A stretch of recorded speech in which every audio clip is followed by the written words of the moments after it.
It hasn't changed over the years, and it gives you guys a little bit of flexibility to make that the best interest decisions. So floor rule number 1 is the best interest of the game and fairness are top priorities and decision making. Unusual circumstances occasionally dictate that common sense decisions in the interest of fairness take priority over technical rules, and floor decisions are final. Okay, so that is basically the core of the TDA. Yes, we have rules.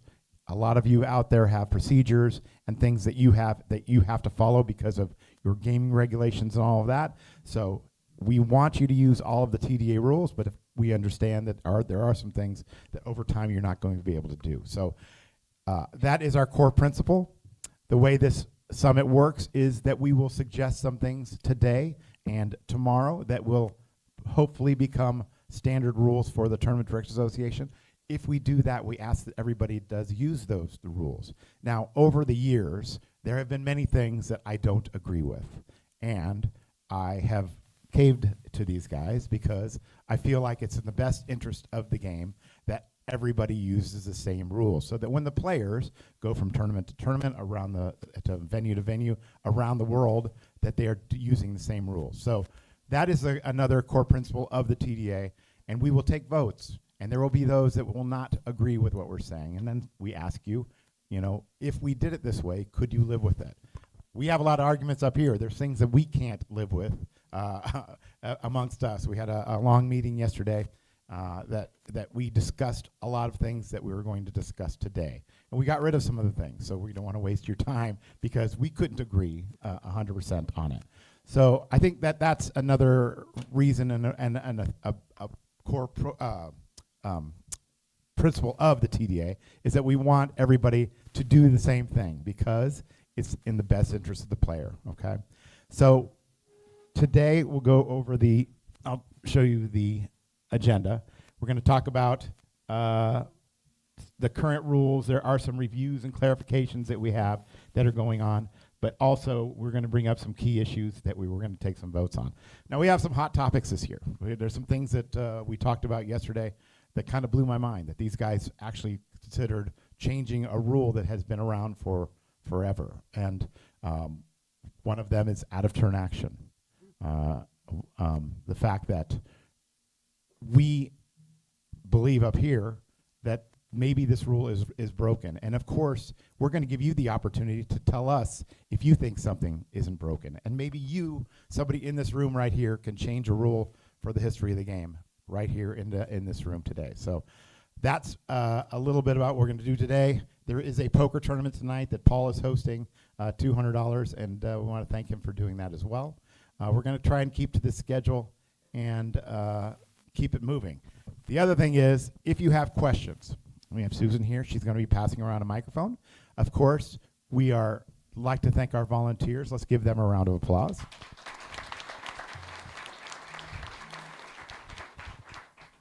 But I think that to keep things moving, if there's something that you absolutely cannot live with, please raise your hand and explain why.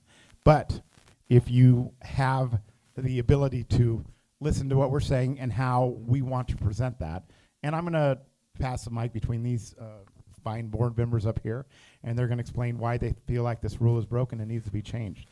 Paul casually mentioned a rule that's been a long-standing rule for many years, which is the undercalls, and we'll talk about that a little bit today. He wants to change that rule.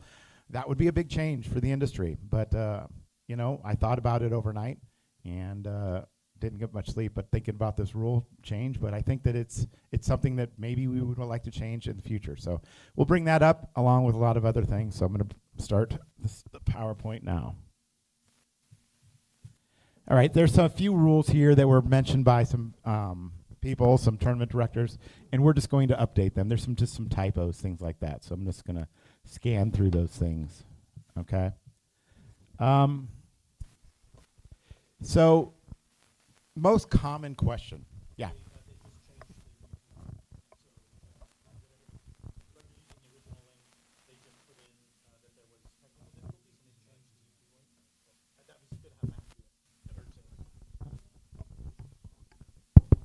sorry, for anyone who's was on the current YouTube stream, the link has been changed. So they've put the link in. I can't say it because it's a typical YouTube link. So, but it is in the chat of the original YouTube link. So if you check the chat comments, you can switch to the one where you can actually see us and hear us. And thank you, Rob Perlman, back there, the wizard behind the curtain that's doing that for us. All right. Okay. This is probably one of the most common things and questions that I get in the game today. And it's about who can take a hand and why can they take a hand. I brought it to these guys yesterday, and we had some disagreement on whether this is the case or not the case. Who believes in this room that the button belongs to a seat? Okay, I see a couple hands. Keep them coming. I was trying to get away from that. I'm trying to get away from the fact that the button belongs to a seat. And the reason is that for us, I think the core principle is we want people playing poker. So we want to get the most people into the game as soon as possible, okay? So I'm going to bring up a scenario here that a lot of people get wrong. I've done it this way forever. And it's simply the dealer button is in seat number 1, okay? The small blind, or dealer button is in seat number 9. The small blind is in seat number 1, 2 and 3 are empty. So seat number 1 has had the small blind. Seat number 4 has the big blind, okay? Now, in this hand, the small blind busts. So seat 1 busts, okay? So if you are in belief that the button belongs to a seat, the button would go to seat number 1. Now players come into the table on 2 and 3, okay? And if they come into the table on 2 and 3 and the button is in seat number 1, then they do not get a hand. They have to miss a hand.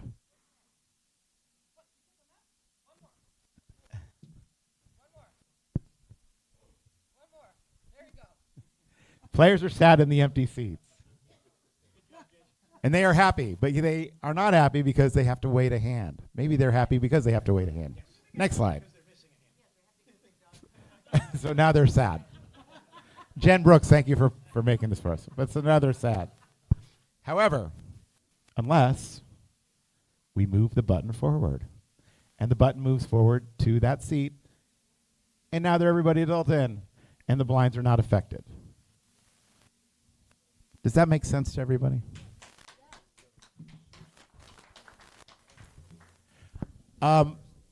Again, this is the most common question that I get. Because for the most part, players don't understand, or certain floor don't understand that the button does not have to belong to a seat. If it was in fact the case, that button would start, it would go to 1, those 2 players would be dealt out. Then the very next hand, the button moves anyway. It moves forward anyway. So this way, the 2 new players can take a hand and we carry on. That's the way it would make everybody happy. So again, we're moving that button forward, and now the blinds are not affected. Are there any questions? Any questions? The dealers would do this automatically, yes, but if they have any questions, they would then ask the floor. Okay? But again, it's a training issue for training purposes. I mean, how many of you in the room would have kept that button in seat number 1 and then had them dealt out? Yeah. Okay. Does anybody have a problem with doing it this way? Again, we're trying to get the most people dealt in to the hand. So the button does not belong to a seat. What is the reason for having that button belong to a seat is my question. You can have a comment. You have a comment? Yeah. She's bringing you a microphone. My understanding is that in order for someone to sit down and have a round of hands, they should be paying the big blind and the small blind. These guys are just kind of skipping over that. They wouldn't have to pay the big blind, small blind anyway. They would be dealt out. Right, they would be dealt out. Right. It really only affects, where the button is. I mean, who It just has affects where the action. button is. Yeah. Yeah. That's the only thing it affects. And the only spot where this might not, where you would see something different is if all 3 of those seats got filled, right? Then you would still move the button, right? Even if that one seat got filled, right? That you got a player there, that button is going to move forward. And you compare it to like starting a tournament, or when the button's there and there's 3 seats open, you are not moving the button and then stopping it, right? To start the tournament, right? You're moving that button forward. Okay. So, are there any other questions? Testing. This situation is pretty specific. It requires a small blind to be eliminated with at least 1 seat to the left of the small blind. We discussed this yesterday. I'm very much on board for this to get as many players dealt into the hand as possible. There's just too many situations in tournament poker where it's financially advantageous for a player to not be playing. So we actually want them to be playing poker. So I think this is an excellent rule change, or just to make sure that everyone's interpreting it the same way. And are you really going to call it the savage button? Is that going to be the official term?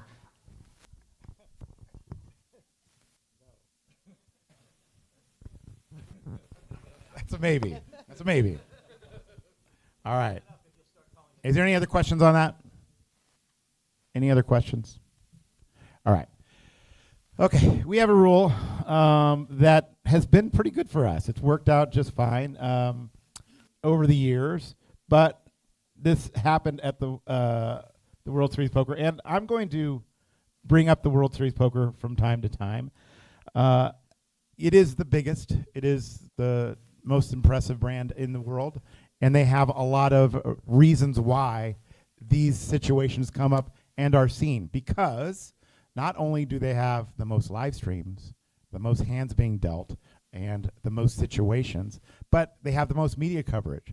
So a lot of these rules that are happening in the game happen around the world, but we don't see them, right? We don't see them, and they're not brought up. So I'm not here to be critical of the World Series of Poker, because I think that they are the biggest and the best, and they do so many things that are different than you do to day.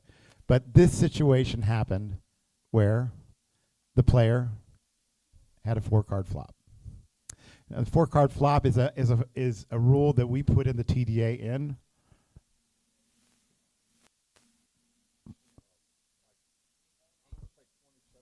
2017. The old rule used to be that you would put the 4 cards down and back in, you'd shuffle them back in and put up a whole brand new flop. Okay. The reason that we changed it is that we wanted 3 of the 4 cards to be correct. Now, not only did this player feel like he got a terrible ruling because he ended up losing the pot, but also the player that won the pot later on said that this was a terrible ruling as well. So there was other rulings that have happened this summer where people say, well, we know it was one of these 2 cards, so we're now going to change this rule to show that we could figure out which one is the burn card. Paul, you have a comment about that?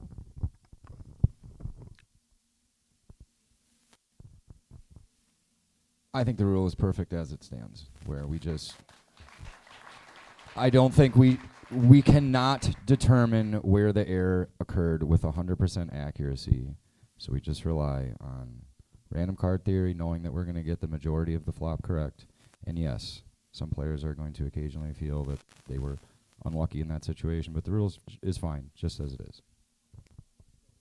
All right. I also agree with that. Does anybody else have an issue? Does anybody think we should be doing something different? Is anybody else handling the situation differently? Because they shouldn't be. And, the floor at the time, wasn't exactly 100% sure. This was a big tournament. It was a 25K tournament, so he went and asked for somebody else. They got the ruling correct, and because of that, unfortunately, this player lost the pot, but it was not because of the fact that the rule was done incorrectly, because it was done correctly. All right, Rob, I'm going to need some help here figuring out how to get back. All right, here we go. Yeah, but now I can't open it up. There we go. All right, we're back. All right. Yeah, Rob, we're going to have to fix this. Okay. This was brought up that some clarification needs to be to the non-standard cards. Also, this ruling happened at the World Series where one of the instruction cards got put on the flop. And when that instruction card gets put on the flop, our rule is that the hand is misdealt. Okay, the instruction card should be a non-standard card in the hand, so it should be a foul deck, and all bets returned. And we're doing that on every street, right?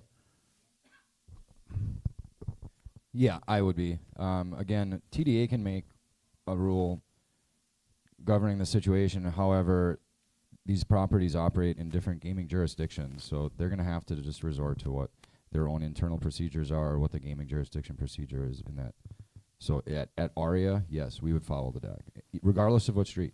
Yeah, if it was on the river, we would still be fouling the hand. Does anybody have an issue with doing that, fouling the hand any time that the non-standard cards are found in there? It just so happened that this hand continued, and on the river came a joker. So at that juncture. Yeah, I'm not even I'm not even saying that I like to follow the hand in that situation. I'm restricted to follow the hand in that situation. I'm required to follow the hand in that situation due to our. Does anybody understand that procedure. with a significant action, right?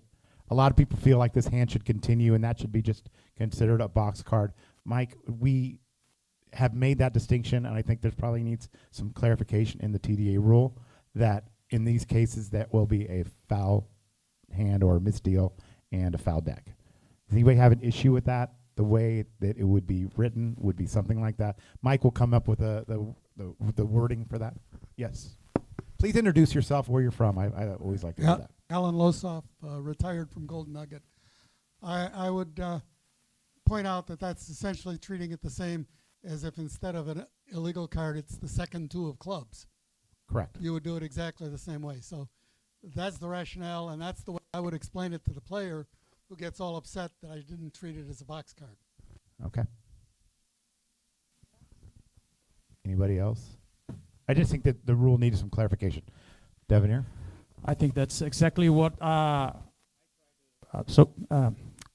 what I tried to say in a couple of years ago is that, in my opinion, if we have a joker or a non-standard card, the hand should be fouled. The deck is not okay. The integrity has been compromised, so the hand should not continue, even though there's been substantial action. I think a box card is a completely different game, so I think the hand should be fouled. Okay. Any other issues with that? Questions? We'll come up with the wording and we'll bring it back to you. Okay, We're going to be presenting a lot of stuff today, but obviously some of you have legal issues where your gaming commission says you have to do it this way, and obviously you are going to do what you need to do, even if it's not something that we all have agreed to. Right, but a lot of people do, like I said yesterday, that a lot of people do submit the TDA rules, and we would ask that you would do that, resubmit your TDA rules if it's not too big of an issue or causes problems with your, gaming council when we do this, so that everybody is on the same page. And a lot of places around the world do submit the TDA rules when they're applying for licenses and things like that. So, of course, we'd like to everybody do the same thing. Oversized chip betting, again, this one I get a lot of questions on. I'm not sure exactly why. Where it's limped around to the big blind, and that player does throw out another big blind, throws out an oversized chip without declaring raise. It is a raise, okay? A lot of people feel like because it's a single chip and it's not clear that it would just be a call, but I'm not sure exactly why a lot of people think that, to be honest. If you're not facing a bet and you have the full amount of the chip out there, then you throw that chip out, it is a raise. The other scenario where this comes up is if it's 500, 1,000, it gets back to the big blind. Now he takes out the 1,000 and puts in a single chip, a 5,000. It is a raise to 5,000. Is everybody clear on that? Even though it's a single chip, it's because they've removed what they had out there, the 1,000, and then they've put out the 5. So it is a raise to 5,000. Who are you? I just want to help clear with that. Sorry, I'm the only one that has to say Jen from Canada? Yeah, and Jen everybody from else Canada. announced? Yeah. Jen from Canada. What he's not mentioning is that the difference is the chip that is out there is covering the current call amount. That's when you can pull something back and drop one chip and it will be a raise. If you just have the big blind is, let's say the big blind is 400 and you don't have any small chips and you have a 1K chip out there and it gets raised to 800. Comes back to you, you have your 1K chip out there and it's 800 to call, you could just check. If you pull back your 1K chip and you drop a 5K chip, it is now a raise to 5K. So that's the clarifying thing, is where it says the existing chips are covering the current bet. I did do a rewrite of the rules that clarifies this a little better. Okay. And we'll take a look at those at some point. The other one would be 6 and 12. It comes back to the big blind, and he pulls out the 12 and puts out 2,000. Everybody knows that's a call, right? Because they've taken out those chips and thrown in 2 1Ks.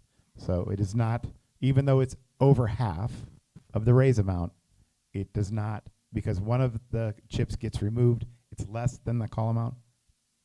It's just a call. Less than the big blind. It's just a call. Okay? Everybody clear on that? Any questions? Good. We're moving on. Okay, this is kind of my thing. It's not really anything needs to be changed on this. I just feel like when you say official poker terms and when action is on you, or even when it is not, you can be held to that action. So avoid saying things like, I should call, I think I have to fold, or did he call? Because if it creates action on the hand, you could be held to that action. If I say in a loud room, did he call? The dealer says call. The other player turns his cards up. I'm going to come to the table and say, what happened? And then they're going to say, well, he said call, but he said, did he call? The dealer heard call, and the other player acted on that. Okay? So what I'm trying to do is get people from saying the official terms of poker, which is rule number 3 in the TDA. And those rules are, those statements are like call, raise, fold, bet, those type of statements. You shouldn't be saying those statements while the action is on you if a mistake can be made. Now, I know we had some disagreement about that yesterday because a lot of the people up here said, well, I do those things all the time. I'm just trying to get players to understand that it could create a problem.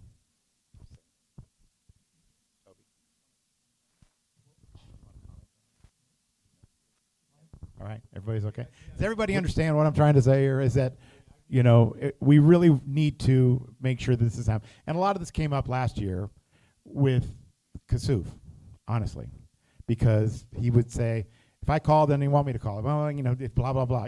I should fold if you think I should fold, and stuff like that. And I told him specifically at a tournament that if you say these things, you could be held to that action. And I put it on social media, put it on X, Twitter, whatever you want to call it. And, a lot of people said, well, that's insane. You shouldn't be forced to do what you're doing if you're asking a question. My issue is that because you're asking that question, you could actually cause other action, especially when the room is loud or any of those things. So I just put that up there because these are the things that I wrote over the last 2 years since our last TDA Summit, and I just thought it should be brought up.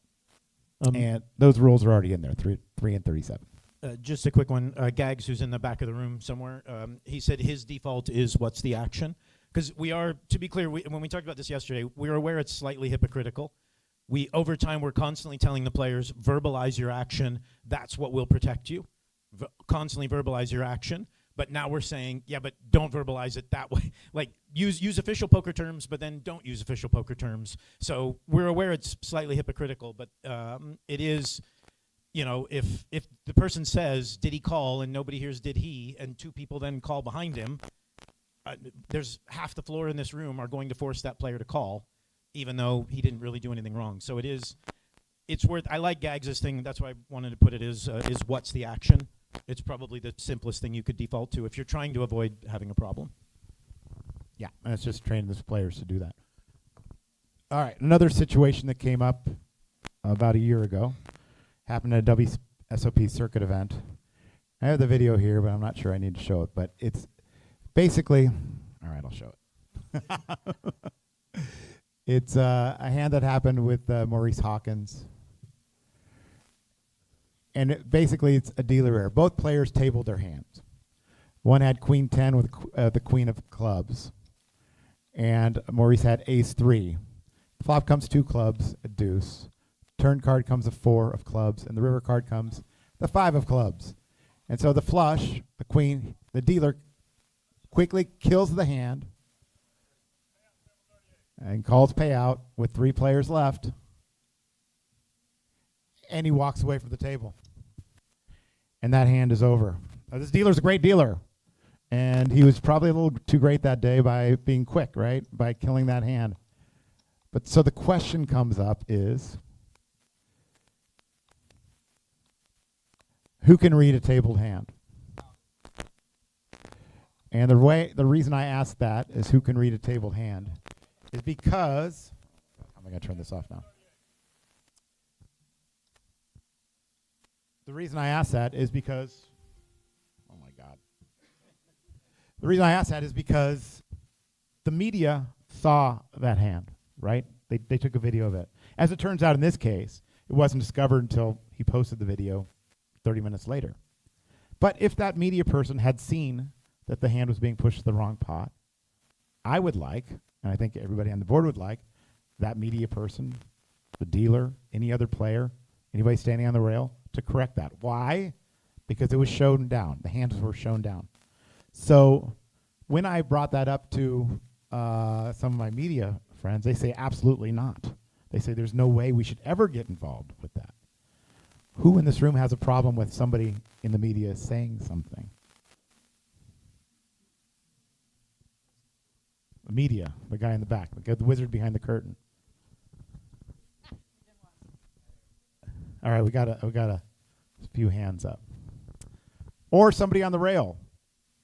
This is not technically one player to a hand. It's not. Why is it not?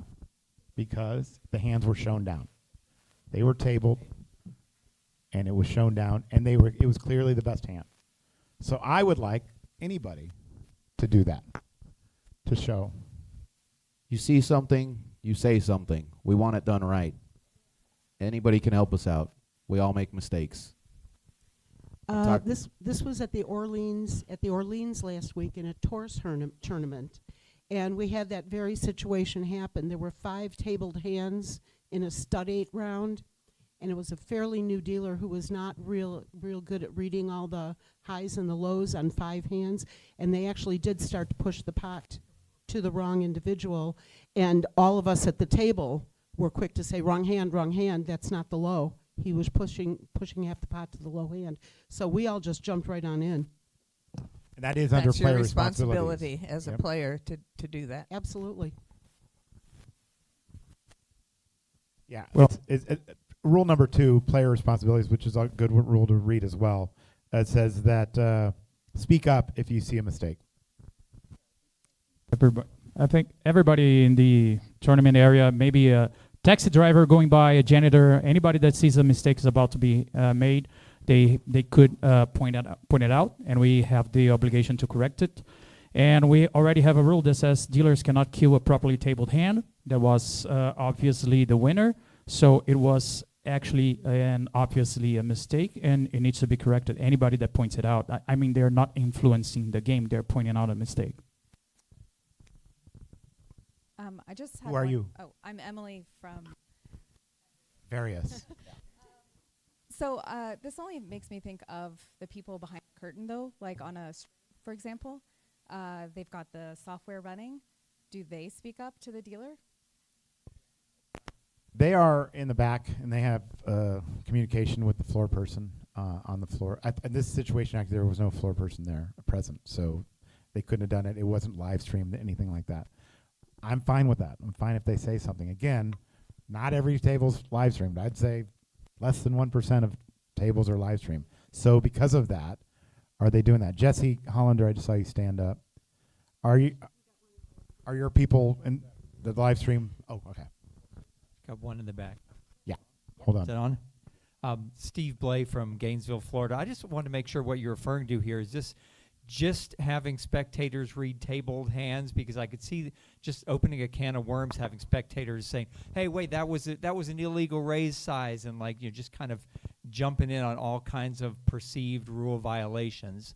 Are you specifically opening this to spectator comment only for reading tabled hands? Yeah, I believe that this is a very specific case. It's a tabled hand at Showdown, so I believe that this would be the situation where you do that. Yeah, of course, we don't want people doing that, and if they are, we'll probably remove them or tell them to stop if somebody's making comments about gameplay or a raise size or something like that. I'm talking about specifically when an error like this is made, that we want that to be done. Jesse has live streams out at Best Bet. I have a separate statement about the cards. If they're already face up, and I don't know exactly how I feel about this, but just thought I'd bring it up. We've been training dealers for years to kill all the losing hands. They're already face up. They're live. We all agree on that. Why not?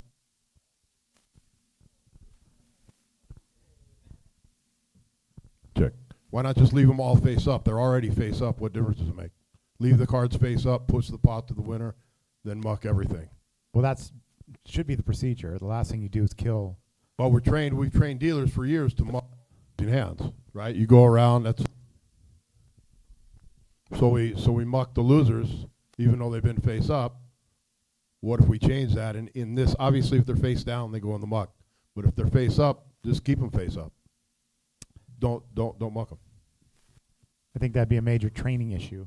Yeah, but that mistake doesn't happen that often, because most of the times the player will know if he won or lost the hand. So I think we shouldn't change all the training procedure and how we do it to correct for very specific fringe scenarios like that. And if you don't kill that losing hand, players are going to be pissed. They're going to want you to kill the losing hands right away.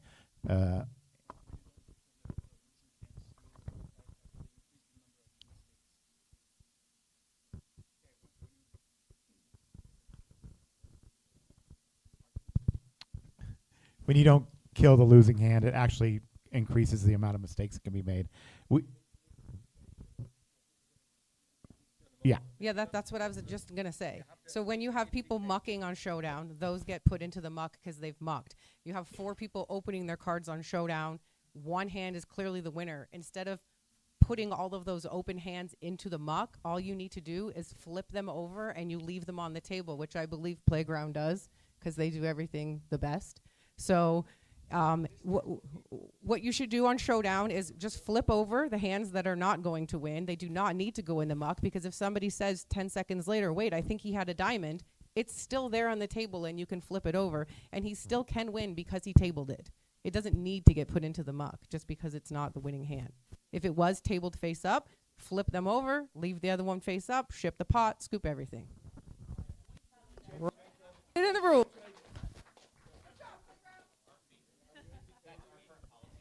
Well, you leave the Jason Heidenthal, Seminole Hard Rock, Hollywood, says that that's his current policy now, and they run some of the biggest tournaments in the world. So, hey everyone, Joe Struzera, Palace Poker in Dallas. So I think we all agree that in this situation, the best hand needs to win the pot.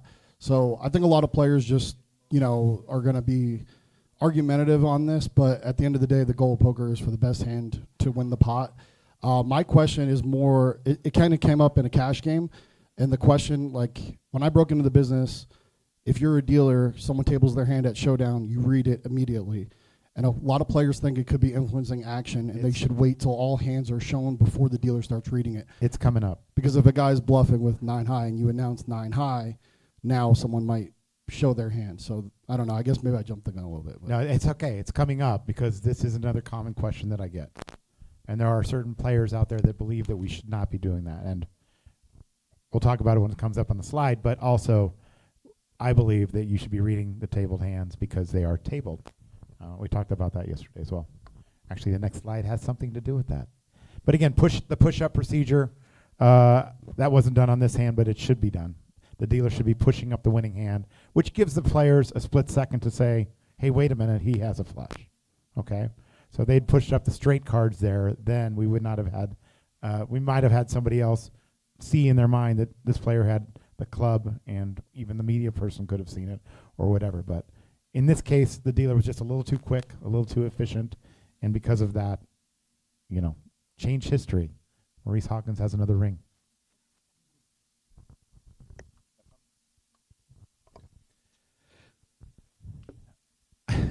All right. So this is along the lines of kind of the same thing. All right. And what happened in this tournament, it was actually a cash game, but it does apply to tournaments. All right. I'll show the video.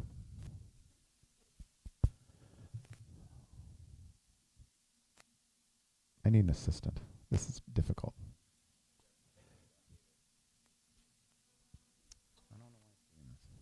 All right, so what happened here is Dewey Lee, who's a pretty well-known player in Los Angeles, was in the hand with king, queen of clubs. Eric here had queens. Flopped a set, 4 diamonds on the board.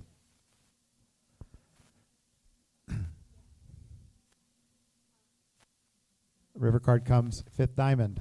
There's a flush on the board. Dewey, the other player, turns up his set of queens. Dewey pushes his cards forward. Another player says, hey, he's playing the board. Now the dealer kills the hand. And Dewey said, oh, I didn't see that. And he said, I thought I was playing the board, right? He said, I didn't see it, but I thought I was playing the board. Okay? So we had a lot of discussion yesterday. And I think there'll be a lot of discussion today. This player has paid all of the bets, has seen all the things, but hasn't shown his cards. And the dealer didn't stop or announce playing the board. So the question is should the dealer be saying, play the board? Which a lot of us disagree on. Should the player be announcing, or the dealer be announcing, he has a flush?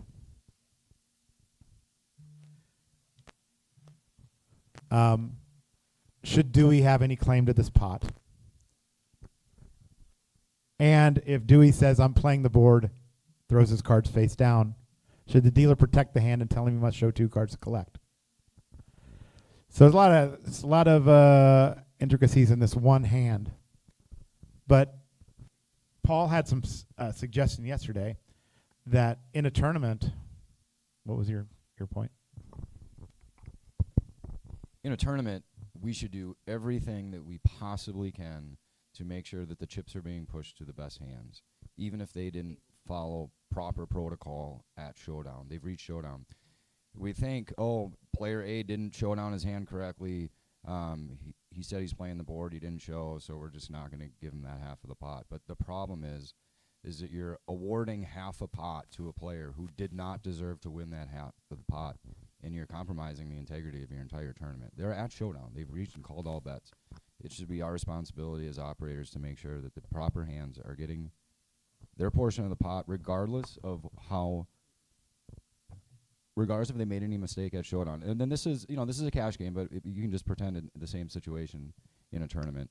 And yeah, I do think the dealer should be protecting the muck in that situation. I do think the dealer should be calling the floor in that situation. And in this specific situation, based on all the criteria that happened, I would be splitting this pot.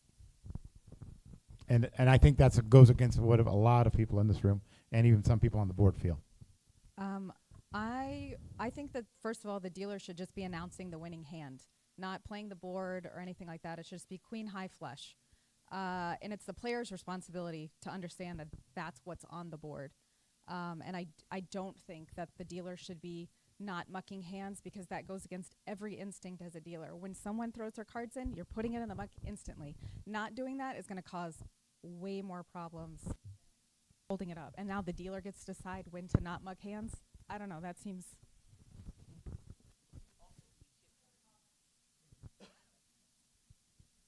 Hi, Nick Clark, Firekeepers Casino. My issue with what Paul just said is that if we don't force that player to show his hand down, how do we know that player doesn't have a fouled hand? It's very possible he has a joker in his hand and played the whole hand with a joker in his hand. Now, if he doesn't show it, how do we know that he had a? If your genuine concern is that the player is playing with a foul deck, before awarding the pot, all you have to do as the tournament director is to verify that it is a 52 card deck. Yeah, no, I'm not. My genuine concern is not that somebody's playing with it. I'm just saying it is a possibility, and if we just saw it happen with the instructional card and then the Joker on the river. You know, it's not impossible, is all I'm saying. No, it's not impossible. So in that situation where you want to award half a pot to a player who may have not tabled his hand correctly for the better integrity of the tournament, you could just suit the deck and make sure that it's a 52 card deck. You can prove that he got dealt 2 cards, and you can prove that it's a good 52 card deck. So that alone proves that it wasn't a fouled hand. So, Paul, if you feel this Were way, you?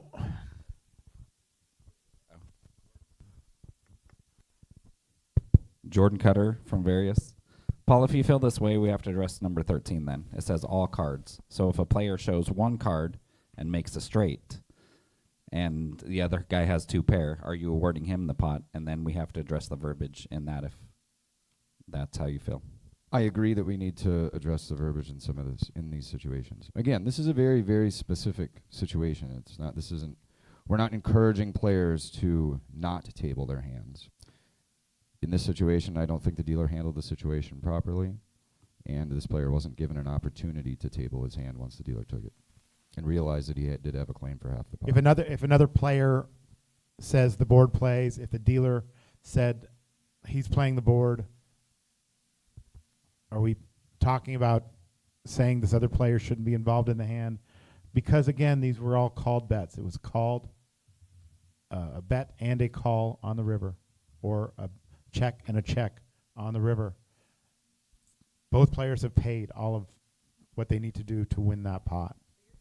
Why should the best pot hand not win the pot?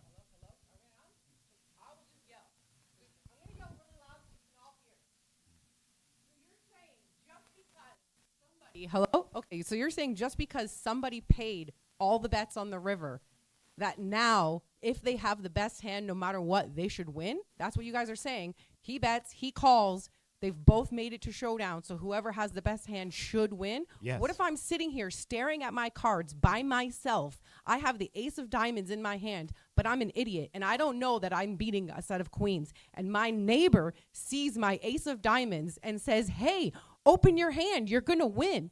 That's not okay. But you're saying just because I made it to the river and I paid all the bets, I should win because I have the best hand, so she should help me win. I'm for it. What? You're fired. Off the board. I'm for the best. I'm for the best hand winning. The best hand that made it to showdown and Yes. actually showed down. It has to be the hand that shows down. You have to open your hand to win. I understand, but I'm not going to not award the player the pot because the player next to him said something. Because I want the best hand to win. Yeah, in the situation you just described, that's a violation of one player to a hand. Yes. So that player that says something may receive a penalty. Matt, I want to circle around a couple things that everybody just said to point out a few things. So I think it was Emily that mentioned something about killing the hands earlier and making sure that they were turned face down in front, because this was a earlier conversation pertaining to whether or not somebody should be awarded the hand if the hands are turned face up, right? We're kind of back in that space again. So when do you decide if the hand is live or not? If you're going to allow media and everybody on the rails to say, hey, that card is live, that person has a flush, then technically, if one person turns over one card, according to Justin, Jordan, whoever said that, that also, it takes 2 cards to win the hand. So if you're not turning over both, then now you've opened the door to say, hey, anybody at the table can now say, you have the ace of diamonds, turn your hand over.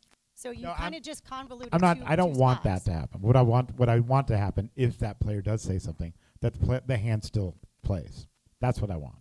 Right, but you and don't I do want the people best hand in called pots but to you win. don't want people to influence somebody else's decision. It's just like it's just like when you're saying to somebody, "Hey, you shouldn't be saying if you call, I will do this. If you do that, I will do this." All of these words and the verbiage that comes out confuses the other players. So now what happens is the players have a responsibility to protect the integrity of the game. Correct? So we want to make sure that that happens, but the more people that you get involved in this, it becomes less of one player per hand. If I'm telling somebody next to me who hasn't tabled their hand to turn it over, it is 2 players in the hand. Right. And then that player can get a penalty for doing that, yes. I think it's worth noting as a dealer where I can see 8-9's cards and I can see they're winning the hand and they muck. No. The same thing when I'm saying, hey, this guy's playing. Hey, you're supposed to get. What if he now flips over the winning hand, and the player who tabled their hand doesn't get any of the pot now? They could have because come I that made the decision on their own, by the But way. now you're putting that on the dealer to make that decision and to notice, and now I can influence. Hey, I don't like you. I'm mucking your hand. Oh, I didn't notice either. Oh, but this time I like you. I noticed. Hey, I'm open your saying hand. announcing the winning hand. I said, and I'm not even for them saying playing the board. But you're saying hold the mucked cards when you know the other player's playing the board, and I disagree with that. If the player says I'm playing the board and throws his cards face down, the dealer should then tell the player, you need to show 2 cards to win. The situation of the video we watch is when they are specifically playing the board. It's getting sidetracked right now to like reading other people's hands. We're referring to playing the board. The old rule used to be that if you played the board, you just got a portion of the pot. You didn't have to show your hand. Okay. So perhaps that rule was better than our current rule. In terms of awarding the pot to the correct players, they have made showdown. They have called all bets. The board plays. They deserve a portion of that pot for the integrity of the tournament. And now we are not awarding them a part based on some technicality. They've reached showdown. They're playing the board. Like I said, the old rule used to be that once you're playing the board, you didn't have to show. You just got part of the pot. Straight on board, you just get it. You've called all bets. We're going to award the players their correct portion of the pot. And now we have people who say, if they're playing the board, you have to be able to know that you're playing the board. You've reached showdown. You don't have to be able. If you get part of the pot. I agree with Paul. Obviously, I'm one of the older members on the board, but as he said, we didn't used to have to show our hands. It was very difficult for me to remember, I have to show my hand when I'm playing the board. And I think we have a lot of inexperienced players who don't know that they have to show their hand. They just assume they're playing the board, which is what we used to do. And so I've never liked our rule that you have to show your hand when you're playing the board, because some players just don't understand. They don't know. People don't read the TDA rules, beginners, and they don't know that they have to show their hand. So I think it's more the old school players that they remember the old rule that you didn't have to show. Or the old rule in the cash, you should just say, I'm playing the board, and you could muck your cards. And then you got half the pot. But, it's up for discussion. Maybe you misunderstood what I was saying earlier. I want the best hand to win the pot every time. 100%. On called. I want that. I want the best hand to win pots. Not even best show now. I want the best hand to win. I think one of our core principles as well is that we want to be welcoming to new players. And these situations will often happen with new players. An experienced player will rarely happen to be in such a situation. So I think when one of those unusual circumstances arises, that we can make a ruling like based on rule number 1, and even like if the hand was killed, like award portion of the pot to the player that did not show down his hand. In this, for example, very specific situation. I would add one. Just 1 second. With tons of respect to Paul and Linda over there, this is a very specific situation, and if everybody voted to change this, it's not a hill I'm prepared to die on. But the example of what happens when the dealer turns over the cards and they're now the winner is a significant example. But I firmly believe that a player really only has 2 responsibilities at the table. Make sure they have the right amount of cards to play the game, and turn over your cards to claim the pot. That's the only thing we actually ask them to do. If in a specific situation, because it was more welcoming or because whatever, again, if we wanted to create that exemption, I'm not going to fight it. But from a dealer training, a player training, and all that training, I would rather it just be, because it does then lead down the rabbit hole. Next time we get to a hand, it's 10 Jack Queen King. Matt shows an ace. Paul shows an ace. Neither wants to show their kicker, so they fire him into the muck. And now we have that. In Omaha, you show 2, you muck 2. Like I know this is a very specific, we're technically playing the board, but, and it's different. If a player said, I'm playing the board, fired him in, yes, the dealer should hold him and call the floor because he's got to turn them over to claim his portion of the pot. But if he just fires him in and then a minute later he's like, where's my pot? I'm probably not giving that guy the pot. I'm sorry, I very player responsibility. Show me your cards, I'll give you your money. I respect the integrity of the tournament argument, Paul. So my I do, question but is, I if a player clearly has the best hand, and it's in this situation, and again, we're getting off the topic. We're trying to talk about this one specific situation where they're playing their board. But in your situation, 10 Jack, Queen, King, both players show an ace, and they muck, their kicker, and you don't want to award him his half portion of the pot because he violated a rule. You're telling me this player clearly had the best hand. Clearly had the best hand. You can prove that he got dealt 2 cards. You can prove that he had an ace in his hand. You can prove that he had a straight. And you're not going to give him half the pot based on some technicality. You would prefer as an operator to give a half pot to someone who didn't deserve it and affect your tournament than simply make the pot correct and issue him a penalty if he wants for violating a rule. But the penalty can't be that you're giving somebody chips that they don't deserve. That can't be right. He doesn't deserve that part. He hasn't shown his hand. So here's how I feel about it. I think the kitty gloves are on way too much in poker, and at the end of the day, a good player has advantages, and some of those advantages are reading boards correctly. And if we just start passing pots because the board plays, like we all agree that the dealer should not be saying playing the board, just says queen high flush. Like we all agree that that's the procedure it should be. But at the end of the day, if we just start taking away good players' advantages because a bad player doesn't know how to read a board, it's too kitty a glove, and it's just bad for the game of poker. I like the kid gloves. I'm for helping new players, recreational players, understand the game better. But that's just me. And I'm always for the best hand winning in a called pot. But again, I'm not asking or telling players to tell their neighbor that they have the best hand. I'm not asking for dealers to do any more than read the board. Read what's out there and say flush, right? When that player turns his cards up. You could say flush. Now the player has a split second to say, hey, there's a flush on the board, so obviously I have the best hand. So they are reading the tabled hand. And I know that a lot of people feel that you shouldn't be reading that hand before the other player turns the cards up. But again, I want the best hand to win the pot or get half the pot or whatever it is. So I may be in the minority there.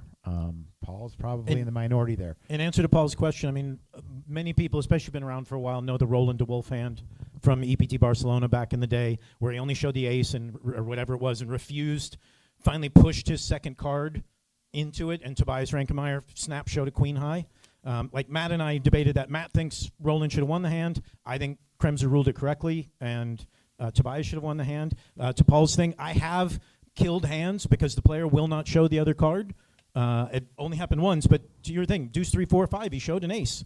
And I stood there and said in English and French, we have to see your other card or I'm going to kill your hand. And we counted it down for 10 seconds. And I even asked other players, what language does he speak? Because we were in Monaco. And I'm like, I didn't know what else to do. I'm like, he just wouldn't turn his second card over. So I killed his hand and he had a wheel. I knew he had a wheel. He showed a single ace. I killed his hand and I gave the pot to the sevens. You have one job. Show me both cards to prove that you have a real hand. I know maybe it's not welcoming, but to your question, Paul, I did it. Obviously, you would rule it differently, but that is what I ruled in that scenario. 15 years ago, but it's what I ruled. Luis Rodriguez. Paul, why won't you let a player muck their hand?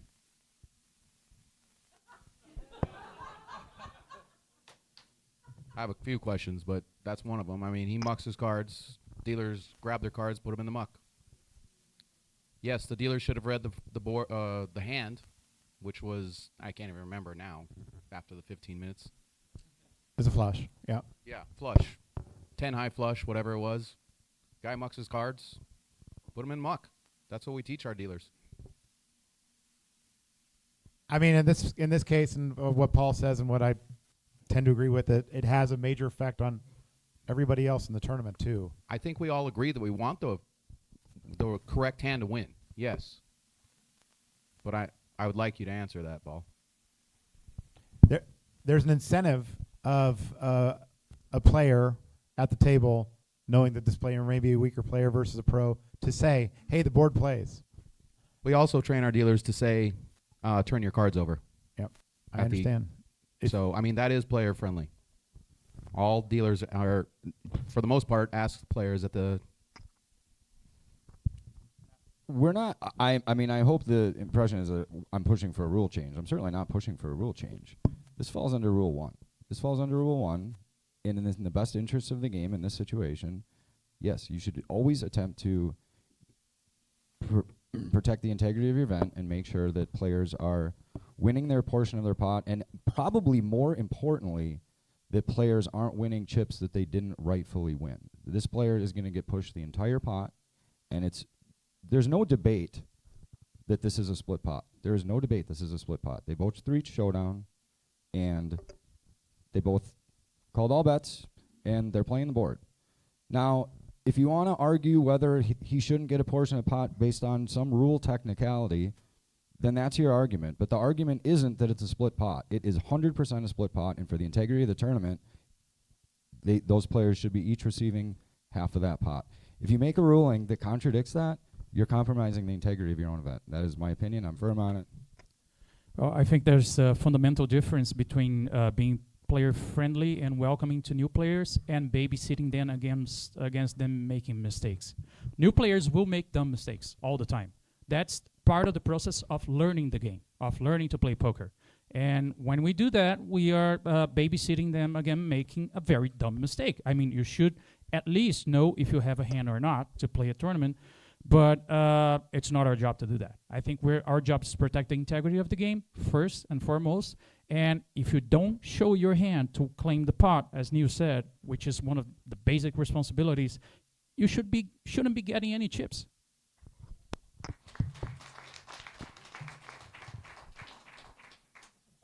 Hello, Alan Lossoff from Nevada. I would strongly agree with Matt, but I agree with the last point to some extent. But one thing nobody's brought up is the aspect of collusion. Number of our rules are designed to, if not prevent, at least help prevent collusion.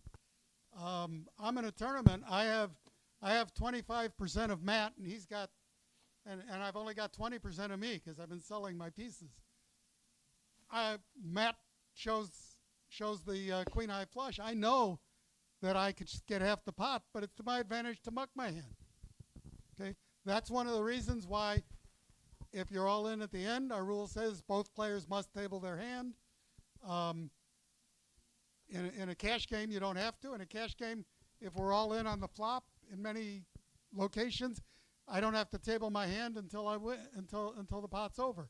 In a tournament, I have to table it immediately, and part of that reason is to avoid, or at least slightly avoid, some collusion possibilities. So I'm in favor of Matt's interpretation that, and yes, I would use Rule 1. If each player is entitled to half the pot, and it's totally obvious that that's the case, he shouldn't be allowed to say, "Oh no, let him have it." That's collusion. I understand, but I would add, and I agree with Paul. I do honestly agree with Paul's integrity of the tournament argument. Like, he makes a very good point to that. But I would add to the point that was just made, we don't know it's a split pot because we haven't seen the other player's cards. He could be winning. To your collusion angle, he could have the ace of diamonds, and he could be throwing it away. But also, in the interest of time, I'm not sure we're going to come to an agreement of any kind. This is a Rule 1 scenario. And even I said, if the player says I'm playing the board and fires him forward, I want the dealer to stop it, because that player may be making the mistake of thinking, what Linda said, I don't have to show my cards. So if he says I'm playing the board and fires him in, I do want the dealer to stop that. So I do think it's a Rule 1 scenario. So you want the dealer to stop it, Neil, and then you would make his hand live. But if the dealer doesn't stop it, you would make it dead. He has to have his cards to win the hand.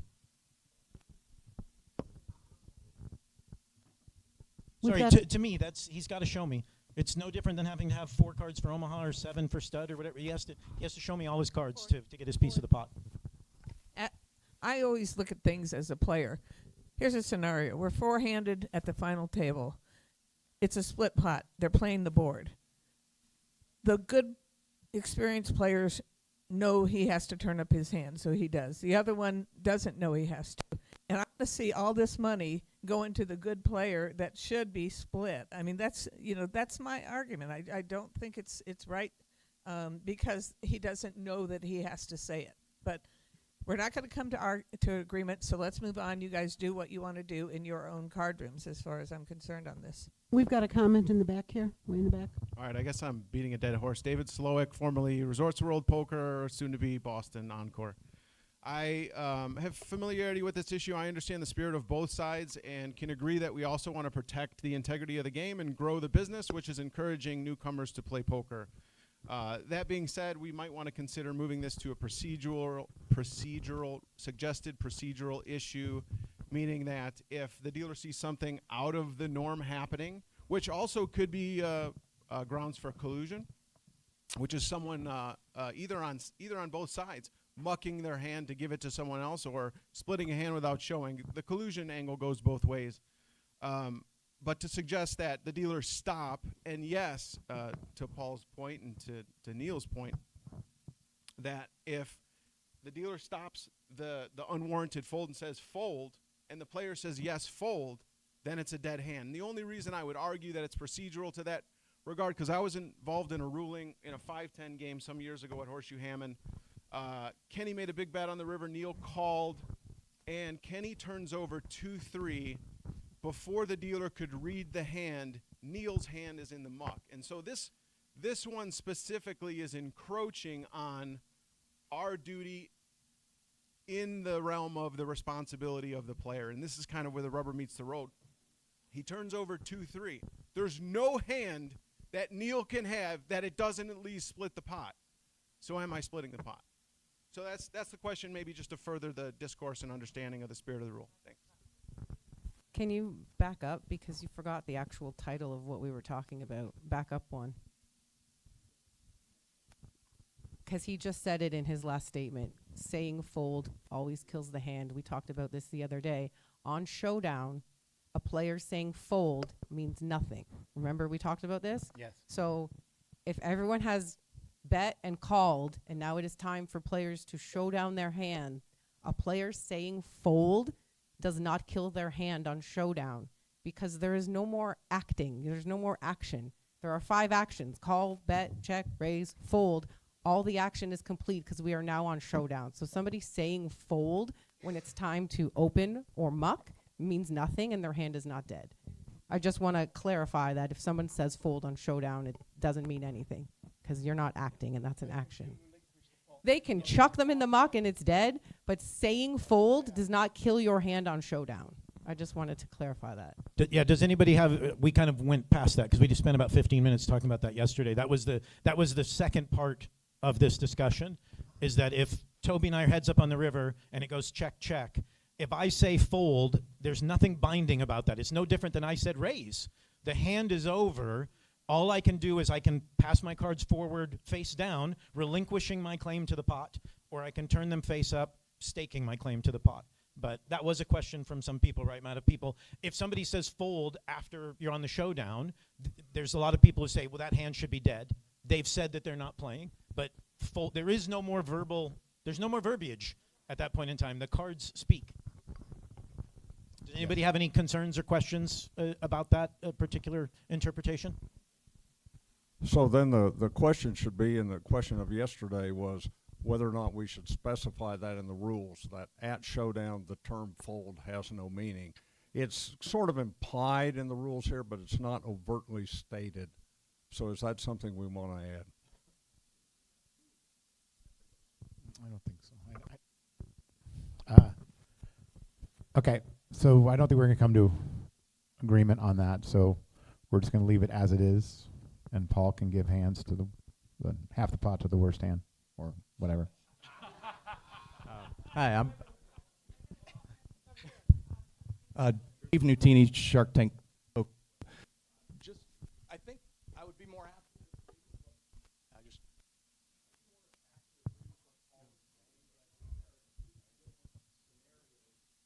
Alan was kind of not.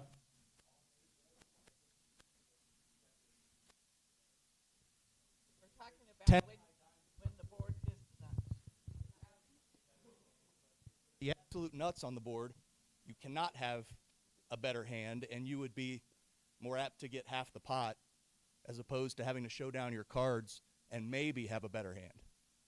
All of this is based on playing the board being the nut.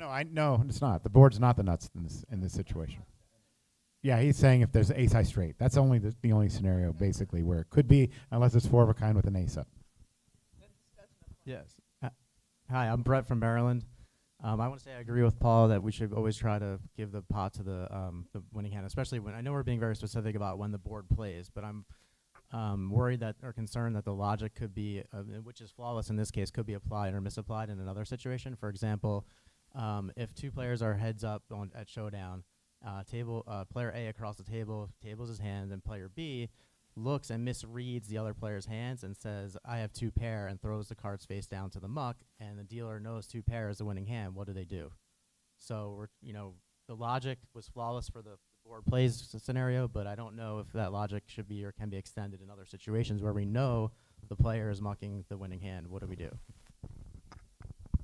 I don't want it applied to other situations. This discussion was a very specific situation in where they have reached showdown and they are playing the board, and you can prove it. I don't want to open up the can of worms. I don't want players helping other people read their hands. It's a very specific situation. You're in a tournament where it's very important that the players win or lose the chips that they are supposed to lose, and you're not awarding chips to a player who doesn't deserve them based on some technicality. I'm not even asking for a rule change. I'm just saying this is a Rule 1 scenario, and it is specific to playing the board in a tournament, not even in a cash game. I don't care if you want to ship your cash chips to Matt, but in a tournament, I will not let you ship your tournament chips to Matt in a split pot. That is when you are clearly playing the board and you've reached showdown. Yeah, and this is another side. If the dealer had said you have to show your cards to win the pot, and then in fact the player does have a higher diamond, you've also affected the tournament in that respect. I know. The best hand still wins. That's right. That's what I want. I want the best hand to win. All right. Next up, Patrick Leonard had this situation at EPT. Toby doesn't remember it, but the players. The cutoff opens at the big blind fans. The flop comes down 10-6-2, and the big blind says check raise. What is the rule? We have a conditional statement rule. If that player then does check, or he says check, or if the player then does bet, does that player have to raise? And we had some debate about that yesterday. If it falls under conditional statements, then he would have to raise, in my opinion. But I think everybody up here on the board thought you don't have to raise. Yes.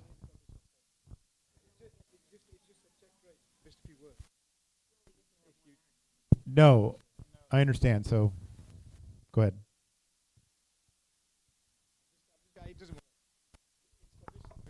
He's saying, if you check, I will raise. Just miss the words out. Sorry, if you bet. Right. If you bet, I will raise. Yeah. No, he's saying I'm check raising. So I'm going to check. If you bet, I'm going to raise. Yeah. Yes. It's conditional still. So are you holding them to raising? No.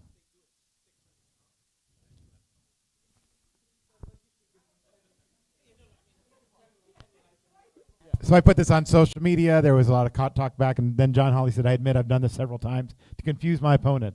In fact, I've raised every single time they bet to try to induce a bet since the action is on me. I don't think it's an angle, but I like your ruling forcing them to raise, because I had said that under conditional statements we could force them to now raise because people right. We're going to speak later about kind of speech play and what's allowed and all of that stuff, because that comes up every time we have this summit. To me, the only word that matters in what he said is check. That's all I'm taking at that point in time. It's no different than the guy says, oh, you've come after my big blind 3 hands in a row. You do it again, I'm going to raise. Like it's all speech to me at that point in time. Again, if he's being obnoxious, if we're at like, I hate that it's always Kasuf and Cabral, but everybody knows it's Kasuf and Cabral. Like if it's that level of kind of painful at the table, then yes, you can step in and start issuing penalties and stuff. But to me, the only word that mattered in everything he said was check, and I'll worry about it later if it becomes a problem at that table. Okay. Just moving on.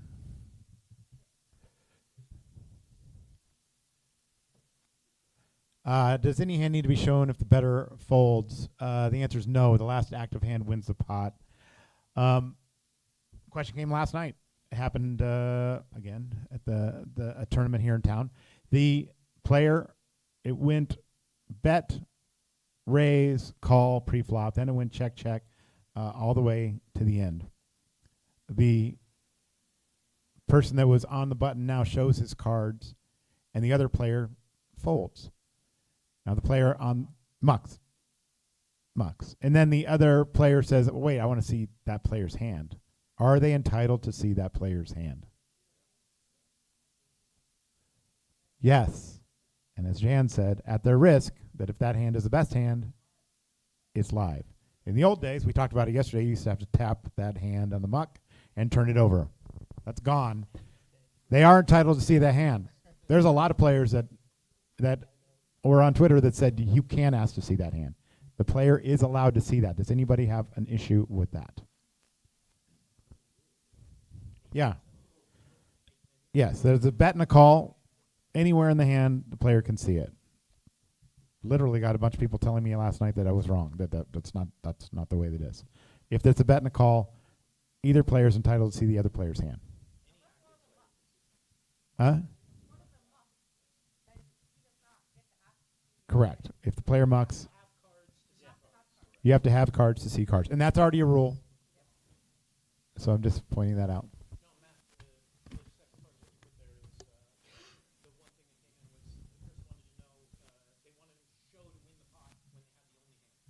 Right. That's a no. Yeah. Yeah, I think actually Rule 18 needs to be cleared up a little bit more for that, because it only specifies if there was a river bet, which was not the case. That's the question. That was actually somebody else commented on that. It says only if there's a river bet. Mike.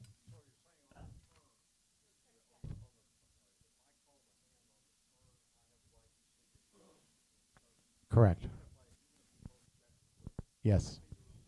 Basically, the rules should be saying that anybody with live cards still has the option, can request to see any non-tabled hands that haven't been mucked yet. The old rule was anybody could ask to see the hand, and we got rid of that many years ago. But the player that's in the hand and has called all the required bets can ask to see the other player's hand, at the risk of that being a live hand, which is, again, my favorite rule in poker to make.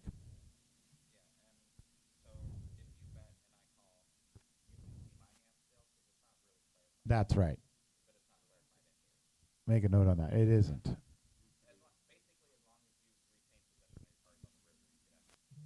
Correct. As long as you retain your cards, you can see the other player's cards if all bets are. Yeah, no cards, no questions. So, yes. It's not clear, and that's what somebody brought that up. No, any betting round that is bet, any bet that's called. Yeah. Even in a limped pot, it doesn't matter. Like, as long as you are in possession of cards, you have the right to see any untabled hand that has not been mucked yet. As long as the bets have been called. At showdown, of course, yeah. So the origin of this rule, 18B, really goes back to Wild Bill Hickok back in the old days, when if you bet at me and I call, I have the right to see your hand. You do not necessarily have the right to see my hand. I paid to see your hand. That was the origin of 18B. If we want to say both of us have the right to ask to see either's hand, that would be kind of a change of this No, Mike, rule. that is the rule now. That is the rule now. Is anybody with cards can see anybody else's cards that are on the showdown. It's just live. No, it says any caller has the inalienable right. The caller, not the bettor. Oh, then it's written wrong.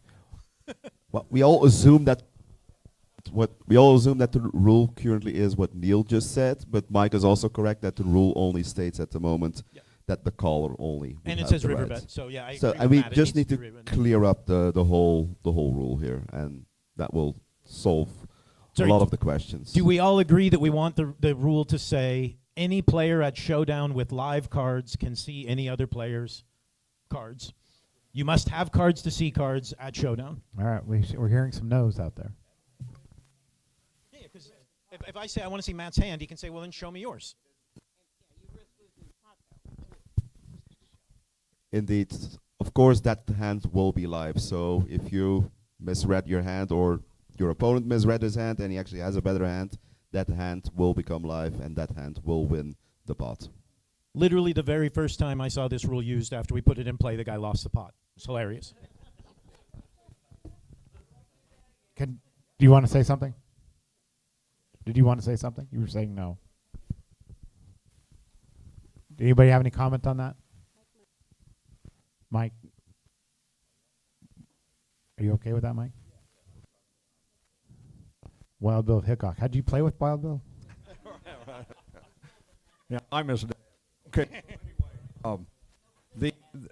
We tried to get away. I mean, it was one of the earliest rules of the TDA was to get away from this idea that there could be a lot of asking to see hands at showdown. We really tried to get away from that. I want to see that hand. That was one of the early rules. Precisely, that we wanted to discard. And the only exception to it was the idea that if somebody bets at you and you call the bet, it's as much as saying I got the right to see your cards. That's the way it's been since. And I remember Jack was involved in that. That was either 2013 maybe. I want to say it was 2013 at Venetian when that was adopted. So it's been around a long time. Now if we want to say, we want to go back to anybody at the showdown can ask to see any hand, even if the river was checked down. That's quite a departure. That's really going back to anybody, almost anybody can ask. I believe that that's the way the rule is now. I was going to say, Mike, that's how we're all ruling it anyway. Yes. It's the language that's wrong. Everybody, is there anybody in here who's not letting the bettor ask to see another card? Or like ask to see the caller's cards? Other than the etiquette. The etiquette in it. Yeah, and the guy if it's me, I don't want to see the other cards. If you're willing to throw them away, just push me the pot and let's move on.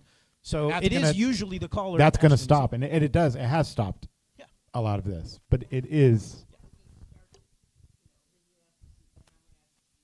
Yeah. Correct. Mike, I believe everybody in this room is currently ruling it that anybody can ask. So we just need to change the language. No, it says aggressor. Any it says live you can only see the aggressor's hand. The rule clearly says aggressor in it. No, I understand. I understand. We're saying that none of us are ruling it that way. That's why we think the rule is incorrect. I disagree. Some of us are.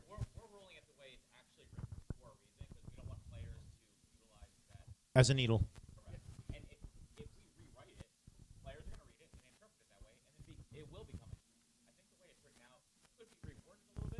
However, I think a few of us up here are along the lines of if a bettor is called, the bettor cannot ask to see the losing hand. When I come over for a ruling or a clarification, I'm generally asking the player, is there a reason you want to see the losing hand? You're being awarded the pot. Can you please explain to me why you're asking to see a losing hand? If they say something along illusion or three ways, sure, there are scenarios in which I will table it. If it's correct, then I'm actually just saying no, and I'm pushing the pot. We can have a discussion. Yeah.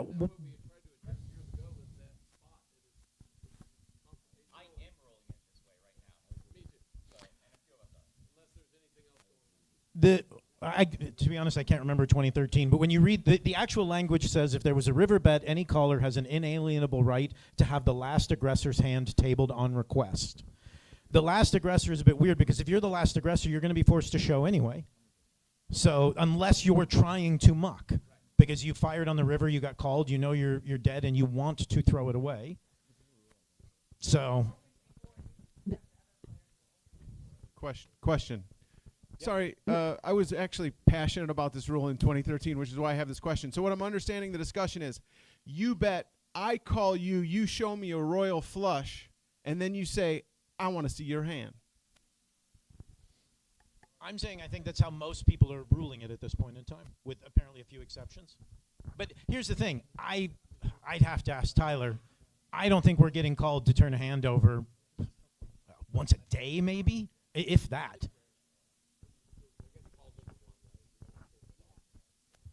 My issue with it is it could bring back going to last aggressor, which I don't want to do. Well, who raised pre-flop? That's what I don't want to happen. Paul. That's what I don't want to have to go back to last aggressor, shows first. Right? So now we need to determine who bet and who called pre-flop. That's what I don't want to go back to. Any at all.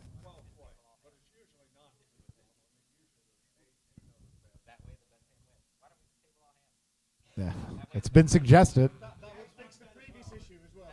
That would fix the previous issue. If we made a rule that all hands at Showdown had to be turned over, it would make the first card off the deck thing look like a picnic.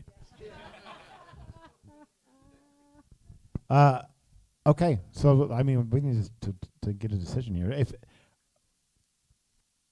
who's in favor of changing the rule as it is now, so anybody can see anybody else's hand in a called pot? Who's in favor of changing that? Right, because it's wrong. Anybody with cards can see the other player's cards. At our PokerStars events, we have the rule as anybody with cards has the right to see anybody else with cards, and we never have an issue with it. It almost never gets asked anyway. Like it's fine. It's very clear. It's not confusing. Oh, who bet, who called, who. It's very straightforward, and it works very well for us, to be fair. And we've had that rule for many, many years. Yeah, that's the reason why is because it came up at the World Series yesterday, and the floor showed the other players, said the player had to show their cards, and I said they ruled it correctly, and some people disagreed with me, but that's the way I've always ruled it. Question back here. And for the most part, like Neil said, I don't want to see the other player's hand, and most players don't, if they could actually lose. Yes. Just a quick thing. As a poker player, I think this rule is going to be bad for the game. Just because now you're making those people that are making those calls with ace high and those hero calls, they're going to call less because now there's that chance that someone's going to make them show their, table their hands. So it's going to make the games a lot tighter, and I think it's going to be bad for the poker game. With my experience from playing globally, pretty much like it never gets asked like pretty much by any other player to see another player's hands. Like I don't think it's an issue at all to have like a very clear universal rule about it. It doesn't make the game any tighter or anything at all. Like most players are not even aware that they have the right to ask to see cards anyway, so it's not a big deal.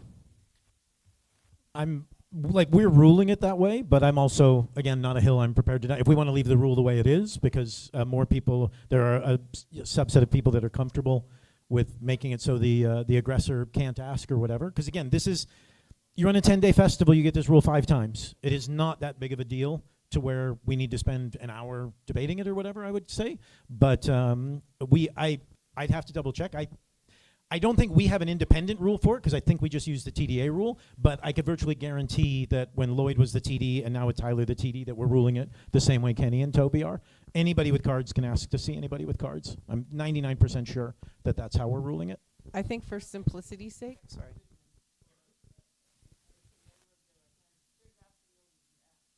Yeah, for simplicity, I think we should have it just say the easy way, not how it's written now. Have it say, if you are in possession of cards, you can ask to see any other cards that make it to Showdown.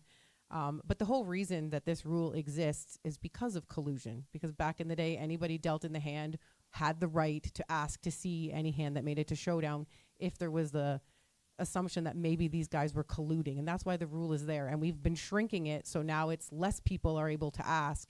And like these guys do here in Florida, they have the opportunity to say, actually, no, I'm not going to let you see those cards, because the rule is there for collusion. So if you think there's going to be collusion happening, then come talk to me and I'll deal with that problem, because I'll deal with your accusations of collusion. Because if I have a guy that keeps asking, I want to see and every hand, I want a hand, I want to see that hand, I'm not going to let that happen every hand. Are you telling me you think they're cheating every single hand? I think keep the rules simple and then give us the opportunity to deny them if they do make the request and we think it's in. If I'm raising, why can't I say, I want to see what this guy's calling me with? Why? Because that's not why the rule's there. The rule isn't there to get information. It's not, because when you play online, you click replay, you get to see everybody's hands, and that's what people are used to nowadays. In live poker, that's not a thing. I don't just get to know what you had because I want to know. The rule is there because of collusion.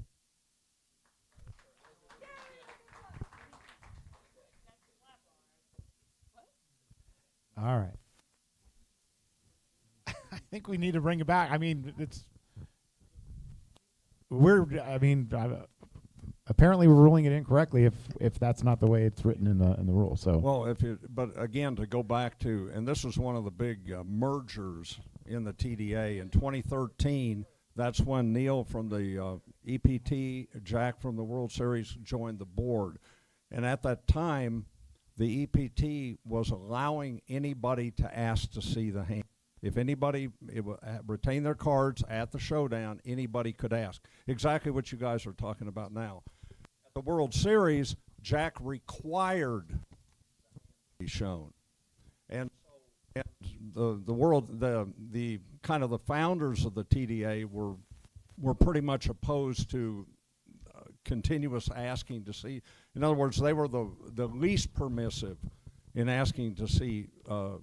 The idea being that if nobody bet into you, everybody folded, you don't have to show the winning hand. That was the debate in 2013. And so that's where Rule 18A comes in. Players not in possession of cards at showdown or who have mucked their cards face down without tabling lose any rights or privileges.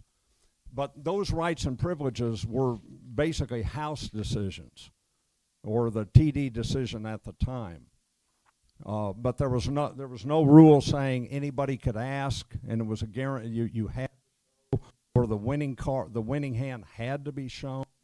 That's what we got away from in 18A. Now it sounds like we want to go back to any player with a live hand at showdown has the right to ask to see any other hand. Not any player, just the other player with cards. That's it. Well, right, but any player with cards. Yes. That's what you're saying. So it's kind of backing up to essentially what it sounds like what the EPT is doing, which is allowing anybody to ask to see any hand. I allowed it as well. I don't.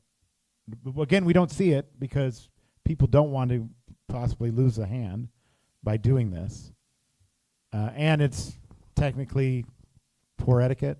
Maybe, but I think that might be a violation of somebody continually doing it.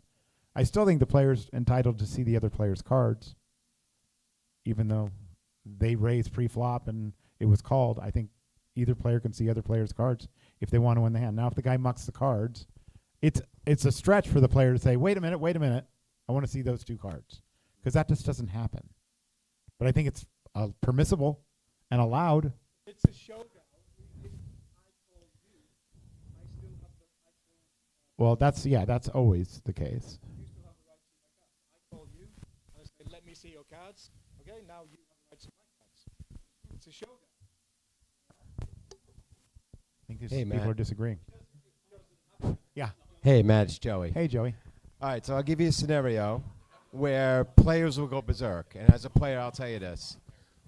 Seat 1, aggressive, keeps opening, and we're suspecting that seat 1 is bluffing. So now we're trying to build a range in our head. Now you're saying that when I win a hand, I have a right to see what he opened up with every single hand. Like the players, that aggressive player, you get somebody like Patrick Leonard. he's going to go crazy when he finds out that he has to show what he opened up with pre-flop because he made the showdown and lost. He should not have to show his losing hand. Tournament. Okay? The whole thing, it's old school. As the person calling a bet on the river, I am buying the right to see that hand. Now, I could show the winning hand. I'm going to show my winning hand, but I have a right to see. Before I show my winning hand, I have a right to see what I just paid to see. All right? You just bet. I called. I'm paying to see your hand. Show me a winner. You don't want to show me a winner? Because what happens now, this is what happens. They go, you're good, and they start to throw their hand into the muck because they don't want us to see what they were bluffing with. Well, no, if I want to win the pot, I have to show my hand. No, you don't, because you're the last active player with a hand. If I want to win, don't I have to show? Right, correct. If he shows me a winning hand, why should I have to show what I'm calling with?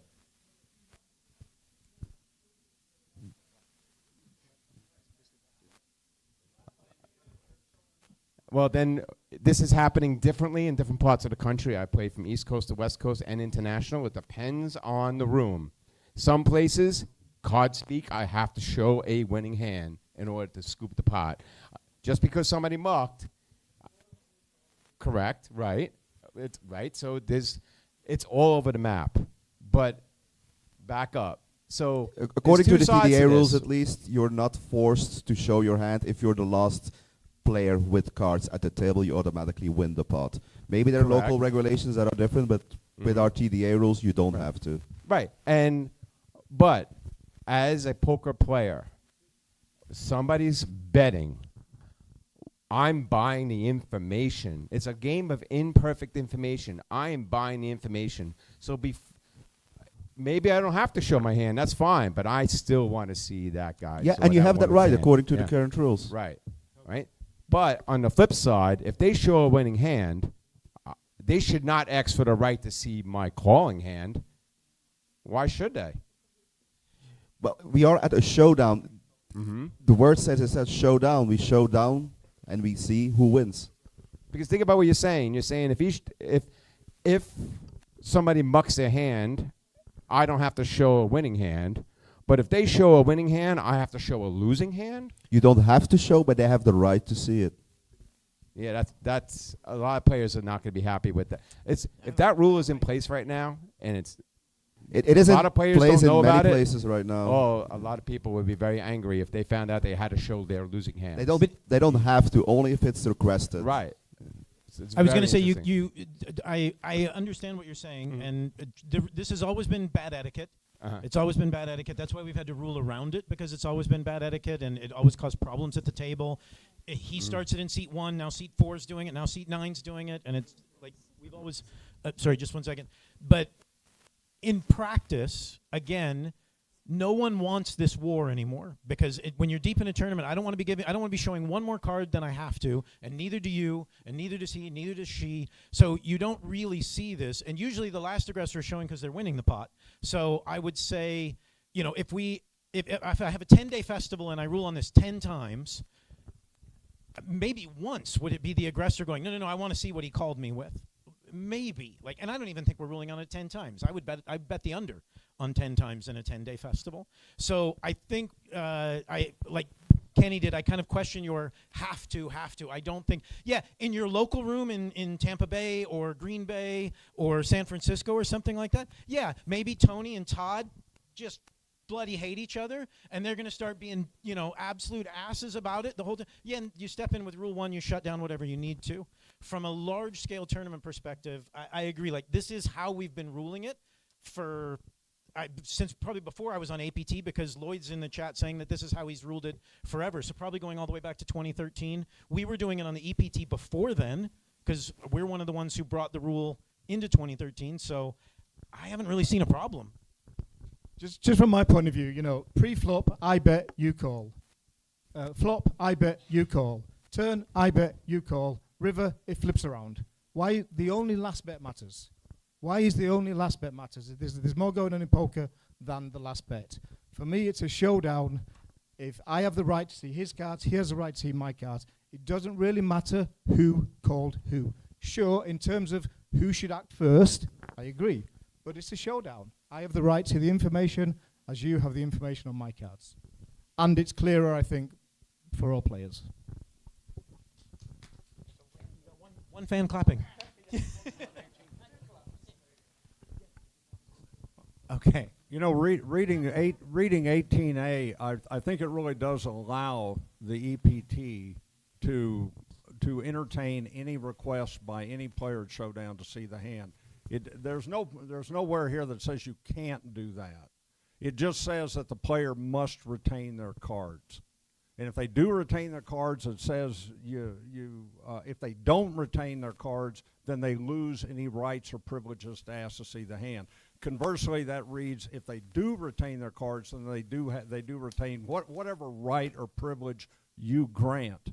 Now, for the other gentleman back here who's saying that the house he plays at only gives that right to the last caller, they also have that opportunity. It seems like we're sort of a house divided here, which is, not unheard of. But I think both venues are accommodated with Rule 18, as is. If I go all in, like and I get called, like all hands will be shown. If I bet 99% of my chips, different topic for later on as well, and I get called, why should I have not the request to see the other player's hands as well?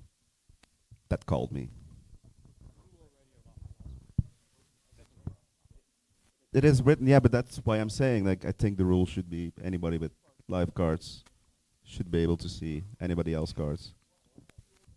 I disagree. Okay. Sorry.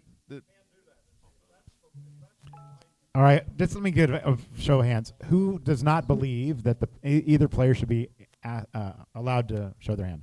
Who thinks that?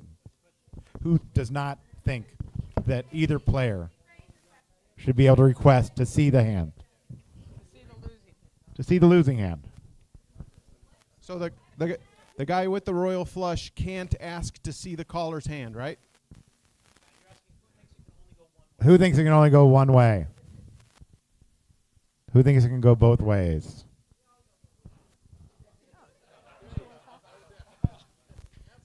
Matt, we've got a comment in the back here. Matt? Yes, go ahead. Comment in the back. Oh, he changed his mind. We have a comment yeah, in it the was back. pretty mixed. Stop. If you're holding a mic. Matt, we've got a comment back here again. Hello. Just want to bring it back to the purpose of the rule is to prevent collusion, correct? I think we all agree there. It's not just for... I don't actually believe that. I think you're entitled to the information. I think it's also information, but collusion, yes. So as it's written, I think it does a good job of preventing collusion because you're only saying you can ask to see the aggressor's hand. So if I'm caught in a three-way pot where two players are raising back and forth, then I feel like I got middled. I can ask to see the raiser's hand. It's striking a good balance, I think, as is, to protect against the players who just want to get information for the sake of getting information, and also preventing collusion. So I think it's good as is. But you did also pay for that information, even if you were a caller or a raiser. You paid for the information, did you not?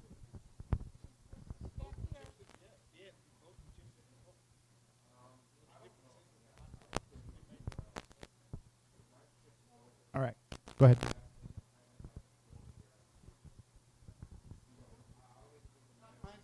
Back here. I have another question. So in conjunction with that,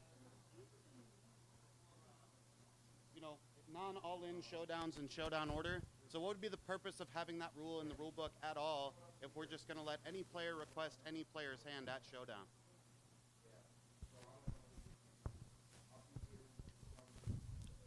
Again, well, one, I do think we have to have order, but I think we're potentially over-focusing on how much this is going to happen. I personally agree with Matt, and I do remember some echoes of this conversation from 2013. The question is how you're framing it. Most players, and I respect this opinion, please don't think I disrespect this opinion. Most players believe this is an etiquette violation, it's a needle, it's all these different things. There's also a subset of people, of players, who believe, to what Matt was saying, this is information that's been paid for. I either called all the way or Erica called all the way. We played our pot down. We've both put $40 in the pot. I have just as much right to see her cards as she does to see my cards. Whether that's an information angle or not, that, as a couple people pointed out, if you were playing on PokerStars right now, any handed showdown, you'd be able to click a button, you'd be able to see it. That's what the vast majority of our players have experienced playing online over the time. So, but I just don't think this happens enough that it's that big of a deal. Nobody... And again, I make a distinction between your local room in San Francisco or wherever where you have your players and you have to do something. From a tournament perspective, I don't think I've ever seen two players get into a war about I want to see it, I want to see it, I want to see it, because I don't want to give up my information. So, and the showdown order to that specific point on 17, it's effectively, I mean, it's there because I remember when we wrote that rule had to come in because nobody'd show their bloody cards. Somebody's got to go first, because you would sit there, a 7-way 08 pot and be like, all right, somebody show me. Crickets.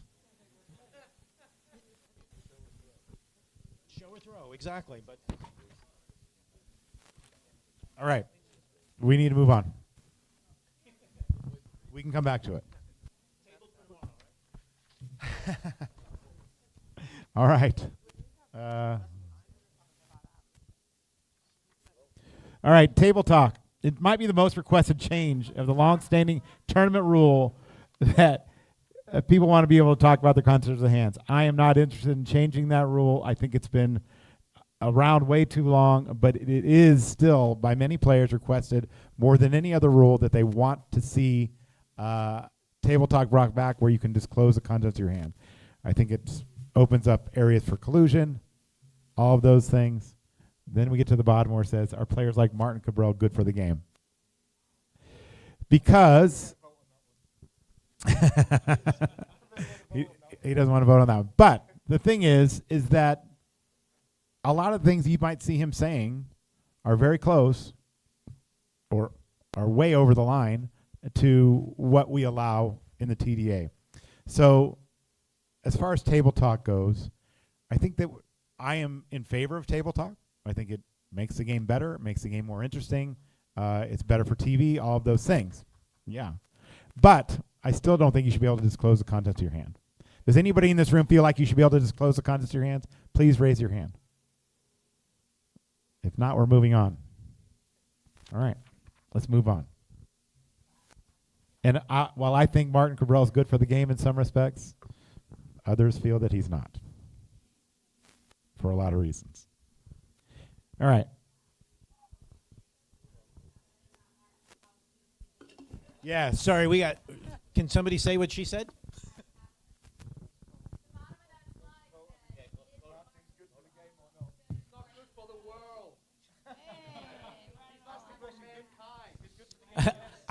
I would simply say that your mileage will vary with certain players, but I would also add there's not and I say this again with utmost respect, there's not a single player on the planet that makes or breaks a festival. So whether you have, and that's good or bad, like the Phils, Daniel, all these people are the best players on the planet. They weren't at many of your last festivals, and your festivals still went fine. So if you don't need the best players on the planet, you also don't necessarily need the worst players on the planet. So it's entirely up to everybody to make their determinations. People on here have made their determinations about Kasuf or Cabral or any of those people. We all have banned players in our own properties that we banned for whatever reasons. You make those business decisions. So, but I don't want to hold a vote on a specific player. That's a bit mean. Then we have Poker News up here, who does nothing but focus on putting Cabral on every single video that they post. They're in it for the clicks. And you could tell us, why does he perform so well?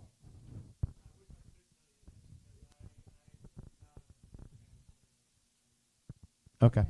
There you go. There's Poker News speaking right there. Good morning. My name's Tina Stafford. I'm the East Coast Tour Director for the Lips Tour. I have a different perspective on some of this, and I have a question for you. What is the difference between table talk and verbal abuse? Now, as a woman player, a female player, I have played for 22 years, and there's not a single day where I've not suffered verbal abuse. That's also been, oh, you're just overreacting. That's just table talk. So we need to determine, I think, where that line happens. I mean, I've played with people in this room where I've watched them be verbally abusive, like absolutely straight up verbally abusive. That's not table talk. So, but when I have said something, or I call a floor, or I see someone, it's dismissed, table talk. So let's talk about the range of what that means and how we can move forward so people like myself and other people don't have to suffer the verbal abuse that I've taken, and it's just being called table talk. I agreed 100%. I think, DC, you sent something yesterday. You guys have a big addendum at the back of your rules, right?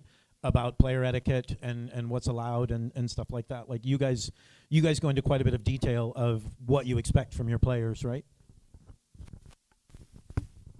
Yeah, we have a big section on the back of our rules. Let me just find it. It's like almost 20 items in which we say about behavioral. Right here. So in order to maintain a pleasant environment for all competitors, and there's an introduction. So they can be penalized or suspended or disqualified if they do one of the following, but not limited to. And there is like 20 or something items. So intentionally or repeatedly acting out of turn, mucking their cards out of turn.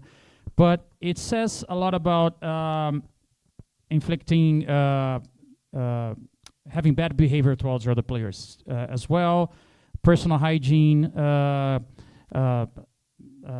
physically or verbally abusing, assaulting other competitors, members of the tournament's organization, or spectators. So displaying signs of alcohol intoxication, drunkenness, or use of any other substance that may alter social behavior, compromise the smooth running of the tournament, disrespect other participants, and or having personal hygiene that disturbs other competitors seated at the tables.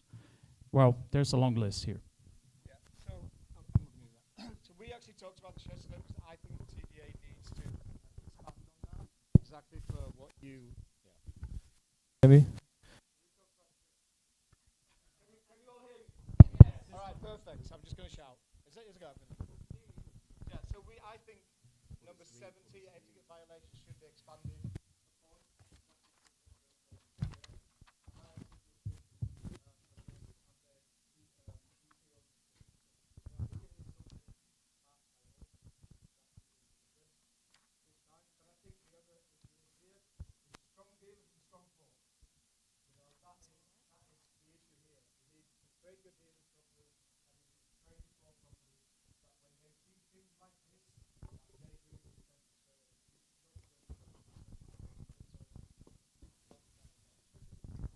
Thank you, Toby. And quite honestly, I don't suffer from it because nobody tries to abuse me. However, as Tina said, and as I hear from other women, there is an awful lot of verbal abuse. So Toby's absolutely right.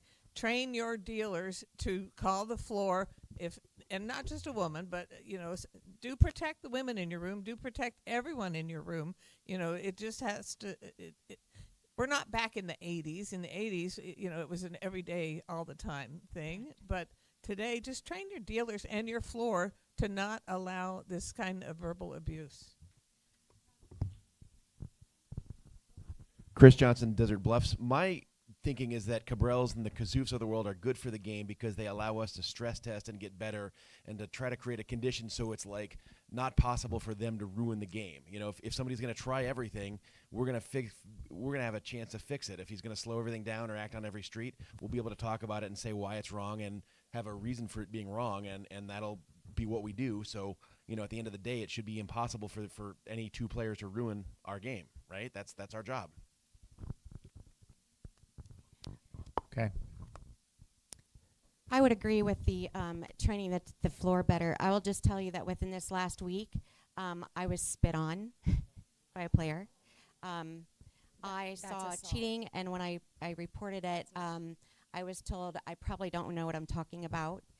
This is some of the things that I mean, I'm not going to go into the list of things that I've had personally handled, but and the abuse. But this is not just a rare thing. This happens all the time. There are certain casinos. Listen, I've been around the block a few times, but I'm going to tell you, the level of abuse that I still see. And as an advocate for the Women's Poker Association, I see people and women come up to me, and men also. You know, I don't understand why this is happening. And to this day, I see it. To this day, I've had people tell me I'm an over-emotional woman. That happened to me last Friday. These are things that are happening still all the time. There's they say there's a reason why if there's an organization around as an advocacy, there's a reason why it's here.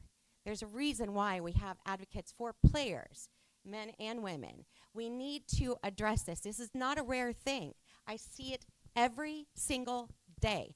I was just asked, I was playing 510 at the Aria, and a gentleman sat down and says, "What is she doing here?" I said, I'm here to take your chips. Have a seat. Happens every day. So we need to really be specific about what is the line of table talk and what is the line of abuse. It doesn't mean that they're drunk. It doesn't mean they're stinky. It doesn't mean that they're broke. It just means that they're just being, and there's the difference between talking trash and having verbal abuse. And this should all be better defined within the table talk discussion, in my opinion. I think, sorry, hi, I'm Kelly DeSalos. I'm from Brigada. I think just to agree and further Tina's point, I think it would be a great asset if instead of trying to define it or using the words verbal abuse, we just make it a mandatory penalty in a TD's discretion on what lengthy postmortems about a hand are insulting a player, whatever is acceptable for your room. But if TDA put into place that it was a mandatory penalty based on that, that would go a long way to assist every room across the country in supporting that and changing that environment. That's my opinion, just to add on to Tina's. Yeah. Yeah.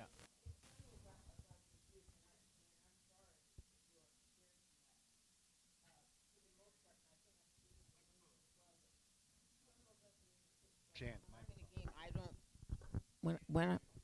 When I'm in a game, I'm speaking probably for Linda as well, but when we are in a game, we don't see that because they know they aren't going to get away. You know, they know that we're going to act upon it when we're there as players, and it boggles my mind that you are experiencing that so much. And I apologize for the damn industry because that's horrible. But if a mandatory penalty, it also when one person is abusive and nothing happens except you've intimidated the player you intended to harm, then everyone jumps on the wagon and it perpetuates it and it grows. And if we nip it in the bud, and a penalty usually does that. If people know they'll get a penalty, and it's a subjective thing. You know, what is abuse? Was it kidding? Was it intentional? Was it meant to be funny or harmful? It's subjective, and you're at your own risk when you do it, based on the decision you're going to get. I think that there's 2 points that kind of tangentially relate to this. I agree that it should be the floors and the dealers' responsibility to recognize what abuse looks like. And I think that there's a big gap of knowledge there. I don't know how you train your floors and tournament directors to understand what it feels like to be a woman at the table, though. Even as a female dealer, I have received plenty of abuse, pointed it out, and people just say, get thicker skin, don't worry about it, just move on to the next table, so on and so forth. And I think another element of this is representation, right? I mean, the floors and tournament directors are overwhelmingly male.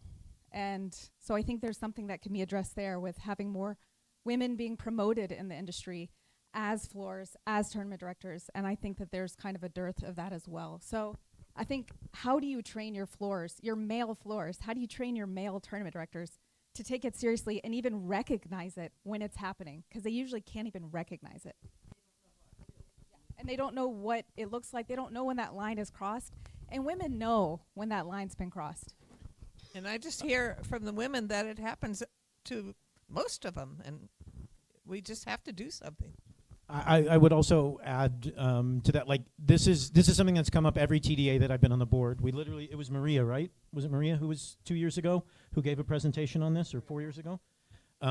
Like it's something that comes up at every TDA, which means we are failing to one extent or another to fix that thing. Like I can't imagine there's somebody in here who's running a room where if a player came up and said, that player just spit on me, and you could prove that, who wouldn't throw his ass out for, I mean, depending on what you're DQing him from the tournament, you're giving him a 24, you're giving him a week, you're like whatever, but that player's gone for, I would assume, almost anybody in here.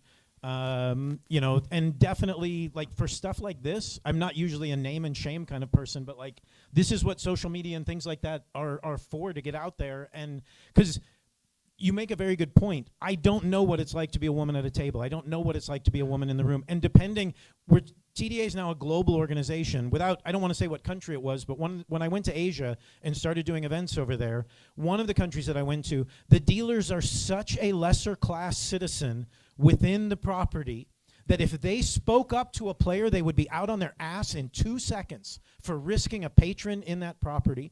So sometimes you can't even depend on your dealers to be able to do it, because they are keeping their head down and getting through their 30 minutes to try and cause the least problems possible. Depending on, it's different. American dealers are a bit more abrasive. We've got table captains over here, male and female, which can be quite good or bad depending. But I've been on the board since 2013, I think.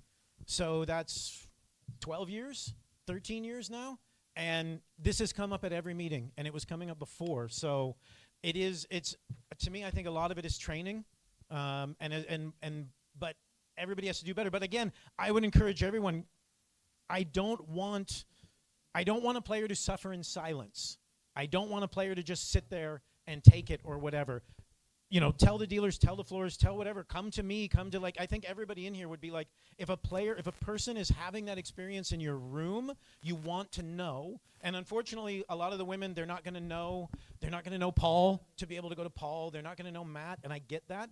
I don't necessarily have a solution, but we need to try and find some way to do better on this, because it's literally come up. We've had 3 presentations in the time I've been on the board about how much it sucks to be a female player. And like, we have the discussion over women's events, and every time I talk to the players, it's like women make up 50% of the population. They make up 5% of our players. There's a reason for that, and a lot of it has to do with the environment that we're providing. And I don't know how many of you were looking at Facebook, but the ladies' tournament yesterday at WSOP, there was a transgender woman at the final table. I believe she came in second, and the abuse that was lobbed at her on Facebook on this chat was horrendously awful, absolutely awful. And you know, that also obviously is abuse, and that's something that we need to take care of, and we need to educate some of the people in this room as well, that whatever your personal thoughts are, that a person is a person, and she entered the tournament, she's a female, that's kind of the end of it. It was a non-issue until everyone had to make it an issue. And on the penalty side of this, if you look at Rule 70, etiquette violations, abusive conduct is clearly written in as an etiquette violation. And then under the penalty phase, for all penalties, for all violations, they're subject to one of 2 things. Either a penalty may be invoked or a penalty will be invoked. In the case of abusive conduct, a penalty will be invoked. So maybe this is just being under-enforced, but the TDA rules clearly recognize the type of abuse you're talking about is a violation, prima facie. It's a violation, and it should be penalized, not be penalized. Okay. Michelle McGinn, Talking Stick in Arizona. And I do want to address what's brought up. And I know that there's already that Rule 70 in here. We acknowledge it. I think what we need to do as a group of operators is to really encourage, train, have conversations around this with our tournament floor, tournament directors that are there on the floor with the guests, with the players. We hear it. I hear it. I was a dealer for years. I took it, right? come together and we all really just trickle this down, I think it will make a lasting effect. And then when we enforce those penalties, and that's the key, we have to enforce the penalties that are already there. And I just would encourage from leadership here to put that out there and just hammer it home, because like what Aubrey took in that final table, the abuse online is horrific. And it's yeah. Happened in the card room for her too.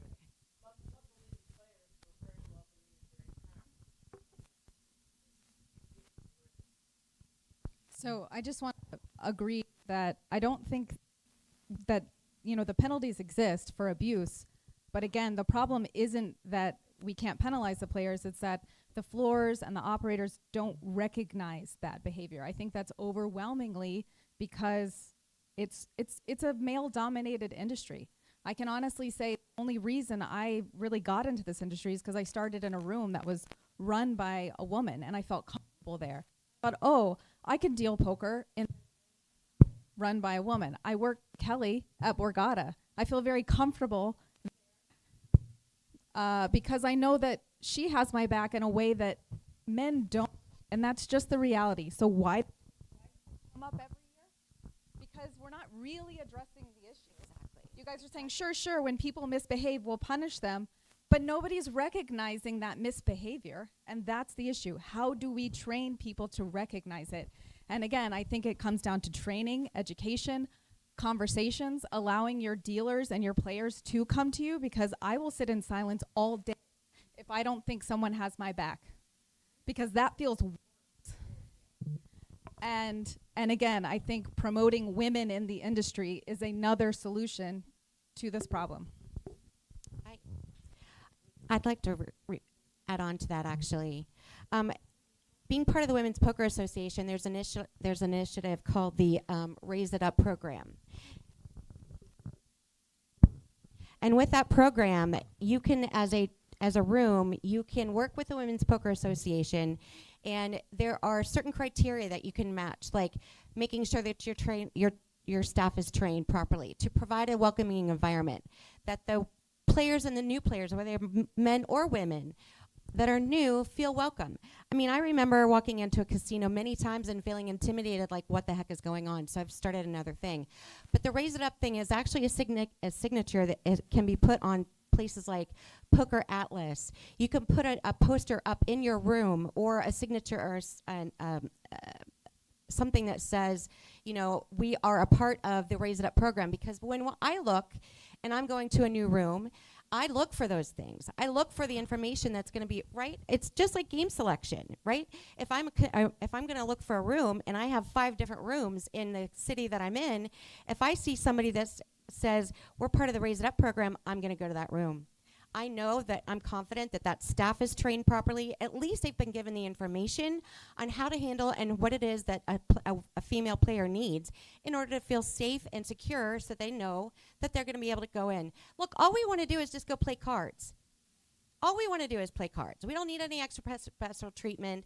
You don't need to hold my hand. I don't need to be told I'm over emotional. I don't need any of that. I just want to sit down and play some cards. And if I see that there's a signature or an opportunity, and I see that, so maybe there is an opportunity. I think that the Women's Poker Association has provided a training program for that. So if that's something that you find interesting, then reach out to them and say, listen, we'd like to be a part of that. Because I promise you, the women's segment in this game is probably one of the fastest growing segments of the industry. And if you're not willing to provide that opportunity and potentially train your people so that we can come to your room and we feel confident to spend our dollars, we're just not going to. Well, very good, Tina. As an advocate of the Women's Poker Association, I'm Lupe Soto. I'm the founder of the Women's Poker Association and the founder of the Ladies International Poker Series, which is the largest poker tour in the world for women. Thank you. So the only thing I want to enforce with the operators, well, first of all, of course, definitely do that, because that is an initiative for women to recognize when an operator has her back. That's the first thing. Second thing is, is remember, and this is gender specific to women. If you have a player who is a constant in your room and they do provide you a lot of revenue there every day, but they're a big asshole, that person is not good for your room, because there are 8 other players sitting at that table recognizing if an operator does not address that one player. That means 8 other players are going to make a decision about whether or not they want to be back in your room. You are going to get 8 more people with revenue coming back to address that one player who is not good for your room. So please remember that. Hi, my name's Kelly Gall. I'm from Calgary. I'm a player. And hey, this is my first summit. And what I've noticed is every topic that's been brought up, there's been some discourse, some disagreement. But one thing we don't see is any women in this room saying, no, that isn't happening. It happens, and it's prolific, and it's continuous, and it's subtle, and it's aggressive, and it's abusive. We don't know how to resolve it completely, but I think I know where to start. I think whenever a tournament director or floor person listens to the loudest voice in a disagreement, it starts. The women are outnumbered, and the gang of men bullying them out of chops or into chops, into paying a bubble, not paying a bubble. Really what they're saying is don't speak up. So what the women in this room are doing is agreeing with each other because they're all experiencing it. They don't speak up because there's repercussions, because it's allowed. So I leave it at that. Thank you.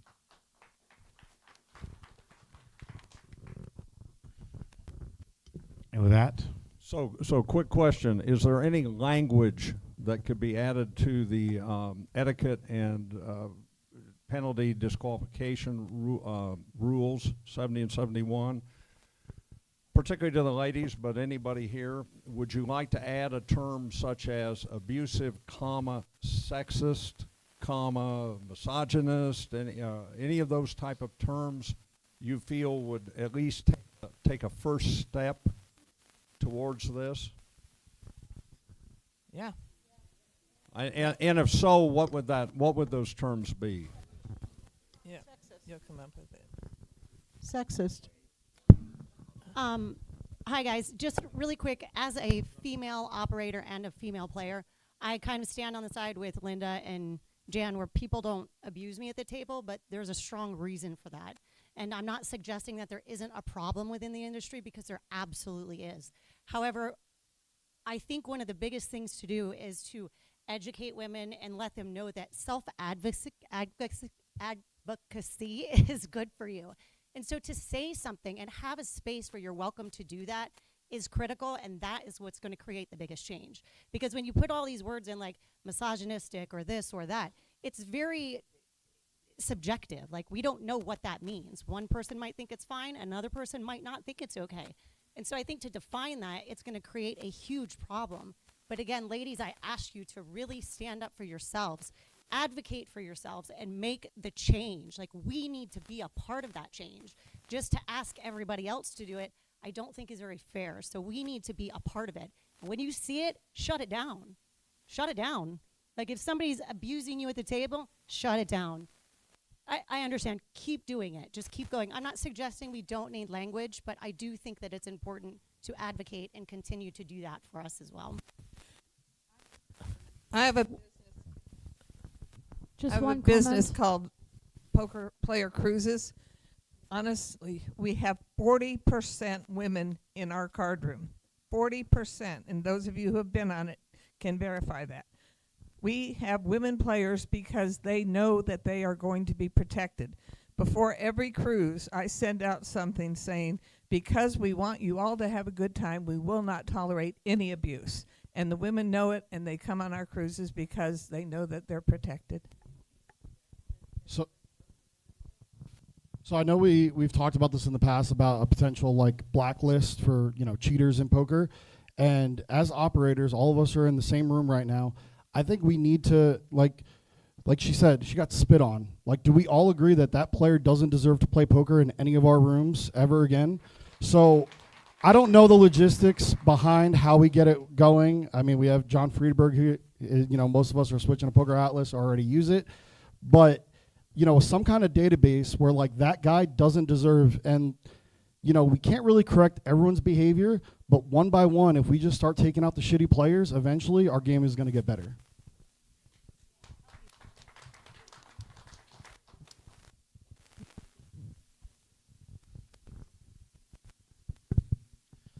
Hey, I'm Dustin from Rivers Casino, New York. I would just like to touch a little bit about what everybody said. You know, as we say, the player pool for our poker rooms are already very small percentage women. I think the same goes for our women leadership. And while obviously a nice solution would be let's get more women onto our leadership teams, we already have a small amount of dealers that are women. So it's hard to get a larger percentage of our leadership teams to be women when we don't have a lot of dealers that are women. And at the same time, we don't have a lot of those dealers who want to move into leadership, whether it be for monetary reasons, you know, their own knowledge, whatever it is hard to find women leaders with the knowledge to move into that position. For myself, I'm lucky enough very recently to have been able to find 2 women leaders to join my team. One very strong as a shift manager and one who absolutely knew nothing about poker, and we are taking a chance to train them from the ground up, primarily because they have the attitude that we want to promote for our room. But I do think it is important in the opportunities we have to get those strong women leaders and to make them part of the changes that we want to see in our room. Now, I think most of us here, whether we are room operators, casino operators, shift managers, I think some of the topics that we're talking about right now is how women are treated, or even men. As we said, this is not just an issue for women. I think all of us in this room would have no problem stepping in, addressing, and taking care of this bad behavior that we're talking about. But not all of us can be in our rooms 24/7, right? We have people who report below us, whether it be assistant shift managers, supervisors, etc. And not all of them are going to be as experienced or as strong as we are. And I think it falls on a lot of us to train them and teach them to be present. Walk around your tables, you know, nip these in the bud before they actually become a problem. A lot of our room managers, you know, not the managers themselves, but like the shift managers or supervisors, a lot of them are going to be reactionary. It's only going to be, is somebody complaining about this? Is someone coming to me and telling me that something happening while they're standing back by the tournament podium or the payout area or whatever it is? I think it's important that we train our staff to have their ears open, be vigilant, walking around, because you're not just looking for problems or cheaters or whatever it is. This type of behavior, this bad behavior, the arguments, we need to be listening for and be willing to pay attention and step in rather than just waiting for it to be reported to us. And our leadership team needs to have the confidence to step in and address that problem before it's reported to us, because, as we said, some of the ladies are just going to sit there and take it, and it may never be reported. So I'd really love to this is my last wrap on it, hopefully, and just agree with this gentleman's point with confidence. I agree as a leader that I can tell my team to do something a specific way, but they are exponentially more supported if that is black and white confidence, meaning it is a rule addendum that we can, as vague as language needs to be, so that every room can take it on its own. In the South, they may want people to pull out chairs and say yes ma'am and yes sir. In the Northeast, every other word is fuck. Sometimes lightheartedly, but like there are differences. We get it. But TDA support in penalizing that will go a long way for everyone's black and white confidence. Another thing about women's events that a lot of the men may not understand, why do women like to play in women's events? I mean, obviously this is a brain game and there's no speed or strength involved, but we can all compete together. But when we play in an open event, you know, and the TV's on, we're watching, you know, look at the tits on her and look, I mean, the conversation is different. It's not abusive conversation, but a lot of time it's there for shock value.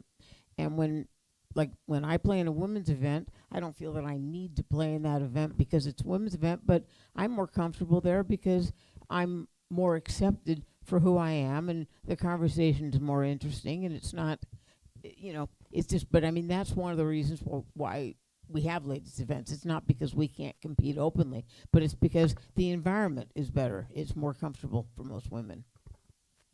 I have the mic, so I'd like to make a comment. Sorry. I agree that we need to advocate for ourselves. However, I've seen instances where I have done that. It was at a local casino quite a few years ago, and a guy was just escalating, and he lost a big pot. And he sat there and said, I am really going to murder somebody in this room tonight. And at that point, I said to the dealer, I said, call the floor. And then she called the floor. He started going off on the dealer because he thought it was her idea. I said, sir, stop. It was me. If you want to come after me, come after me. The floor comes over. We explain what was happening. And guess what the floor said? Everybody just needs to get along. So when you advocate like that, and that's the response you get, then what's the point in advocating for yourself? We need the backup. We really do. We need the backup. And at that response, I got up and left. And I rarely go back to that room.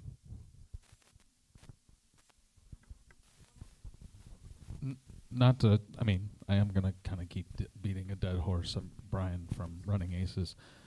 There's been a lot of talk about get the rule in black and white, and that'll help us. Well, we have rules in black and white that our most poker viral videos aren't enforcing.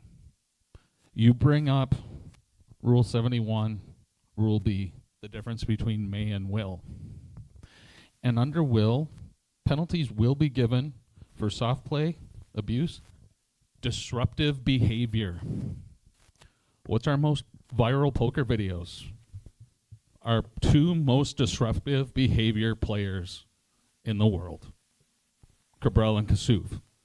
So I might not understand what it's like to be a woman, but if we're going to tell women, we're going to protect you because we're going to put rules in place to penalize players, but then they don't see us actually enforcing those rules that are already on the books for these most viral videos that are getting watched, what confidence are they going to have in the rules that we put in place?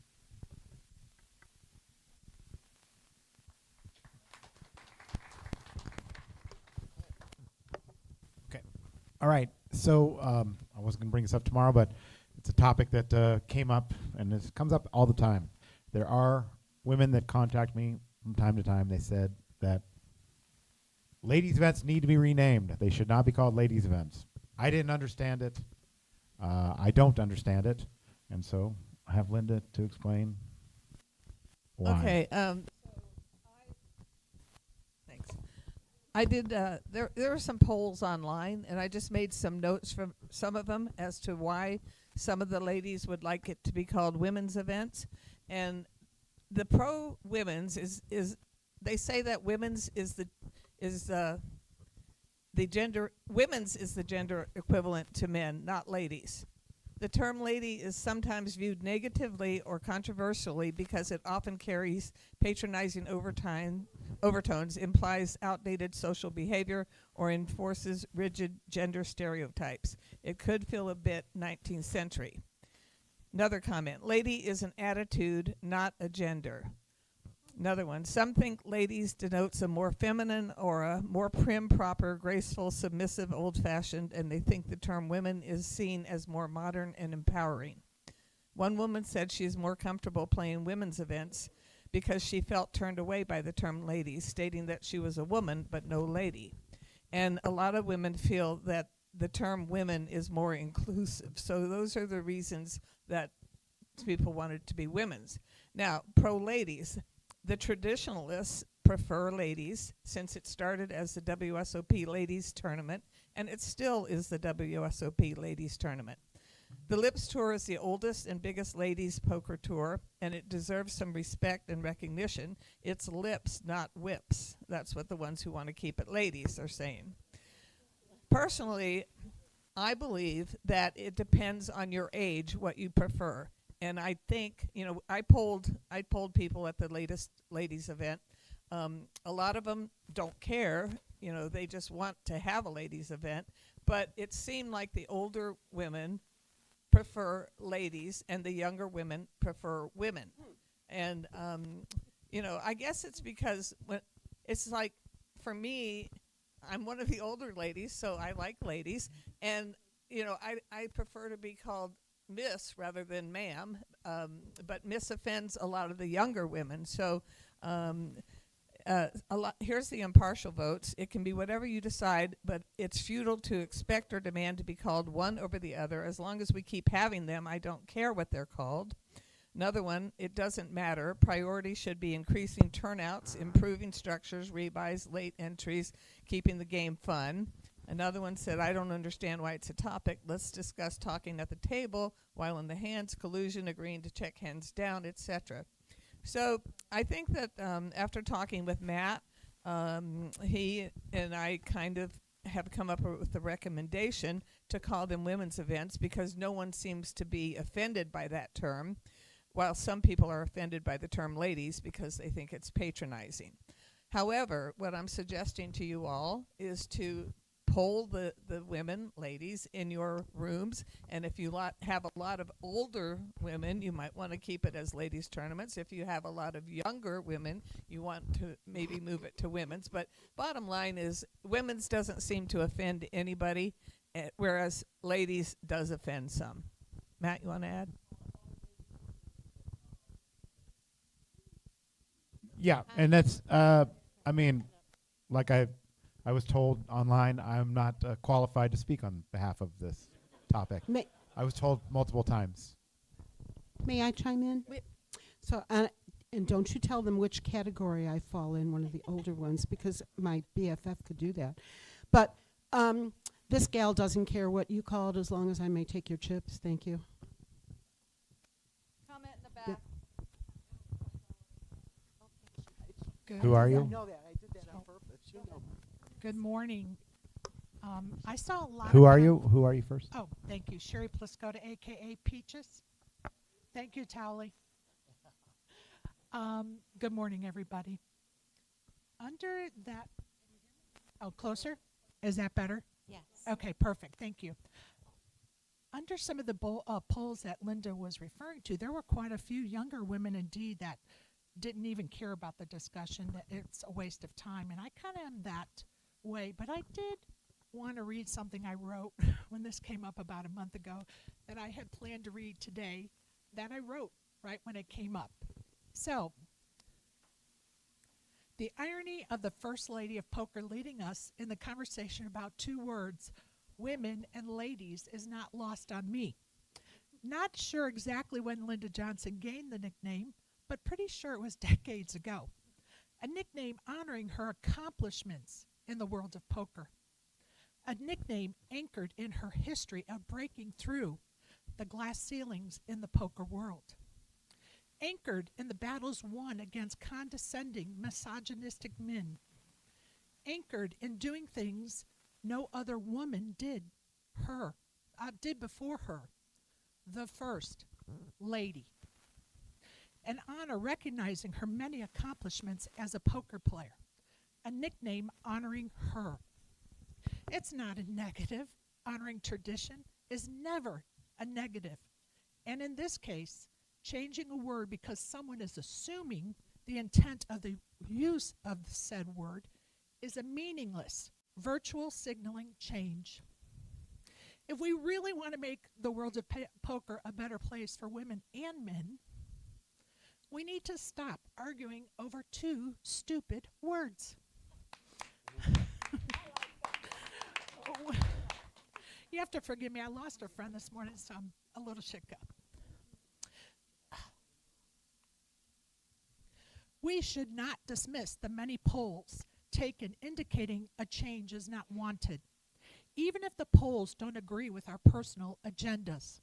I can't imagine our beloved First Lady of Poker would ever consider changing her name that is so rich in history and accomplishments.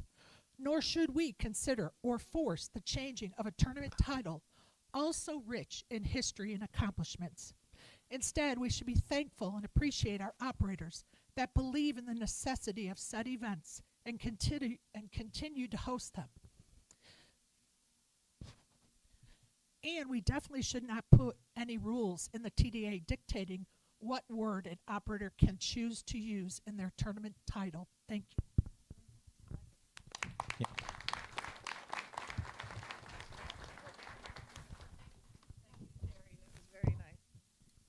Sherry, thank you. Yeah, I guess Mike Sexton gave me the nickname the First Lady of Poker, but maybe, and I don't want it changed to the First Woman of Poker. So thank you. So yeah, I was in the group that, to me, I kind of like tradition of being ladies tournaments, but if that offends some women, then maybe change to women, but I say do what you want to do in your card rooms. I say we are not going to have a rule about it, and so it's up to you guys what you want to call it. Yeah, I was going to, sorry, just to clarify that, we're not recommending any type of change. I'm sorry. We're not recommending any type of change to this. It was just something that came up over Twitter with Matt. It engendered an interesting conversation throughout all of that. Like on the APT, we run 50 to 60 women's events a year. When I was with EPT, my women players said to call them women's events, so I called them women's events. But we run a ton of them, and we're just happy to have that demographic supporting the event. So I don't think anybody here is asking for a change to it. It's a topic that's come up in the last, actually not even the last 2 years, it just came up in the last few months. So we wanted to make sure that there was a moment for people to express their opinions. But I think, Linda, the whole thing is basically, as long as you continue to run them, you can call them whatever you want to. Yeah. I was basically say the same thing, that I think it's up to the operators. You know your player market, name it what you think it should. I think event names should be up to the operator. And I don't think this is under the purview of TDA at all. That's okay. Well, all right. I think that is a good topic to bring up, and I think that honestly, my opinion is nobody's offended by calling them women's events. Some are offended by calling them ladies' events. Change them to women's events. It doesn't matter to me. I think that it doesn't affect anybody by calling them women's events. Nobody's not going to play because, you change it to women's, I'm not going to play. But there are some women that will not play because it's called a ladies' event. So use that as you feel. I was just getting a visual of Lupe changing the tour from lips to whips. I still think that's fine to call it lips. whip. I think it makes sense. It's tradition. It's been there. Well, the other thing is I think that there are many, many, many titles that women's events are called. There's Poker Queens, there's, the gals, there's the Poker Chicks, there's a lot of different names. So, it's our dollars when we go into a tournament, and if we're offended by something, we don't put our dollars down. If you're not offended, then go ahead and put your dollars down. Let's talk about abuse in poker instead of what word we're going to use. Yes, and so coming back to that, we are going to strengthen the language in number 70 and 71 for penalties and etiquette violations about this.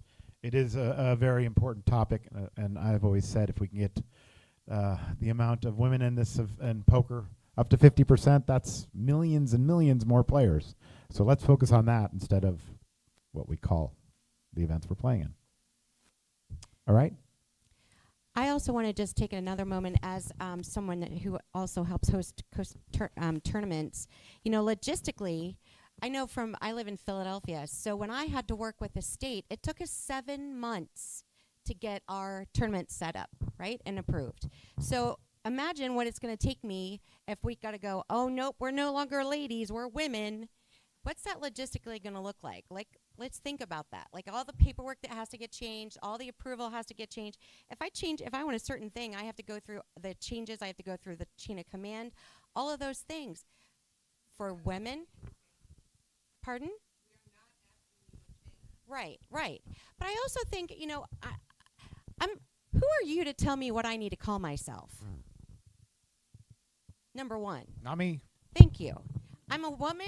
I actually identify more as a chick, but you know, it's okay. I'll be called a lady or a woman. It doesn't matter. I think that if you have a problem with the way, I think I would be more concerned about the structure of a tournament and the payout structure, the how much. I think people are more concerned about whether we get 30 minutes or 45 minutes on the East Coast for dinner breaks than we are about what it's called. And if you're so offended that it's not called women or not called women's, go find another game. I mean, it's our job to know our market. It's our job to know who we cater to. And I agree with you. I think it's an age issue, but I also think it's a regional issue. If I'm in Reno, I'm probably going to call it a ladies event. If I'm in Sacramento, I might call it a women's event. If I'm in Chicago, it could go. I don't think it's a TDA thing. I think this is an individual business who can run it, and we should be able to know our market well enough to know what we should call it. I agree. Okay, guys, I love women. I love everything. We're going nowhere with this conversation, and we have things to talk about, like one chip behind. And if we're spending this much time on women and who can see cards, this is going to end on Friday. So please, guys, I love everybody. I love the story time. I think everything's important, but we have to think about the big topics we have coming up that we are going to have big discussions about. So. There are Sorry, some but key rules that I'm will be going to be changing. the move on person. Hey, Willie. All right. Cards dealt out of order. This came up again down the street where it went from 3 players to 2 players. The button moves, as we know, to the person that had the big blind last. Small blind on the button. The dealer dealt to the button first, and then the hand played out. And because the cards were dealt out of order, one player got eliminated, and the tournament was over. We have a rule already for significant action. I don't know what the rule is. We're talking about changing that to substantial action. Substantial action, changing to significant action. I am under the not only the opinion but the belief that after significant action takes place, we are not going to go back. We had some debate about this yesterday. Some on the board feel that even though significant action has taken place, that we should back it up even as far as until the hand was over. I disagree with that. I don't think we need to change the rule. Neil? No. You keep saying, like, I'm saying this is a 1 in a trillion circumstance. That is not. It happens all the time. No. The fact, the dealing the wrong thing happens all the time. Yes. And I never said dealing the wrong thing that I would change anything. I'm saying this one specific hand that ended a 5-day, 16,000-person tournament that moved $500,000 in the wrong direction. Add that, if they're in my ear and we're on the turn and the TV's going, yo, the dealer dealed it backwards, I might jump in. To skip all of the debate on this, I'm not advocating any rule change. All I'm saying is my trigger to back it up is a lot later than their trigger. Like, if this had been caught pre-flop, everybody would probably stop this hand. Because there is no, like, even as the second person is calling, the second person creates the call of the all-in creates a significant action. But this is a very, very specific example. You know, even the people saying, what if you inverted it, that's still going all in, which is why the guy should have gotten a double up. All I'm saying is this is a massive spot where a member of my team made a mistake. If I can fix it, we've had this happen on the APT when we couldn't fix it. And we let it ride because accepted action, random card theory, all of that stuff. In this one moment, if it had been caught, I'm not saying while they're putting a bracelet on his arm, I'm turning it off. I just told everybody there, and they all think I'm nuts, which is fine. You can all think I'm nuts as well. I have a very quick trigger for misdeals because I don't want money moving because somebody on my team made a mistake. It creates such a horrible experience for those players. So in this specific instance, sorry? Players, well, I mean, it depends. It could be 3-handed, it could be 4-handed, it could be 6-handed. All I'm saying is in this one, if it had been caught, I might have stopped it. Is it horrible to have to turn around and say, all right, I'm dismissing the dealer. I'm sorry you think you won. I'm going to take a 20-minute break. Everybody reset your emotions. We're going to come back and we're going to play. Am I going to give the guy the double up? No, I'm not going that far. But I would potentially misdeal that hand. And yes, I said even up to the river, I might still misdeal it because this is a big mistake. I understand, Justin. I am nuts. But it's all Rule 1, and it's a 1 in a trillion circumstance, and that's probably all the time the TDA needs to spend hearing my opinion on it. All right. Well, We can move on to the next topic. All of you are letting it play out, and so am I 99% of the time. yeah, we agree that it shouldn't be overturned, except for Neil. We all agree up here that it shouldn't be overturned once the significant action. And also, he's nuts. Yeah, we all agree he's nuts. But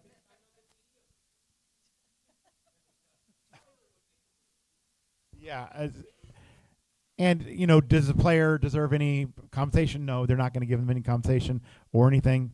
Does he deserve an apology? Maybe. I mean, even that might be a little too far. And the biggest point for me is, if we do back it up after significant action, we've actually created a free roll for that player to say that noticed it and didn't say anything, to then call it to the attention of the floor, and then they get to back that up. So we're not doing that. So let's move on. Anybody have any reasons to bring it? Yeah, I know. I just want to make sure that I want everybody to make sure that they're on the opposite side of you. All right. Is anybody killing hands for players standing up? This happened at the World Series last year, where a player that is way out of line all the time stood up, walked away from the table to look at somebody else's stack, said, "I'm not folding," and then just walked behind the table.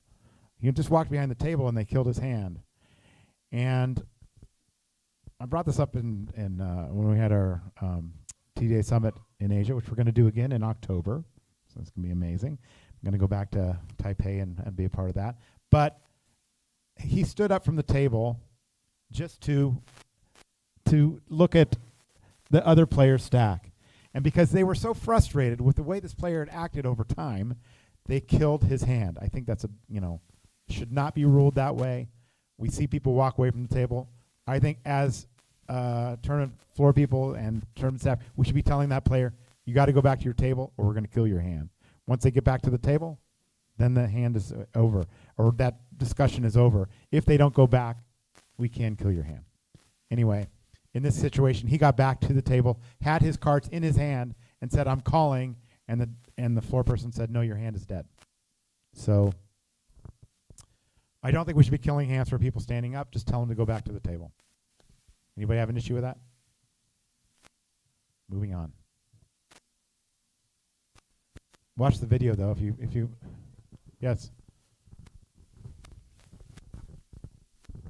Hello. Who are you? I'm Ray Chu from Hong Kong. I run the Gossip Poker. Just quickly, I want to break this down. Like for killing hands for players, just basically move away from his hand. So they have basically free timing. He can move away from his hand, right? While the hand is still is not at showdown, or he's all in. He got called, but the board is not yet completely run out, or the board is already run out, but the pot is not yet pushed to him, right? Because on my tour or in tournament I play, there are scenarios where players are multi-tabling, and so they have the incentives to run to their other table. So there are players that they come up to me like, "Hey, can I just run to my other table? Like, I'm all in. I got called. Like I have no actions pending. I'm not trying to influence the actions. Can I just leave it and just run to my other table?" So can we get clarification? Like, can the player just, hey, he is all in. He got called. Can he just run and then let the dealers take care of if he got double up? Case by case, and I don't think for the majority there's no multi-tabling going on, but I understand what you're saying, and I think that's probably case by case and handle that on your own. But in addition to that, I think that we're going to talk about it. They shouldn't be acting out of turn, like leaving the table after they've looked at their cards. I understand, but like they are, so because there are floors that ask me this question, there are players asking me this question, and I always urge the players, like, do not act out of turns, or when your all-in is not yet called, do not abandon your cards yet.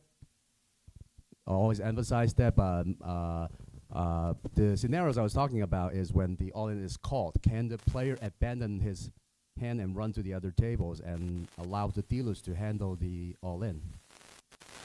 That's my question.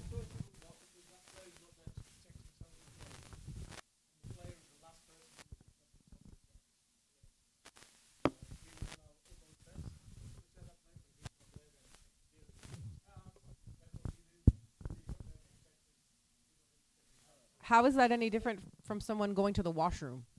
Like if you're multi-tabling, you're leaving to do your other table. What if you're going to the washroom? It's the same thing. Are we going to kill their hand if they go to the washroom? They could. Of course, Yeah. of course. So I'm asking, why is it any different? Yeah. If you No, that's a leave- little different because like in this case, like the players make every effort to go all in and make sure his all in was called, and maybe like the dealer is just taking the sweet time to run out the board, and all he wants to do is just run to the other table. I want to. Revenue. I'm sorry. Excuse me. Excuse me. Yes. Rule number 1, right? Excuse Rule number me. 1. Use your best judgment.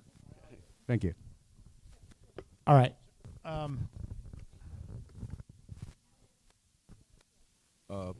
Paul from Borgata, WPTC. I just don't think we should be normalizing players leaving their hand from the table, right? Like, people are going all in and they're going to the washroom or they're walking away and going to other tables. We shouldn't be normalizing that. It's not proper. You know, you as a player, you should be responsible for, you know, being at the table and playing your hand while it's in play. At the end of the hand, go wherever you want. But while the hand's in play, exactly, you should be at the table. Okay. All right. There's some disagreement on the board on this one as well. Player A is in the small blind, B is in the big blind, C is and under the gun. We lose player B in hand 2. Player A is a button. Player C is a small blind and should be a big blind alone. And player D is big blind, is under the gun. We played hands, both hands played like this.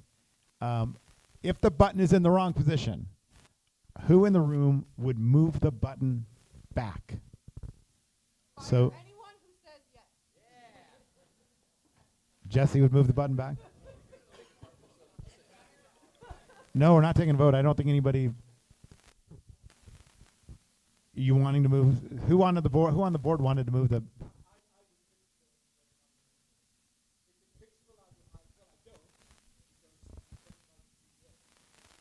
We do have a rule already in place. It's.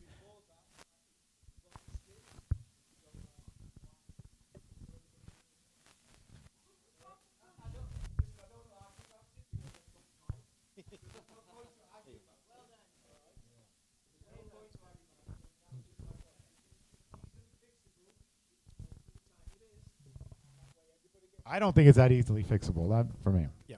Yeah. It was brought up because BBA makes it twice as twice as wonderful, and it makes it worth my while to go. I don't know the button got moved twice. I mean, but yeah.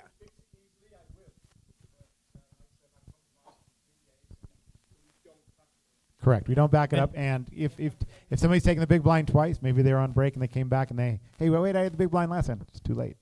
Significant action's taken place. There We was can't fix one that. timid hand that started to go up before Jen yelled, "Fire everybody who does it," and I saw that hand go back down. So I think, yeah, by acclamation, then I'm assuming we're not changing that rule. You can move to the next one. Sorry, Toby. You can keep backing it up on your tour. All right. Another one that gets mentioned quite a bit. Donna brought this to me. If a player asks whether they can re-raise or if there's an all-in for less of a full raise, is the dealer allowed to tell them the action's closed? We have a rule for this already, right? Or do we not? No, we do not. Should the dealer be answering these questions? And I say yes. And I think we agreed to put up yesterday on the board, they should be yes. They should not be talking about gameplay. The dealer should not be talking about gameplay. But they should be answering questions which are within the rules and procedures of the game. So we talked about this last summit. I even listened to it, like, because I'm a loser and I listened to myself talk. And I gave the whole speech for this exact same scenario where if they are asking us questions with yes or no answers, we do not answer them. And the two biggest ones are when people are acting out of turn, when it's my turn after me, and I can't ask the dealer, what's going to happen to money if I call? All you can do is tell the player the rule. We're never going to withhold the rules from them. So you can tell him, out of turn action is binding. unless action changes. And if they don't know what that means, the dealer can't be telling him, well, if you call, his money's going to stay. If you raise, he can take it back and do whatever he wants. If you this, if you that, you're now helping the player make a decision on what they're going to do with their hand. Same thing with this one. If I call, can he raise? The dealer should never answer that with a yes or no answer. They should be telling them the rule. If he is facing a full raise, yes, he will be able to raise. And that's up to the player to be able to figure out if he's facing a full raise or not. The dealer can't say, yeah, if you call, he can raise, or no, if you call, he can't raise, because now that dealer is influencing his decision.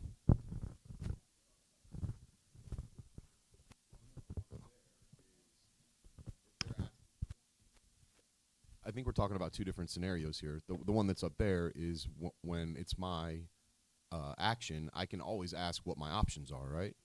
So I think that's what we're talking about here. In Jen's, this we're talking about, is the betting reopened? Can he re-raise me right, if? If you're asking what he can do when it's your options, then you shouldn't be able to tell them that, because that's going into strategy, right? But if it's on me, I should always be able to know what my options are. Right, but the specific question is betting reopened? Not can he raise, is betting reopened? And that is a rule.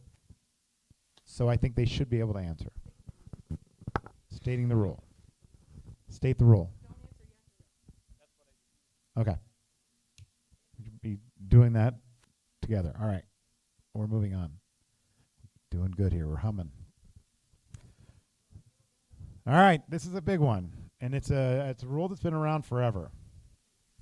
And it's, again, challenged many, many times. And it's challenged by players that are seeing actual angles happen. The popular opinion that checking out of turn should be binding. Why or why not? Should passive action out of turn be binding? Okay, we made a rule, I don't know when, that if you fold out of turn, you can no longer play the hand. I am proposing, and we talked about it yesterday, that if you check out of turn, you should not be able to raise. Check or call, you should not be able to raise. We all agreed upon this yesterday. What we said was if you make a passive action out of turn, you make a passive action in turn. Correct. Paul? Ryan Unger from Orange City, Daytona. We had a really unique scenario happen recently at a final table. The big blind had not posted their blinds yet. As the dealer's pitching the cards out, they quickly went to muck. And then someone said, you're the big blind. So I came over and I said, your option is not to fold. So we let him post his blind and he got his cards. It goes around. The button, the information knowing they were going to fold, raises. The small blind then goes all in. And at that point, the original big blind says, well, right now it'd be a great chance to call and get my value on my money. So he did go all in. Or I'm sorry, he went all in as well. We said that the rule kind of worked out the way it was supposed to. He didn't have the option to fold. The only thing I could have done is probably given him a penalty afterwards. I didn't really think about it at the time, but he ended up winning the hand. It was kind of controversial. Folding to a check. We discussed this yesterday on the board, and I think we came to a pretty unanimous agreement that this rule is very player requested. Like you said, players have been requesting this rule. I actually have always kind of wanted to go to this rule. The reason is because I feel like, I'm not saying it the majority of the time, but I'm saying a high percentage of the time, a percentage of the time that I am uncomfortable with, it is an angle where a player will check out of turn or call out of turn, intending to create a response from the other player and then put in a raise. So our proposal is that any passive action out of turn must remain passive when it is your turn. However, if you took an aggressive action out of turn, you are still permitted to take aggressive actions in turn. The checking out of turn to induce a bet, the calling a bet before it is your turn to call, the frequency of which it's an angle is uncomfortable, and I don't want to live with that. And again, this is player requested. They're the ones that see the angles, and I support the players on this 100%. I've been told by a few players, Jared Jaffe being one of them, that this is the biggest open angle in the TDA rules that players have actively checked out of turn knowing that they are going to raise. Their checking out of turn causes this player to bet. And now they're raising, and it's an angle, and it's open with the rule that we currently have. So, I'm asking, what is the reasons why we haven't changed this in the past? It's been brought up before, and is there anyone that can't live with changing it so that if you check or call out a turn, you are not permitted to raise or bet?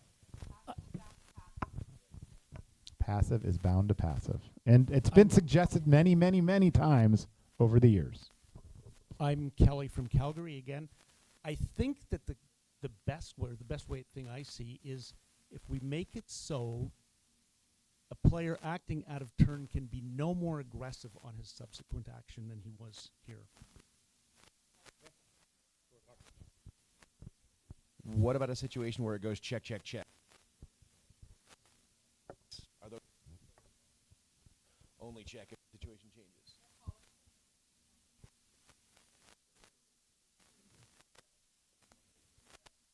There has a stack size that would be an all-in if he was intending to get some money in the pot. And it had gone check, check, check. We're saying if he follows the lead of the incorrectly out of turn first player, is that what we're saying? Okay. I'm a little confused by the question, but sure. If a player if 3 players in a row check after one player acts erroneously, the other 2 players are also bound to not change their action. Is that what we're saying? Because there's multiple out of turns. So the first one should be treated, I think, differently than the next 2 that act out of turn, because the first one is out of turn. again, if they're checking, I do not think they should be able to raise. Yes. If they're passive. But if okay.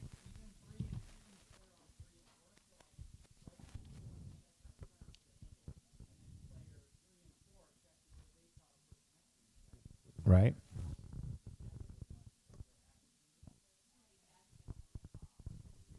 Yeah, but if somebody. Yeah.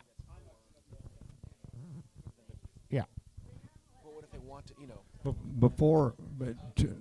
To answer the question about multiple out of turns, we currently have a rule 53B, and the discussion yesterday was that multiple out of turns when significant, and that would constitute significant action, that out of turn action would stand. In other words, 53B would not change. What we're talking about is one action out of turn being immediately corrected. I like this rule, but I do think it should be clarified that it's the first out of turn action is held to the passive action and subsequent actions. That's a lot of actions. Because sometimes people act out of turn and then 2 or 3 people act right after them, and I don't think that they should be held to that because someone else acted out of turn and they haven't realized that it wasn't to them. It's very easy to be looking down, this guy checks, and you just automatically check. So I think the language should clarify that is the first out of action player that has to remain passive.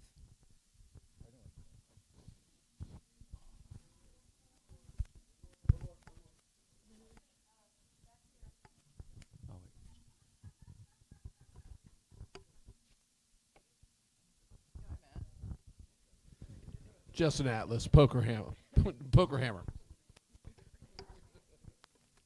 Okay, hi, I'm Justin Hammer. I called Neil nuts, so I'm gonna go ahead and be nuts here for a second so he can get me back. But I hate all of this. I don't. Right now, if somebody acts out of turn, the other person has the option to force them to do that or not, whether it's aggressive or passive. They already have that option right now.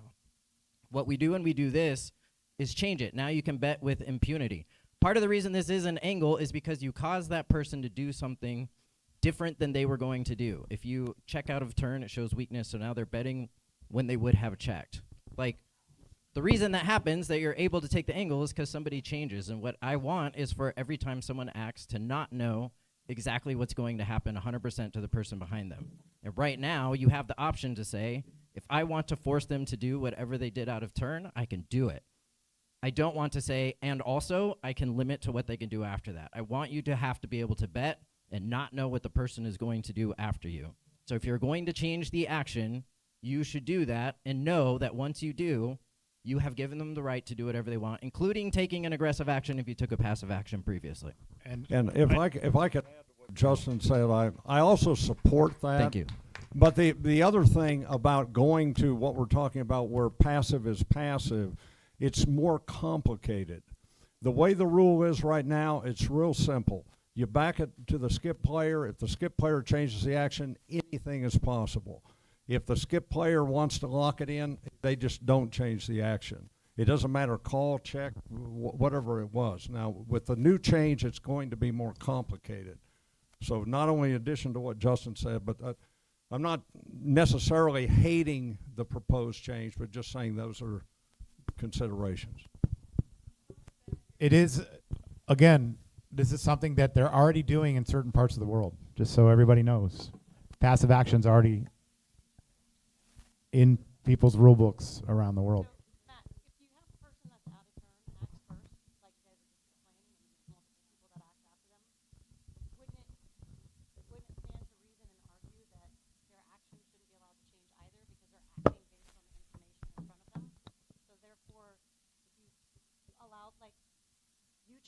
Linda checks, Paul checks, I check. This person never checked. So now he comes, right. Well, he's lost his, at that stage, he's lost the significant action. So he checks, we come back, the dealer stops and says, whoa, whoa, whoa, whoa, the action's back here, but people are going quickly. Yeah. If he checks, we wouldn't want to let you bet, no? Because No, you can't bet. You can't bet. Right, so everybody, not just first. No, that's not necessarily true, but what I'm saying is. Right? Wouldn't it stand to reason that it would be the same thing? Well, that scenario is already the rule because the action hasn't changed. Got it? Yeah, unless you made a bet. But, I mean, is anybody using passive action already? With a show of hands. Anybody using passive action already? I know they are in Australia.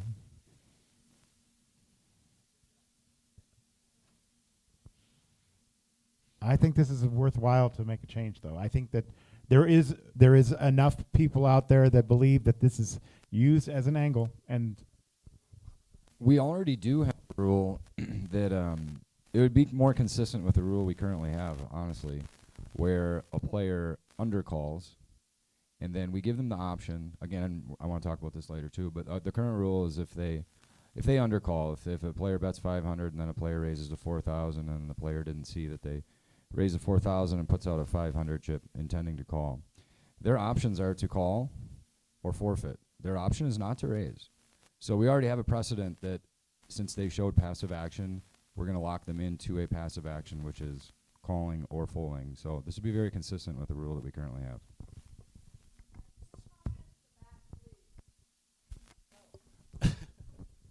This is Al from Texas Card House, Houston. Just for clarity, are we saying that in multi-way pot, the first time they checks out a turn, he can only check that particular round, but if it gets raised behind me and I cannot check raise the person behind me? No, it's for your first action only. So yeah, in the event that you checked out a turn, then you would be permitted to call a bet, and then if the player behind you raised, you could back raise. You could do that. It's just your first action is locked into a passive action. Okay. Real quick, I think I feel good about checked out of action being binding when the skipped action is completed. But the way the question at the bottom is phrased, it says passive action. I think we just need to be more specific. Are we going to include calls out of turn as well, or just checks? And I'm not sure I agree with with calls out of turn, but I do agree with checks. Thank you.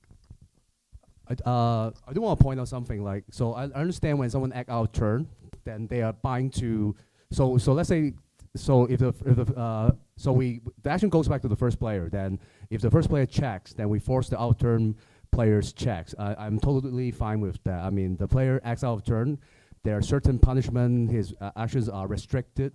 I think everyone in this room are totally fine with that. That's totally fine, right?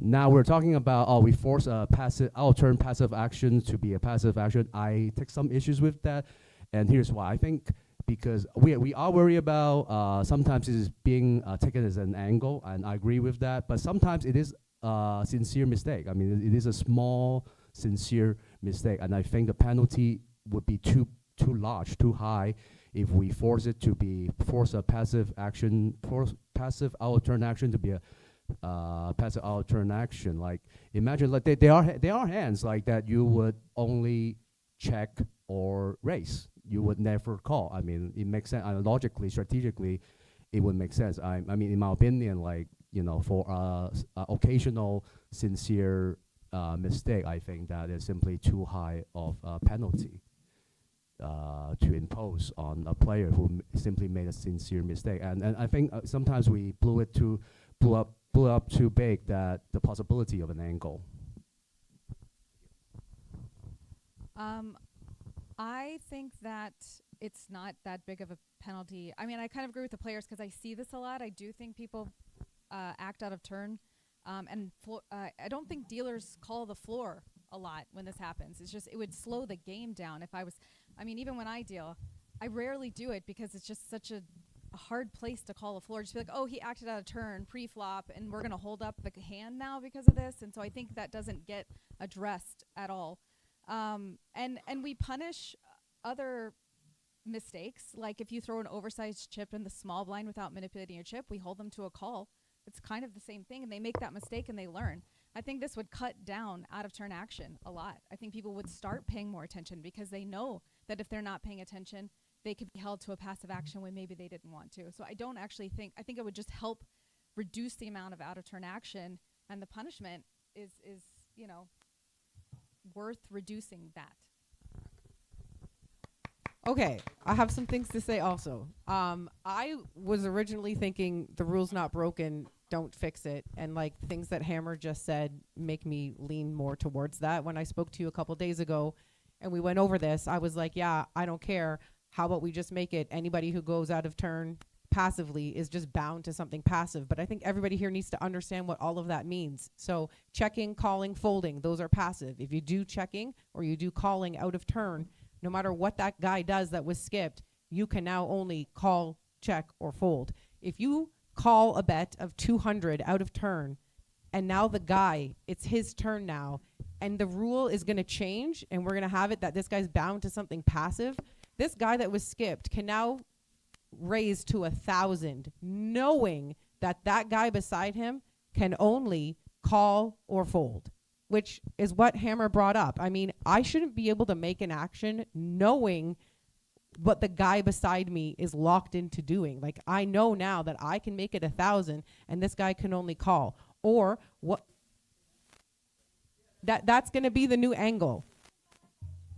Yeah, that's the player that acted out. The person who is skipped right now with our current rule, they have all the power. The person who got skipped has the power. If you skip me and he bets out of turn, I know that I can lock that money in by checking. I check, the money's locked in. I know that if I make the bet, any aggressive action by me is going to reopen all of his options, and that's my choice to do that. I have all the power. So I don't think the rule is actually broken. We still have all that. No, you're changing it. We have that rule already with folding. Oh, I didn't mean to fold. If you fold, the dealer should snatch it, even if it's out of turn. No, but I got my hand back. That's fine. If you got it back, it's back. But any fold out of turn, no, the but dealer then should take I can't do anything, but I can't do any aggressive action. Oh, are you saying if you folded, but you grabbed it back before the dealer took it, and now are you binding this guy to fold? A fold? Yes. Yeah. Then it should just get taken back. But right now we have rules where the muck doesn't even kill it, correct? You have it where the rule says if the cards are identifiable and retrievable, they are still live. Like, you will have cards touch the muck and still give them back to somebody if they want them back because they're identifiable and retrievable. So a guy who tossed them forward and grabbed them back himself, how are they dead in your rules? Right? They're not dead. I know there are rooms, like Playground has like a forward motion or release where their hand is dead. Once they forward release face down, the hand is dead and that's their own rules. But in the TDA, the rule is identifiable and retrievable. They're still alive. So a guy tossing forward and bringing back, those are not dead cards. So I don't know. I think we need to really think about this, because when people call out of turn, that guy that skipped can now lock the guy into just calling whatever he bets, which is a pretty big deal. So I think people need to think about this, and maybe we don't decide this right now, but I mean, we have a break coming up in 15 minutes, which is why I kind of wanted to talk this before, so we can discuss this while we have our lunch. But we have another comment back Got there. one in the back. My name's Elliot. I'm from Lone Butte in Arizona.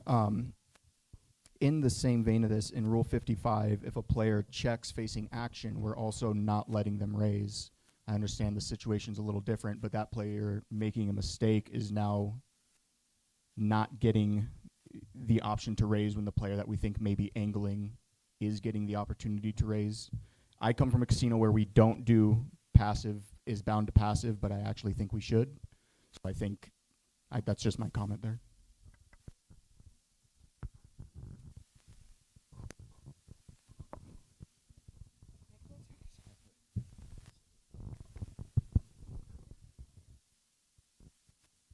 We obviously, when we talked about this yesterday, we knew that this was going to be a potentially huge rule change from what it currently is. Again, it's player requested. These are intelligent players requesting this. I have seen this angle used numerous times. It is the times that out of turn action, again, of course the majority of it is an accident. However, times it is not, is an uncomfortable percentage for me to live with. And this would fix that.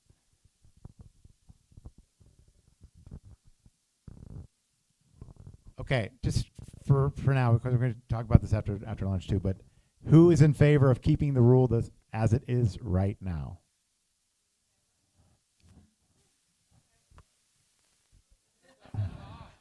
Who would be in favor of changing it to passive? All right. Yeah, that's not good. John Friedberg, your phone. Huh? Yeah, we're.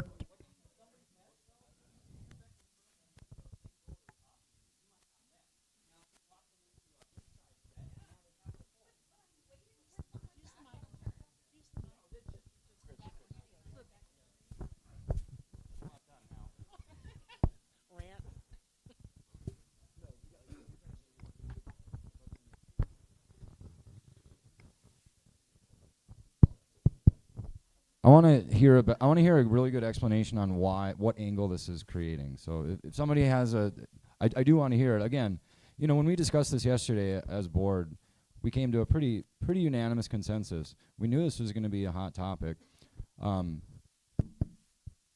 We want to make sure that we're not missing anything. I want to hear what angle it creates. I keep hearing some people saying it keeps creating an angle, I want to hear what angle it creates. And the fact that the player acted out of turn did something wrong versus why are we allowing that player to not have this action held to them instead of the opposite? Yeah. Yeah. And players are telling me specifically that this is used as an angle to check out of turn. I know. Okay, so me as a player, right, especially in a tournament, so your chips are valuable, correct? Your chips are valuable, and especially if you get later in a tournament. Now, if somebody checks out of turn and I know that they are locked into not re-raising, I can bet to get them to fold so that they can't protect the hand or the draw or whatever. Does that make sense?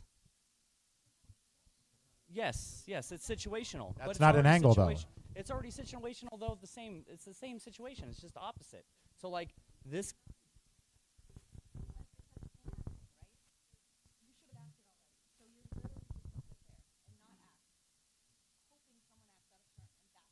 No. situational. It's situational. In the situation, I see that I can take advantage of the situation. Sorry.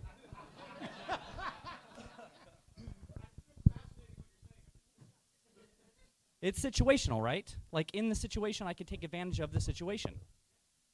That's what I'm saying. Yeah, but it's just the opposite, right? It's already the opposite. So like if somebody checks out a turn, right, and then you can lock them in to the check already.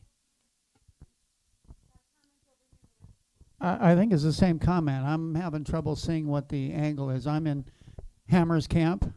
I think the miss player already has the power to lock that in. So if somebody's checking out of turn trying to get you to do something specific, well, it's on you to figure out, okay, what's their angle, because now I get to angle them back because I still have the power.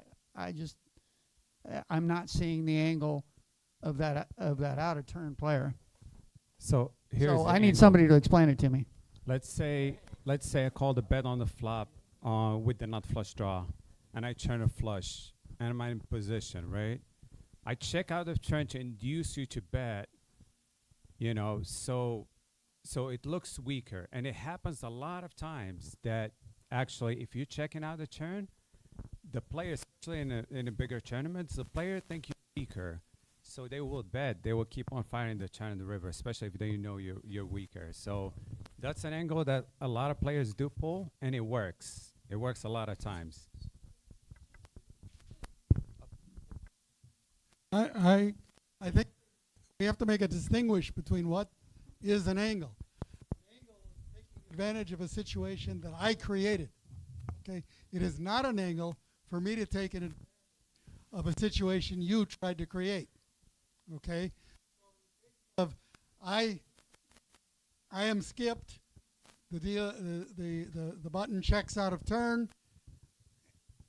Me taking advantage of that by now knowing I can bet without being raised, that's not an angle.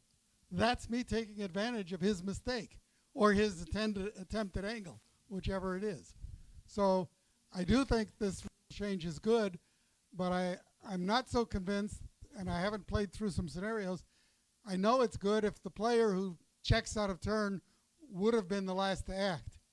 I'm not so sure if he's one of the ones in the middle and maybe was planning on check raising, or thought he was going to check raise because he thought the player behind him would act, and now the first player bets. That changes. I'm not sure about that situation, but I am sure that when the last player to act checks out of turn, that is or should be considered an angle. Hello, I'm Sungjun from South Korea. I don't understand the thing about this new angle that this rule change would propose, because if you don't want to get angled, you can just not check out a turn, or you can just not do the passive action out of turn. So it's a preventable angle if it is an angle. So I don't have any problem with this. I don't understand how this can be an angle, actually. Mark Prashant, PokerFacts. It seems like if we make this rule, the only person that is disadvantaged is the person who made the mistake. Correct. So no angle, no issue. All right, so this is great. This is a great time to do this. All the tables that we have in this room, we have changed the layout of this room, and I believe this is much better than we had last year. Yes. Yeah, because we have places to sit and write and sit and all that. It would have not been possible without the sponsor that's about to speak right now. So we want to thank John Friedberg and Poker Atlas and give him respect of listening to his presentation. We appreciate it, John. Thank you so much. Here's your mic. Thank you, Matt, and the entire board at TDA, and thank you all for coming. And yeah, I mean, look, I'm a longtime player. I've been a live poker player since about 1993. I started my poker career in Tucson at Casino of the Sun, and then Desert Diamond, and sort of progressed from there. And I can say, as a longtime player, and also now more on the industry side, the importance of this organization, what it does, is fantastic and phenomenal, and I applaud everyone here for the contribution and all of your participation, and of course what the great rule book that TDA has put together, and watching it all kind of come to life over the years. I will say, not to go back to the women or female or ladies topic, but little known fact, Poker Atlas actually has a feature where you can filter upcoming tournaments in your search by ladies events. So that was something that I think Lupe actually called me several years ago and said, hey, that'd be a cool feature. Well, I'm happy to say that it exists now, and it actually has for a while. But I was just talking to, I forget her name at this minute, but somebody high up in the ranks of running ladies poker events, and she wasn't aware of that. So I wanted to let everybody know that you can now filter tournaments on Poker Atlas by ladies events, also by seniors events, catering to those like myself who are now eligible for the seniors events. I see a lot of our customers here, so it's nice to see everybody, and Ben Irwin, one of our favorites, always a crowd pleaser. Also here with Justin Hammer. Many of you know he's been with us for a while, and Justin runs most of our live events that we do. And just have a quick presentation, really just to kind of give an update on some of the really cool features that are coming out with us at Poker Atlas. So we've been in the space for a very long time. I'm proud to say we are the highest trafficked resource used by both poker players and operators globally. That being said, our presence is obviously much stronger here in North America than other parts of the world, but we'll be growing other markets pretty soon. So just a quick peek into our stats. So last year, or at least in the last 12 months, we had about 40 million visits to our website and mobile app from about 2.5 million unique individuals. So lots of people are on Poker Atlas, and lots of people are looking at all of your properties and the tournaments that you're running through our platform. We've made some big expansions, and we've got a kind of a very significant product launch that I also wanted to share with you today. Actually, a couple of product launches. But most importantly, I wanted to really call attention to the fact that one of the things that really makes Poker Atlas unique is that we really have kind of a closed-loop ecosystem. So what I mean by that is, of course, we have our discovery and booking app. We call our co-pilot app, which is Poker Atlas. All of you, probably most of you know. We also have our table captain system that we currently work with about 210 or 215 properties right now around the world, powering their poker operations. Reasonably new is digital payments. We now have a complete integrated payment solution that is tied into both the player side and the property side of what we do. We'll talk more about that shortly. I think today, not kidding, today we're actually launching a staking marketplace, which is really in partnership with another leader in the space, but it's kind of branded as ours. So again, helping what we can to doing our part to help add liquidity and bring in more players to all of the properties on Poker Atlas. And finally, we also have a member rewards program that we call Poker Atlas Pro, and specifically Value Town. This is very, very new, but over the next few months, we'll be populating Value Town with lots of offers. We already have some in place with Best Bet, with Texas Card House, my friends in the back. Hello, Alan, Victor, love you guys. But we'll be populating Value Town pretty significantly to really become what we think is poker's first sort of global player rewards program, or I should say member rewards program. So something unique that we're trying to, again, build popularity in poker and help bring more players to the game and help offer operators the ability to create some new incentives and loyalty opportunities for new and existing players.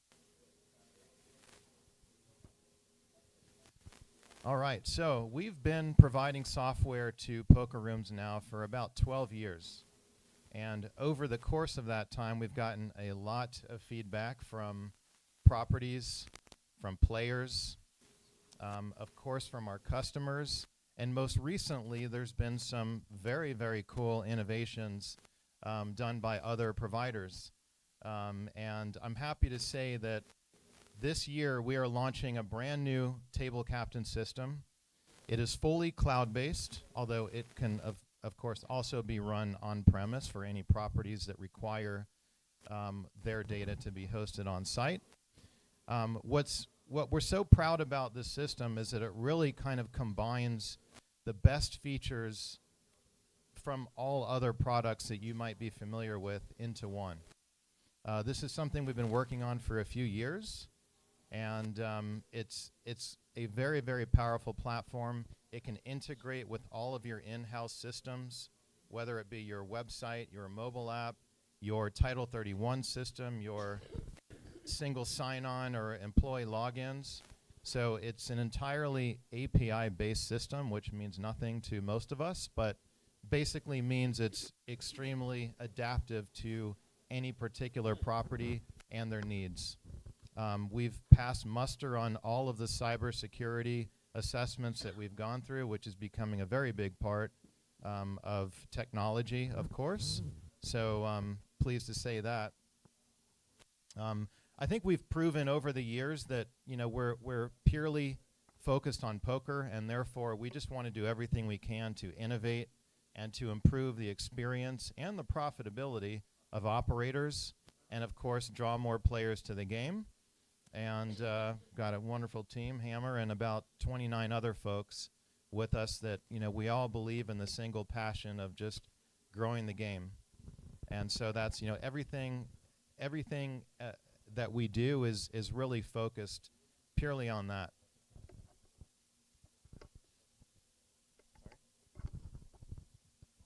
Some of you might remember a few years ago I came up right here and talked for what Ben told me was about 2 hours about how great Poker Atlas was and blasted some of the competitors and some of those things. Part of the reason I was so excited about it at the time was because I had been with something else for a very long time and had gotten used to it and gotten used to having people not listen if you have something wrong with it or having something not work the way that you wanted to. And then I was using Poker Atlas for a long time, and it was doing the things that I wanted it to do, and the things that it wouldn't, they were changing, because Poker Atlas is a poker company that's built by poker people, and they use people that actually do what we do in order to help make it better. And so what's happened from that time till now is, A, I've gotten better at what I shouldn't say while I'm standing up here, and B, we've made a lot of improvements because Poker Atlas is constantly trying to get better and better and better, and this new product that we have coming out has kind of taken some of what I have learned from my experience of using all of the systems or just being everywhere at some point, and from taking feedback from a lot of people like you who have done it and have certain wants and needs when it comes to running a tournament, and have put it into one one huge, great, incredible device that a lot of the people that John was just talking about have put a lot of effort into, and I'm very much looking forward to when it comes out. We no longer let Justin speak without me present and within hand's reach. So drop the hammer on him. My action out of turn is always binding. So yeah, our new system, it's like I said, it's cloud-based. It's also browser-based, which means it can run on any device. So whether it's a desktop computer, a tablet, or even a mobile phone. So now your team can perform system functions both at a desk or at a podium or even on the go. So we've added a lot of new functionality in that regards, which again we'll talk about shortly. Digital payments built for poker. This is also something very exciting for us that we've been working on for a very long time. And I believe we'll be launching here in Las Vegas at Wynn and Venetian very soon, meaning presumably immediately after the summer series ends in August. We're very excited about this. Basically, now at participating properties and jurisdictions where we are approved, users on the Poker Atlas app and website will be able to purchase entry directly into poker tournaments that our partner properties have enabled for online registration capabilities. So really helping to increase the simplicity and the efficiency of players to join events, both for initial buy-ins and re-entries. Very exciting. Also, electronic tournament payouts. So you win money in a tournament, players can now opt to have their payout sent directly to their, what we're calling Poker Atlas Bankroll, which is a new digital wallet product that we have officially launched in a couple of markets, and we're rolling out pretty extensively. So now it creates sort of a single payments ecosystem where players can discover tournaments, see they're available for entry, for buying in online, purchase entry online, show up, go straight to the table and play. And then, of course, if they're fortunate to finish in the payouts and they want to receive that payout electronically, it can get sent straight to their Poker Atlas bankroll, which, by the way, saves a lot of manpower and, frankly, streamlines a lot of your AML functions. So I don't know if a lot of people know this, but when you're sending a payout electronically, whether it's $200 or $2 million, there are no Title 31 requirements. So you don't have to deal with MTLs, you don't have to deal with CTRs, all because it's electronic money movement, it's all documented, all tracked, and therefore it's sort of outside of the AML requirement. So something I think a lot of, as we talk to poker rooms, a lot of properties don't realize that. So adding electronic payments to your operation really helps streamline things. It adds more liquidity because we also accept credit cards, both for direct buy-in or for funding your Poker Atlas bankroll account. We're opening up the opportunity for players to, who maybe don't have enough cash on hand but still have spending power to participate in your events. I don't disagree, Linda. Thank you so much. So in any case, everything is integrated to build a very powerful technology and digital payments ecosystem. Yeah, so a lot of those things that John's talking about are obviously you want players to have as many options as possible for buying into tournaments. I have dumped on competitors in the past. There is one that is doing really good things with using your phone and getting money into being able to play tournaments, and I think players have received that very well. This is a way to do something like that, but across a lot of Poker Atlas properties, which every day there is becoming more and more of, and hopefully at some point there's even more. These are some of the TD capabilities that we've been working on and are going to be, if you are a current Poker Atlas user and you're used to certain things, or if you have never used it before and you kind of want to know, but this is kind of something for everybody. Being able to do it from your phone means you could do improved clock management when you're doing hand for hand. You could do it while standing there with your phone. You can have somebody else doing it on a tablet. One thing that Poker Atlas has done in the past is you have to pause the clock and change it. We're doing it so that the clock is going to be more dynamic, take away minutes, seconds, add breaks, do whatever on the fly. You can upload structures in multiple formats and have them go automatically into your templates. Same thing with payout structures. This is becoming more and more dynamic, as well as changing the structure on the fly if there's a mistake or if they make a deal and you want to make it 5-minute levels, something like that. You could do it from your phone on the fly. Table and seat histories. Histories for everything is coming. I have realized how important history is for everything. You want to know the last player that was at that seat. You want to know the last players that were at that table. You want to be able to do a redraw and undo a redraw if it was a mistake. Break a table, someone says you're not supposed to break that one, undo, go fix it somewhere else. A lot of history, a lot of information that has to do with everything that you're doing when running a tournament. You want to figure out who busted this person, you can go back and figure it out. Who moved this person because it was the wrong one, you can go back and figure it out. History for everything, not overwhelming in your face, but available if you want to go look for it. It is something that I have realized I need more and more as I've continued running tournaments. Multi-flight management, we're doing things differently with how we do it now. I'm super excited about it. You are building one tournament and then building all the flights for it. Everything operates within that one tournament. Instead of building a bunch of tournaments and linking them together, it is going to be, I am doing a multi-flight tournament. Here's all the days. Here's what they're playing to. Here's how many people bag. And it's going to keep track of the fastest level if you do it that way so that you could just start where it is. A lot of, nerd. It's fun stuff for me, though. Multi-flight management. And then, like John was talking about, simplified AML compliance. there's just less paperwork when you are doing things with a digital wallet, and less paperwork is always awesome. Just in the interest of time, I'm just going to skip over to visualize some of the next set of features that we want to showcase, which are really more player-facing. But of course, when you improve the player experience and reduce friction for your players, it results in, more traffic to your property, right, and a better experience at your property. So, some of the benefits that we're adding for players is, of course, all of the same real-time information that Poker Atlas properties are used to and familiar with for their players, but we've expanded on that tremendously. So now users or players will be able to track all of their own results and their history and activity at your property, and frankly, all of the properties they play at, all in one place. They'll be able to see their table mates.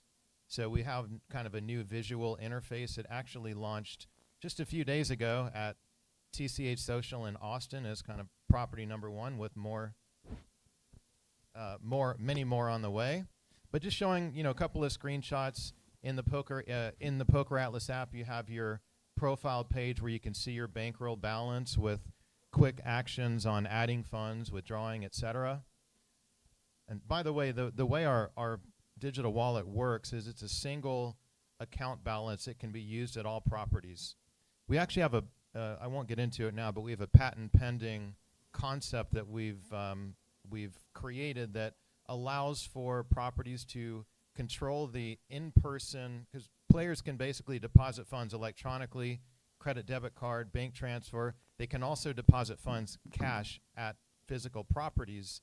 They can also withdraw cash, but there's AML concerns on cash withdrawals. So we actually built kind of a proprietary patent pending concept that calculates the withdrawable amount at each property based on each player's activity at the property. I won't get too much into that, but I will tell you that, again, we've passed muster at both Wynn and Venetian in terms of their compliance teams, which is not easy to do. Anyway, you've got your interface of all your transaction information. We now have on tournament pages, you've got a register button when tournaments are eligible for online registration, as well as the ability to stake or get staked for events. And once you register, you receive a QR code. At some of the newer features that I mentioned coming up, players will be able to go straight to the table, or for properties that don't have screens on every table, we have a kiosk where players can check in.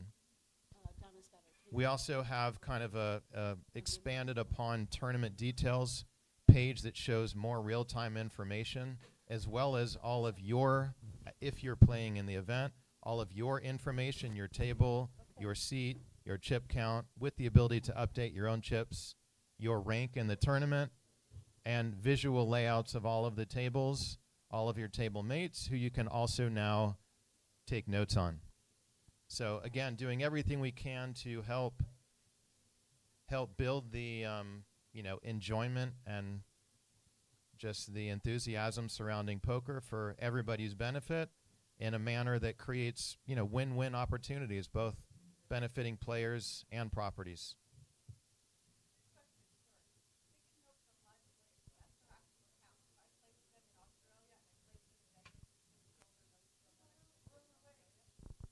If they are both properties using our table captain system, then yes. Jen asked if the notes would travel from player to player, for anyone who didn't hear it. Property to property. The answer was yes. In the interest of time and everyone getting to lunch, I think we're going to basically stop it here. If anybody has any questions, happy to answer them. Otherwise, feel free to contact myself or Justin. My information is here on the screen. I'll be here at TDA, as will Hammer, today and tomorrow. And great to see all of you, and thank you for hanging out while we share all the fun things about Poker Atlas. Thank you. Thank you, John. Thanks, Justin. As we come back, I want you to think about a couple things during lunch. I really would like to try and hammer out this out-of-turn action, because I do believe it's a positive change. please discuss that. I also have one more thing that I would like you to discuss in your groups that you go out with, and it's something Paul casually mentioned yesterday about the player that puts in, it's 1 in 200, and the player out of turn doesn't see a raise to 400 and puts out 200. Okay? Paul now believes that that player should not have to keep that 200 in the pot. That he should be released from that. Because now that player that had raised to 400 has to potentially face this player that didn't know there was a raise. I know, that's one of the reasons, though. This is one. Okay? One of the reasons. But now may call the 400 because they have 200 out. But continue. No. It's just... It's another reason that I believe. We currently, it has to do with undercalls. It's when you don't see a raise, and then the current rule is that we basically give you the option. You have the option to forfeit that chip into the pot, or you can make the call. I'm not worried about them making a call where they wouldn't have anyway, like that, and affecting that, initial raiser's action. What I don't like, and I am very consistent on this, is I don't like players either winning or losing chips that they don't deserve. And I just don't feel the pot should be bloated by a player who's forfeiting chips. I do not like that. I think it's bad for your tournament. To award players chips on technicalities or to have players lose chips on technicalities. If the player, I would prefer that the player gets their undercall back if that's what they intended to do, or make the full call if they would like to make the full call. And then if you deem it a penalty-worthy offense, that is one thing. But the penalty shouldn't be, well, you're just going to lose, you're going to forfeit your chips and give them to this player. This is not consistent with my philosophy on tournament poker. All right, things to think about. 2 o'clock. Come back, be here at 2 o'clock, please. A lot of stuff to dive into. A couple other key topics will be discussed after lunch. Thank you.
In other words, if there's 4 people still in the pot, first one doesn't act, second one checks out of turn.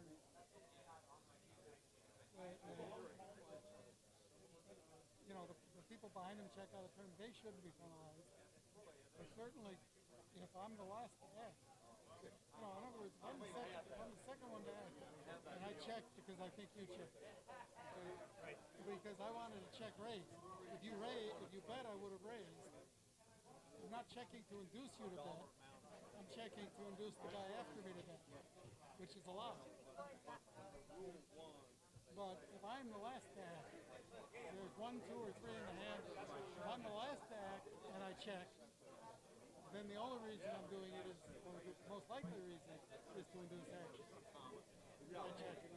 So if the rule is saying that passive action by the last player to act is binding, that might be better suited. Okay. So, well, yeah, but also only if the player. But I'm saying I'm only in favor of it if it was the player who would have been the last pass. Because if I've got people acting behind me, checking out of turn is not really an angle. It's not likely an angle. If there's still somebody to act behind me. If I'm checking out of turn when there's people acting behind me, it's not an angle. If I'm the last person to act and I check out of turn, that is an angle. You see the difference? That's fine.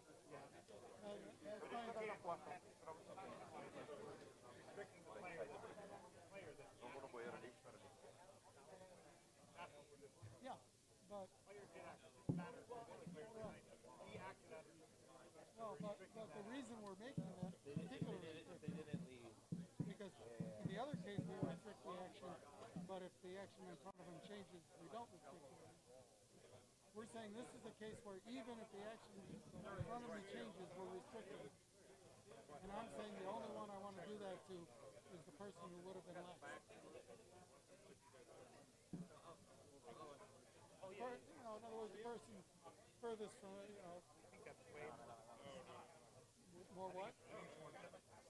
Oh, I don't know. I think that used, at one time that used to be the cash rule of Raj.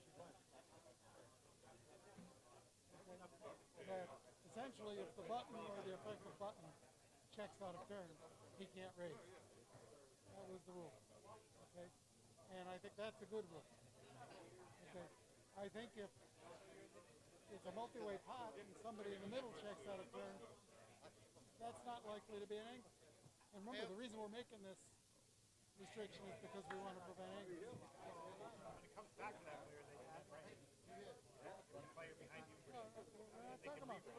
But the point is, that's what everyone says. I certainly don't feel any third to act in a four-way pot. Okay? And I check out of, in the second act, let's take that, and I check out of turn because I didn't see that you had chipped. Because if I'm second to act in a four-way pot, I'm not checking to induce the bet from the guy in front of me. I'm checking to induce the bet behind me, which I'm allowed to do. It doesn't to me, but and yes, I do agree with the idea, and I would agree to the rule the way you're trying to do it. But I find it's an easier sell if it doesn't apply to somebody's pocket. But that's me. But you got my vote either way. So you can ignore me. No, I realize that, but you know, we're going to discuss. no, it's just a Devices again. I'm not surprised even though I have something to say. Oh, in fact, I think I still have your email. I'm going to email you down.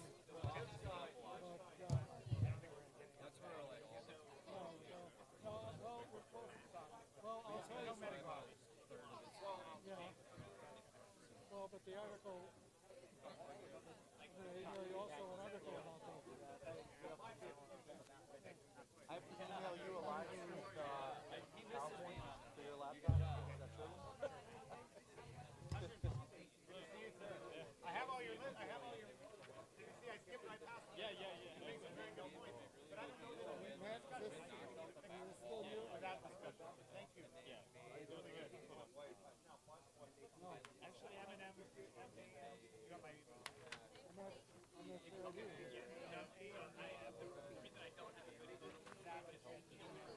Actually, I have a question about the figured out, so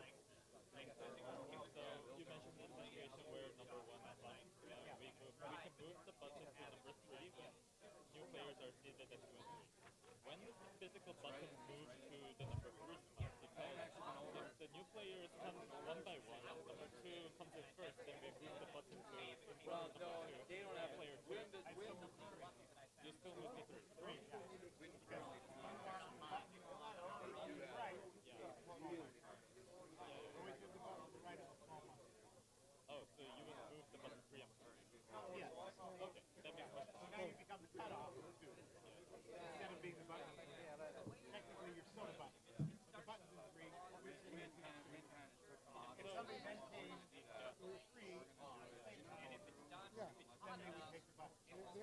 it's mandatory is if I posted the big blind, I am the small blind. Yes. If I just posted the big blind, I am the small blind, and everything else goes around that. I don't have it. For some reason. Give it to me. Can I get that address again?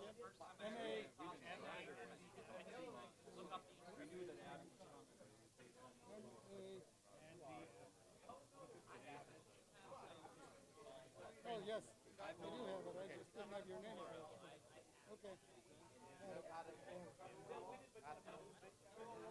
Okay, I'll send you those. Well, actually, you can set up out there. I know you're busy right now. Today's over at 5. Yes. You want to meet me at 5? Okay.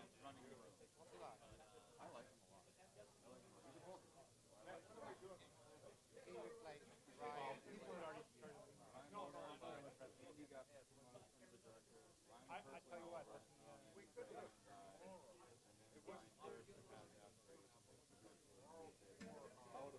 Do it at the end of the day. Say, hey, everybody, right?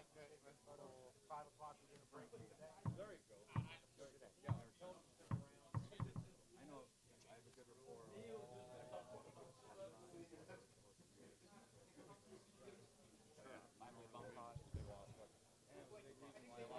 Big reason why a lot of those rules, because Ryan was so good at managing those games, keeping it.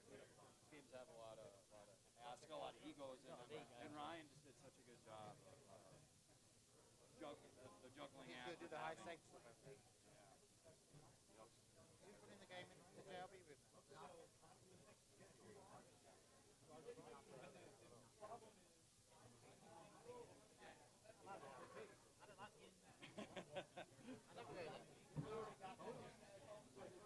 Hey, how you getting on, you alright? I'm meeting all the bosses, man. I tried to snip a little money from this guy. I tried to give him money on the golf course. Yeah? Couldn't happen. He's about the first time I actually come out even with this guy. You're the professional nipper, though. You won a little bit. Yeah. That's like a big win. Better than losing. How much? $25. Last time I played him, I shot the best round of my life and I lost $1,400. I don't think he's worth for me. It's my partner, business partner. No one works for me. No one works for you? Everyone works for you. We all work for you. Exactly. Sure. Yeah.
Yeah, absolutely.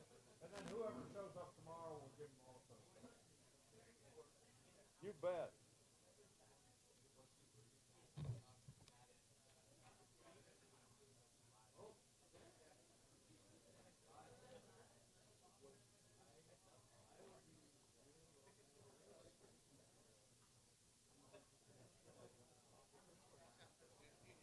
So tight, but it's so tight.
Good chatting. Yeah, absolutely, man. Good to see you. Yes, Sam. I'll be here.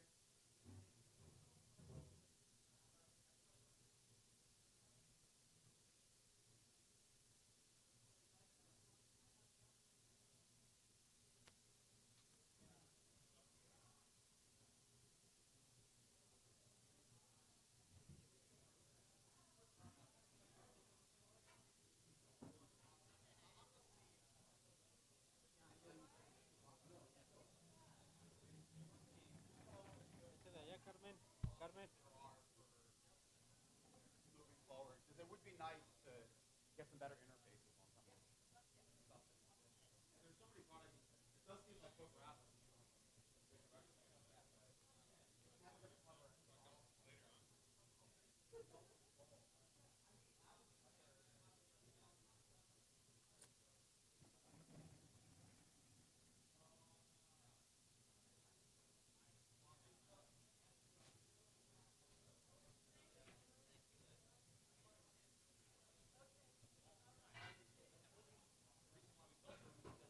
The fucking bowling alley.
my name's on here or not.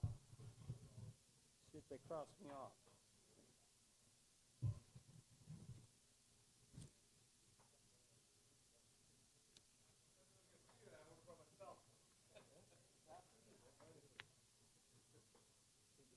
In my hotel room right now. Not till 2. Not till 2. They moved it. They said 2 o'clock? Oh, okay. Yeah, they went very late.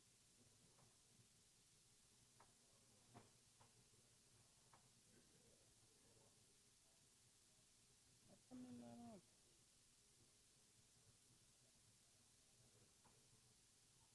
I don't understand. Gee.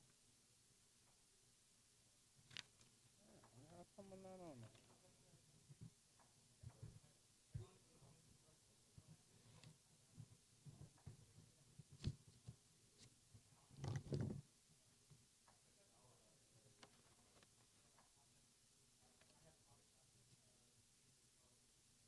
Okay.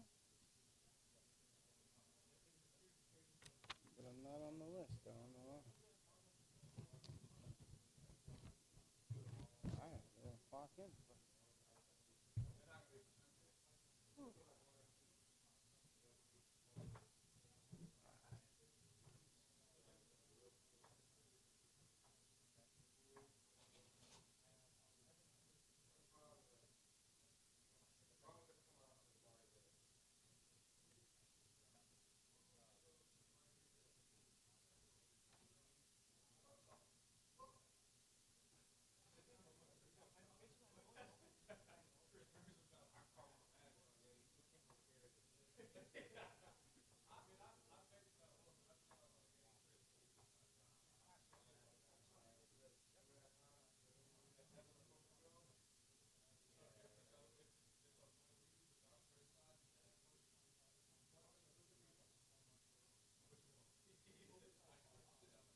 Yeah?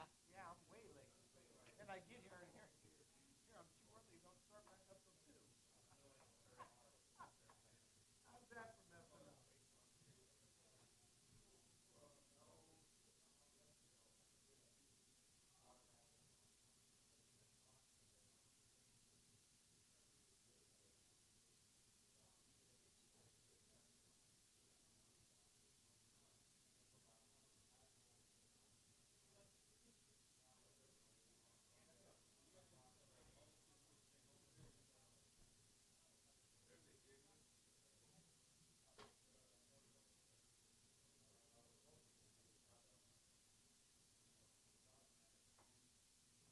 Hi there.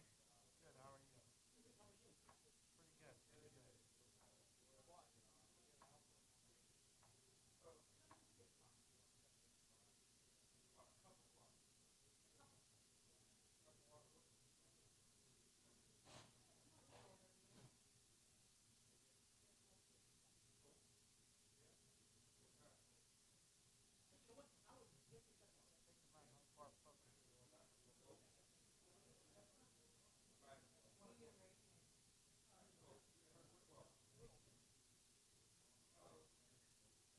Now I recognize you. How do you know?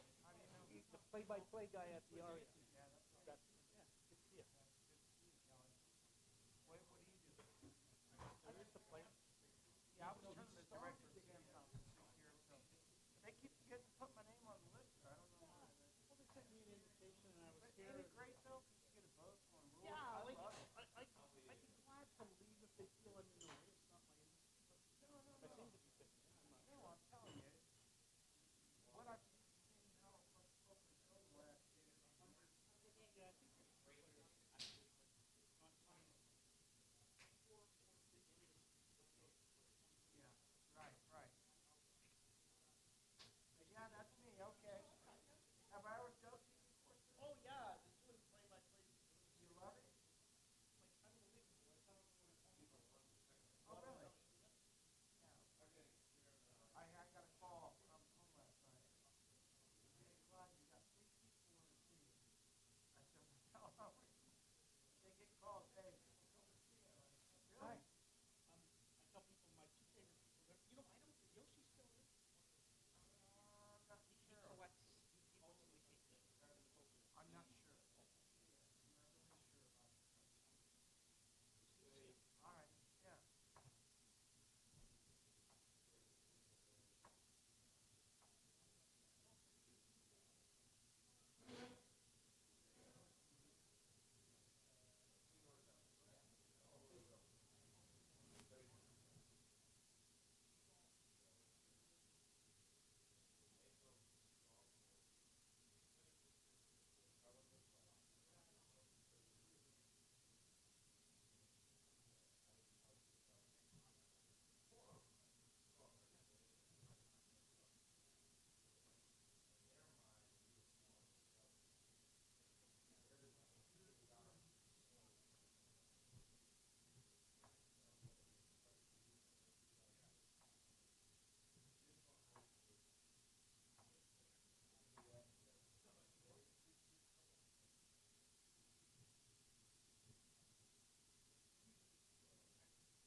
Is a rock star. All right, what are you just chilling in here on break, or? No, I guess we started at 8 o'clock. I'm super late. And then I got here, I got it started at 1, and then everybody's on dinner break. Right. Clyde, this is Kai. Kai, this is Clyde. How you feeling? That's good. That's all that matters, right? Woke up this morning, family's good, feeling good. You gotta feel good when you get ready to play in a couple events too. Yeah, I know. You can't be playing when you're not feeling good. No, that's huge. A lot of people don't get that, you know. I get it. You know, especially like I'm getting ready to play the main event. So gotta be rested and ready to go. Tomorrow I'm playing the mixed triple draw. Nice. Casting that, chance to win that damn thing. Yeah, you could Then definitely again, win you that. run down and You see the bigger picture with that one, you know. So they really are. consider what I know. I mean, they're three betting and calling three fucking cards. How much? And here's the thing with that. I mean, you know this as a dealer. Yeah. Most mixed game players are so introverted. They're just about the math in their cards. But you have a talent that they don't have. You could read souls. Yeah, that too. But it also has to, no matter what game you're playing, Yeah. no matter what game, position is Right. Yeah. It's And they big. don't care. It's big. I don't Right. care what game. Right. And I'm always thinking that. Right. And then as I look at where I have the hand and who started the hand, okay, this guy, you raise each player, right? Right. This guy can raise, he's gonna fold. This guy's time, this guy won't fold. So you can imagine a guy that doesn't want to fold. Right. Because look on, no matter what your luck is, you actually have fucking stats. Right. I mean, seriously, ridiculous. I know. That's why they I know. So I totally get that. tomorrow I'm calling off work to play the mixed triple draw. Last year, we got to the money bubble. Cheeto Ream knocked out a guy, so we're in the money. Now we're on break. One break. Now, I love the new setup. Right. It had up chip button. Right. I'm sitting in 8th place with 70 fucking players left. Wow. I couldn't win another hand. I finished it in the money. Yeah, but you're in the money, but still, right. 62nd place. Oh, After being the in 8th. timing, right. But It's like, once again, they were raise, and I'm drawing one, they're drawing 3 or 4. I'm like, what are you raising for? You can't sit. You just right, but you know, right? I You want know. them to keep playing like that. Right. You know that power. Yeah. How for your hand is it they're raising and they're throwing 3? Like, what are they doing? The only way, I don't know how much you know about that game. I do know a lot about it. Yeah. You don't raise unless you got to do 7. Right. I know. I mean, goddamn, dude. I know. These guys fucking raising, and then when we see the hand, I'm like, "Damn, where's the deuce and the 7? Right. And I'm getting dealt 2, 3, 4, 7, and not getting there. You know, Right. pairing. Now, when I'm drawing and I'm getting one of the cards I know they need, I'm happy. Right. But if I'm drawing a king or something stupid, an ace, the same with ace of the pot. Right. You know, you want to have four or 5 cards lower than a 5 for sure. Right. But you'll accept the 6. Right. Because it's hard to get these hands. It is. It really is. Just like right. with Doogie. Players keep a jack because it's hard to get one of these suits. Right. And I know all this. Right. You got to know that. I should be killing it. Yeah, I know.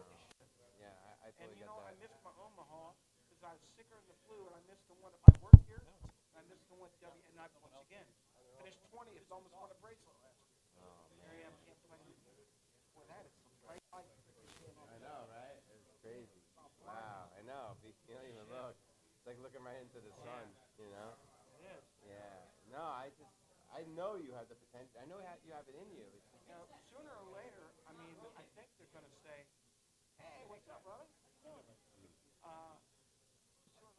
I'm going to be put on that list because I'm known. I'm well known, by the way. Right. Well known around the world.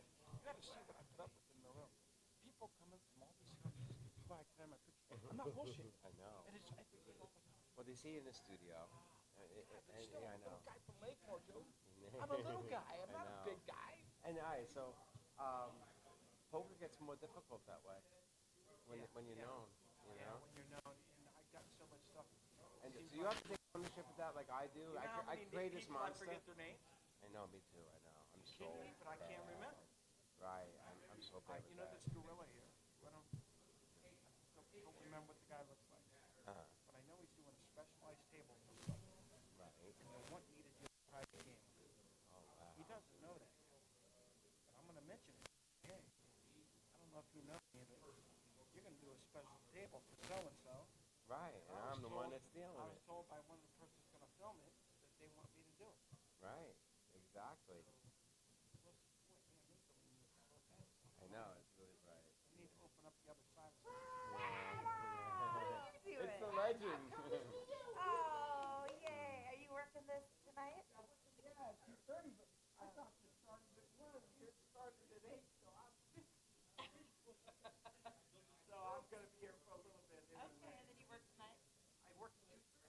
I'm Joey. Okay, well, I'll see you there. Nice to I meet have you. to go to work. Stuck in Portal got here. Oh, really? So I just have to check in somewhere. Yeah, we'll be here when they come back, but maybe you get a name tag, and maybe they're just done with it. Maybe just take a seat. I'm not scheduled for 8 o'clock. I will, but usually you're scheduled late to come in.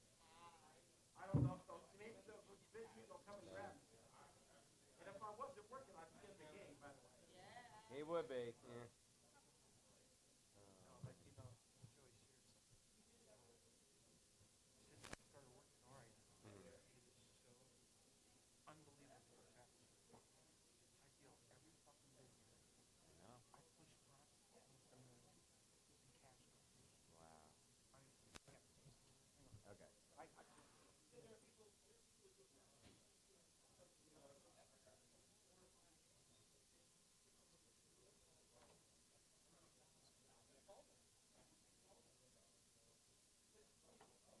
already have this. Do I get an extension? Right? I have it already too. Huh? I have it already too. Do I get an extension? I don't know. We get they're the sponsors, so we could ask them. But they're the sponsors, so we could ask. Yeah, I know. Why It's much, would I you know. I want to know. It's nuts. Man, so you're pushing big pots. And Yeah, and I've got one of them that come on my shows. I got so many. Now remember, these pros are big time. Right. And they travel around the world. Mhm. So I got to catch them when I'm off work, which is a Thursday, Right. or Wednesday or Thursday. Right. And they're in town. 'Cause Mhm. not all live. Right, right, right. But the ones that are out here, they're coming on the podcast. God, they're inviting me to the birthday. When are you talking? To their fucking having a kid. That's You good. invited me to Yeah. that. 1 o'clock. And I'm like, wow. You're living the dream. Hospital. Mhm. Fight for my life. How long is your deal? Oh, Multiple wow. pros. That's so cool. And you think about it. I know. Dang it. Take time out of their life. You're loved. I mean, you have a presentation. I'm telling you, you need a plug. I know, right. You remember when we played the Napa last fall? Yeah, I yeah. won the seat. Mm-hmm. You should have seen it. I'm going up the fucking escalator to the top where the game, Right. You they're had your hat waiting for me. on, and yeah. They're waiting for me. Hey, come here, come on, talk to you. You got the seat. Wow, that is so cool. That's really. It's Yeah, they're waiting for me up there. I'm like, what the hell? Yeah, we want to talk about you. Want to see it. You see your reaction. I'm like, because they watched it. Mhm. So I'm like, wow, Jesus Christ. This is the only sport where no matter what your age, no matter what your physical capability is, you can make it. You could start it your career at any time and make it. You know.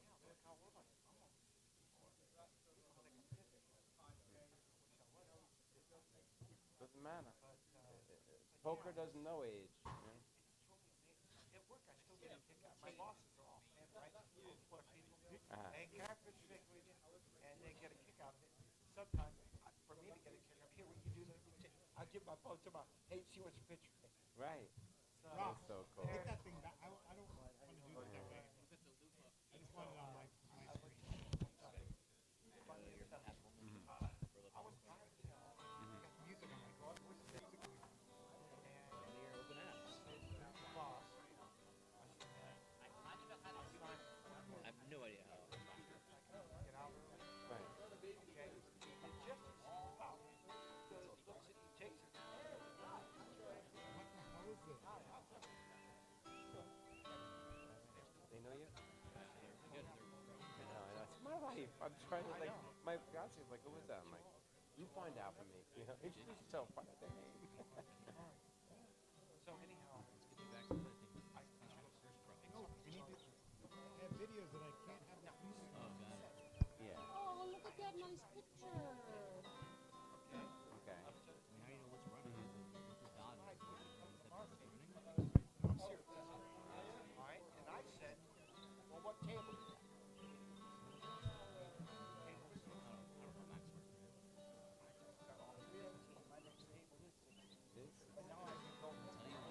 I had no idea, never heard it before in my life. And I go, what table? 16. And I looked at my boss and he knew. I said, "Hey, when you come out here, you know, again, right?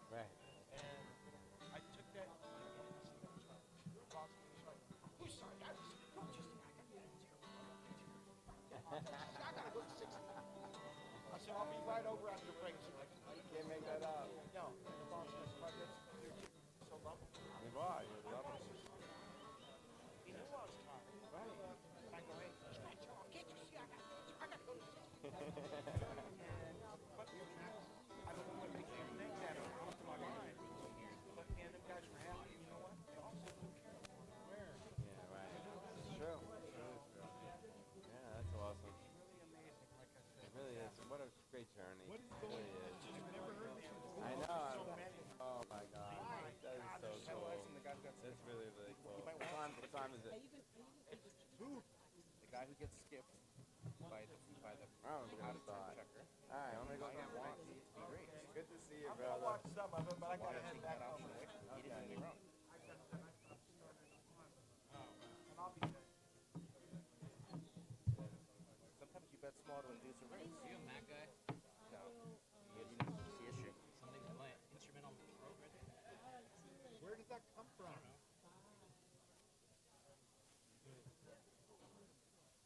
Apple Music? Not Apple Music.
Get ready to start. 2 o'clock. 2 o'clock? Is there a tournament today? Tournament's at 8 o'clock. 8. That's what I'm doing.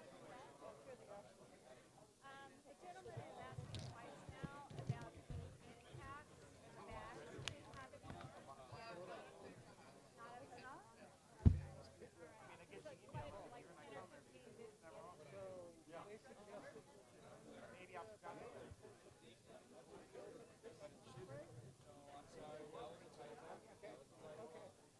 We have a huge event running right now. There's no passion.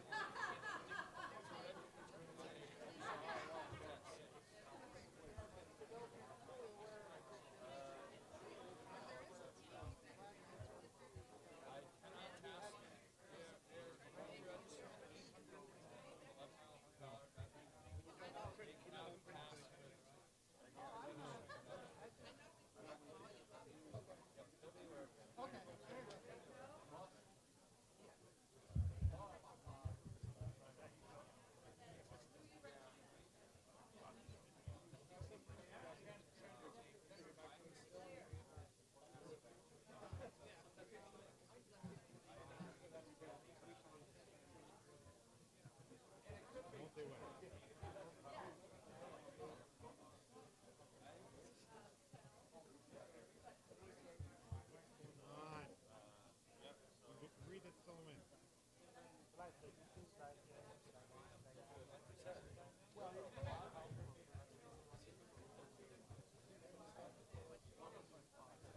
But I'm hearing there's nobody there. Okay.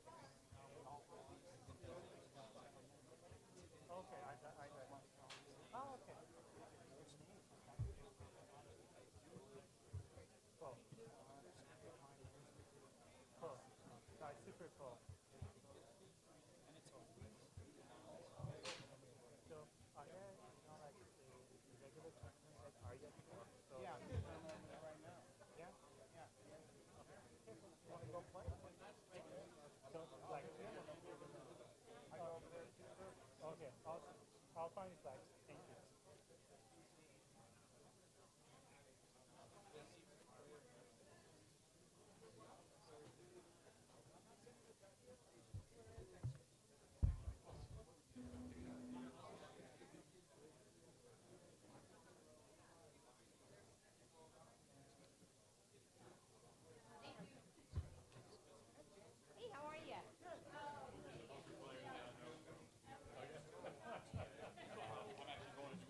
All right, if you could take your seats, please.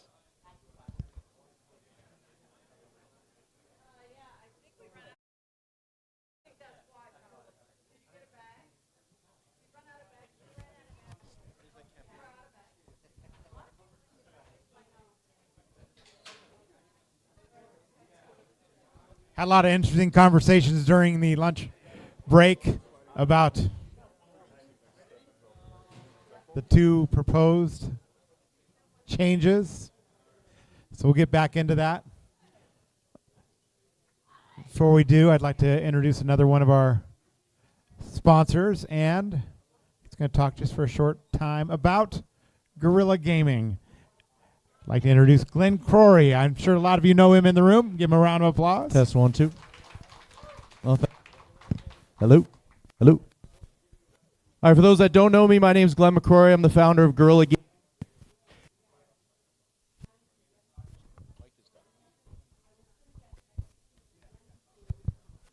Try again.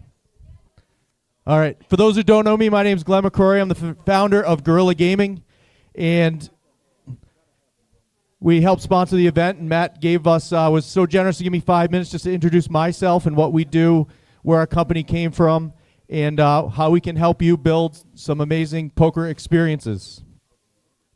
First and foremost, we didn't start as a manufacturing company. We started as Eastern Poker Tour. Anyone else in this room is a bar poker, had come from the bar poker world. That's where we came from Eastern Poker Tour. So we came and evolved from having to solve our own problems within our bar poker world on very small budgets. In 2005, we founded Eastern Poker Tour, and we began running local poker events. We built our own tables because we couldn't afford the quality we wanted. We grew Eastern Poker Tour into one of the nation's largest poker leagues, operating nearly 80 bar and charity poker events throughout the New England area. We decided in 2010 to launch Guerrilla Gaming, the company from all our personal experiences. We also, during that time, launched something called Bar Poker Open. Some people in this room might be familiar with that. That is the world's largest championship for bar poker leagues, and we host that championship at Borgata, at Golden Nugget, and in Florida.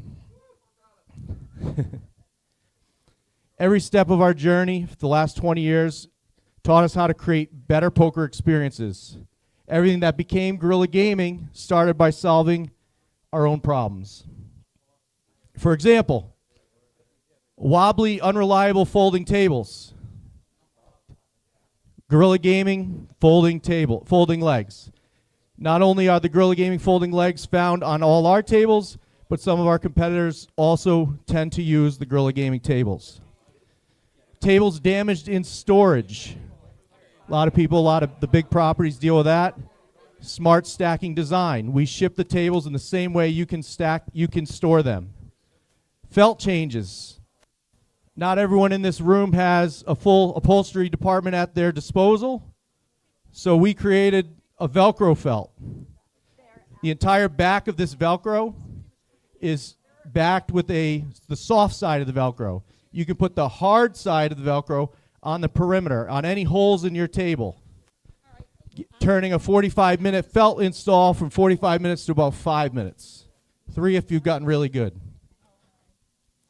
Poor player experiences. I think a lot of testimonials from people that told us cards going under rails falling apart, cup holders not in the right spot, all the things that are common problems with companies that just don't think through the user experience. And that's something that we set forth, and I think we've created a name for ourselves doing that.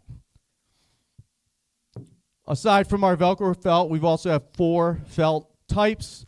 We've got a soft, we've got a speed cloth, and we've got a very economic, friendly cloth that we're happy to share with you.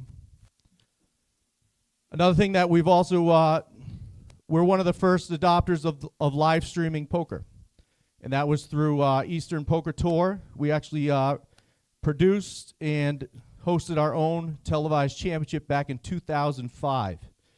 And then we also were serial number 2 with the Poker GFX system. So we were part of that beginning phases when that software used to be a video editing software to record for tape. Then it became a live stream solution. And we were part of that whole journey when that software went took that leap. Seeing we're in the TDA Summit, I figured we should focus a little bit on our tournament tables. The premium tournament tables, industry-leading gorilla folding legs. When your table legs open up, your table will not wiggle, it will not wobble, and it will stay that way. Our tables are built and shipped to stack and store correctly. The way we ship them to you, that's how you should store them. They're durable enough for years of tournament use and abuse. Premium quality at competitive pricing. One of the common things I get is I thought your tables were a lot more expensive. I think the basic tournament table can start at $9.99 each. Aside from that, we have other poker solutions. We've got the gaming felts we've already mentioned. Custom ceramic chips. We're the premier distributor for Chipco chips. Dealer and table accessories, cup holders, drop boxes, drop slides, and much more. Poker chairs. For those looking for a poker chair that aren't $700, we can help you with that. You got cup holders, meal carts, drop boxes, chip trays, and then of course our full live stream solutions. Then our relationship with the World Series of Poker. I think back in 2018, we approached the World Series of Poker with, and we're given a challenge on tables that would be prestigious enough for the world's biggest poker stage, but also could be set up quickly, tear down quickly, lightweight, durable design, and has USB charging, LED lights, and isn't going to fall apart in 2 years. So we're now on our 7th year with World Series of Poker. We renewed that contract we're going to be at least through another 3 years. So, and during that time, we've had very minimal maintenance issues. We set up and break down over 200 tables and growing every year within 1 day. Then one more is our live stream productions. So we have 20 years of production experience, starting back in 2005 when we used to televise the Eastern Poker Tour Tournament of Champions with Bernard Lee as our commentator. And we are one of the first RFID adopters. Serial number 2. Final Table Productions are much more than a live stream. I think one of the most interesting parts of a live stream is it becomes the foundation of all of your content. You can turn those hands, everything that has to do with the production, you can turn into content for social media, for advertising. And aside that, the live stream itself is constantly working for you. You'll have streams working 24/7 on YouTube, on Twitch, always marketing and promoting your brand, constantly talking about your room that people will just fall into. And those, you want people to see that in a wonderful way. You want a high-end production. You want people to look at your room and be like, I want to go to that room. So I think it's also important to know that when you do a poker production, it's not just a matter of streaming it and getting it done and making the players happy. It's doing it in a way that's going to make your brand stand out. And that challenge is getting increasingly harder now every year. Now that you're seeing more and more streams come up. Live streams have a lower cost per impression than traditional advertising. Creates a library of evergreen content that continues to promote your room. Increases your player engagement before, during, and after your events. People are excited to get on the stream. It's going to build that long-term brand recognition through professional content.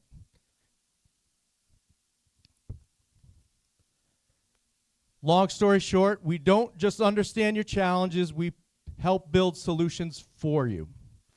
And those solutions, I think we've, for 20 years in this industry, from the bottom to the top, we can help you along the way. And that's it. Thank you.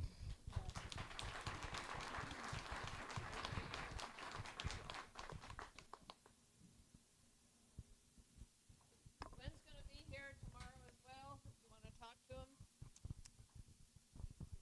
Thank you, Glenn.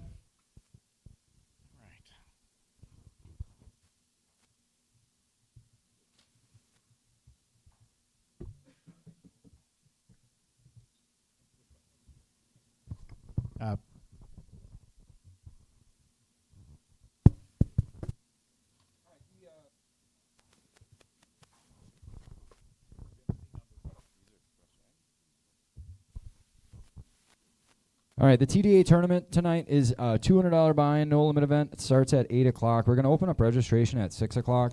We have a co-sponsored BetMGM event today that is filling up our poker room, and our cashiers currently don't have the ability to be registering multiple tournaments. So we're going to let registration close in that. It's an $1,100 buy-in today that we're going to get about 800 entries in for a one-day mystery bounty event. So a $200 tournament starting at 8 o'clock. Reg will be open by 6. We're going to ask that you register in the sports book, which is where we do all of our tournament registration. Just please have your player's card with you. We have reprinting kiosks in the tournament area, or you can just get it reprinted at the MGM rewards desk, which is just behind Gem Bar. We're doing kind of a little compromise with Matt's Savage Average and something that I've always wanted to try. It'll be a topic later about how much late registration we're getting in tournaments, and tournaments are getting hard to be kicking off with such low numbers. One tournament specifically that we run frequently is we run Parliament Omaha tournaments here at ARIA, and we'll kick off with 30 people and end with 500. It's just they just don't want to be there in the beginning of the tournament. It's a little different game in the sense that they just don't have the ability to get all their chips in the middle of the pot at 100, 200 blinds in pot limit Omaha because of the restricted betting of pot limit. So they all love showing up when the blinds are 300, 500, or 400, 800 because they're actually playing some meaningful pots. So it's something I've always wanted to try. It's kind of a compromise with Matt's Savage Average. So we're going to start you with 50 big blinds tonight, and then a very slow, smooth structure, 20-minute levels, 20,000 chips, but you're starting at 200, 400. Hopefully it encourages players to sign up early, knowing that there'll be meaningful pots right away, and we'll make sure we kick these tables off like 7-handed, Linda, and 8-handed, so we're not playing 4-handed. How about that? All right, thank you.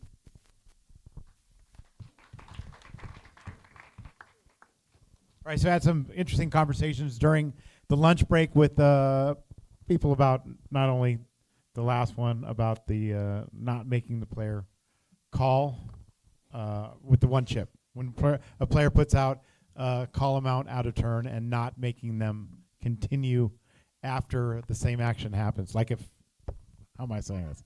It's not out of turn. It's not out of turn. It's in turn. It's an undercall. It's undercall in turn. Yes, undercall in turn. It could be out of turn also, can it? All right. Undercall in turn. We're going to scrap that. We're going to keep it the way it is. Paul said okay. All right. And the reason is because one of the things I heard is that a player could then just put a chip out every time and then angle it that way. So stays the same. Now, back to add a turn action. some conversations happened on the break. Paul?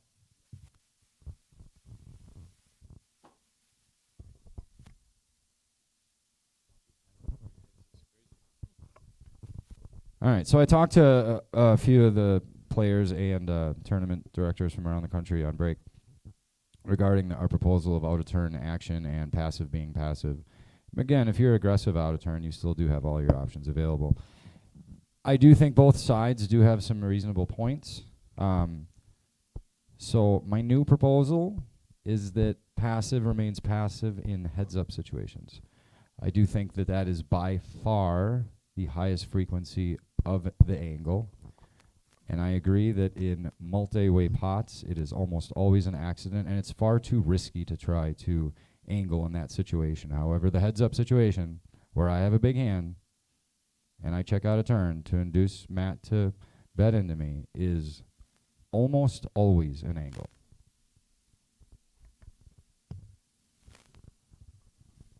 Comments? Even Justin agreed that that would be okay? Yeah. Heads up only. Anybody that can't live with that?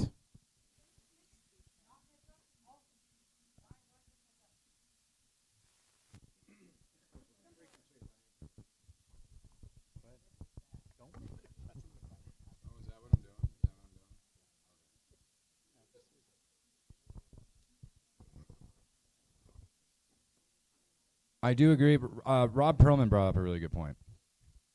That we only think about, when we make rules, a lot of times we only think about no limit hold'em. And then we make a rule for no limit hold'em and we apply it to other games. And Rob gave me a really good example of, this is popular in Texas, it's becoming a lot more popular in Las Vegas, not only in cash games, but also in tournaments, bomb pot tournament, where you don't have the pre-flop action to always remind you of whose turn it is, and in general, everyone is involved in the hand. So you're going to the flop, and you're 8-handed on the flop. Players will occasionally act out a turn, and it is purely accident, and now we are just locking them into an action.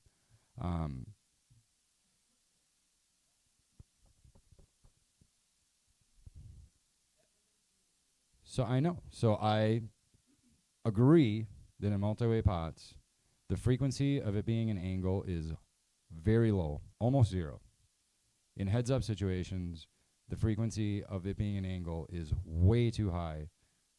And I believe in heads-up situations only, passive should be passive.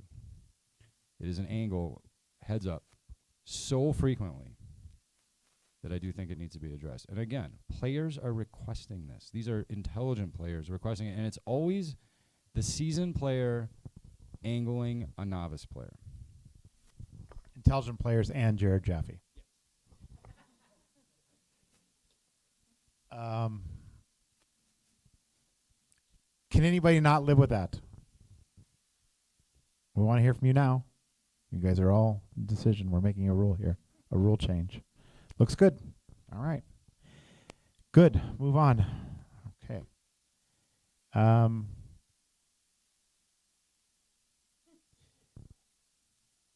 I would like, this is Bruce, this player sent me this. I would like a rule requiring chips to be put in the pot for an all-in to actually be enforced. Is an all-in button enough? Should players be required to put any chips in the pot? All right, Paul, now tell them your rule here. This is a good rule. This is a rule I like. How we train our dealers at ARIA, and it's hard to train the players. I don't even like using the term train the players, but we can train our staff. We train them that if the player wants to go all in, they are to bet all of their chips or none of their chips. All of their chips go into the pot or none of them, and then the plaque signifies that all of their chips are in the pot. We always want to prevent a situation where a small number of chips represents a larger wager. Very bad things happen in those situations. So our dealers are instructed that if a player announces that they're all in and puts a little bit of chips in front of them, they put out the all-in plaque and push that chips back into their stack. That way, The visual representation on the table is always accurate. It is either all of their chips are in the middle, or there's an all-in plaque in front of them. What if they made a bet and then somebody raised and then they went all in? Are you pushing their original bet back? No, in that regard, no. This becomes more of a problem when people are wearing headphones too.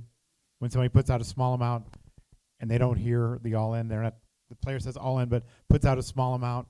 Now the player puts out that same small amount, thinking that it's just. And I know we don't want to protect people with headphones. We'll talk about headphones in a little bit, but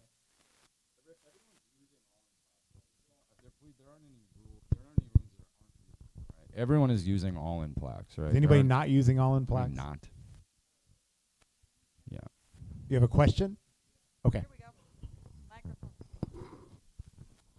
My concern is when players attempt to go all in, they sometimes hush it, and by throwing out that plaque, if with all the activity that's going on, without them producing a chip, may signify that they did not understand, or they may have made some other action, right? So by them throwing out a chip confirms that they understand they're all in. So it's almost like a confirmation that the action is taking place. By just throwing out the plaque, sometimes, if they're talking to the waitress or if they have headphones in, like you just said, oh, no, I didn't say all in, I said bet or something like that, So I kind of We've actually found the converse to be true, is that when the dealers throw out the plaque in front of them, it gives the players the reasonable right of refusal to say, whoa, that is not my action. I did not go all in. So we found that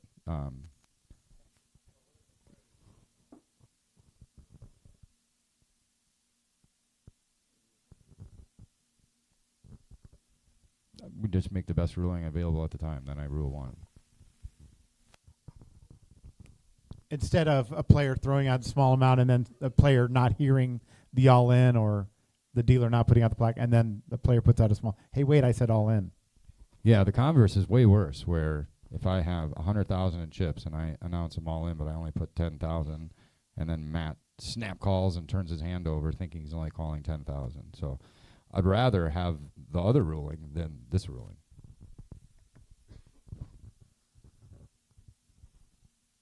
Can you live with it? Anybody opposed? I think we can write that in. You're opposed? Okay. We got a opposing opinion over here.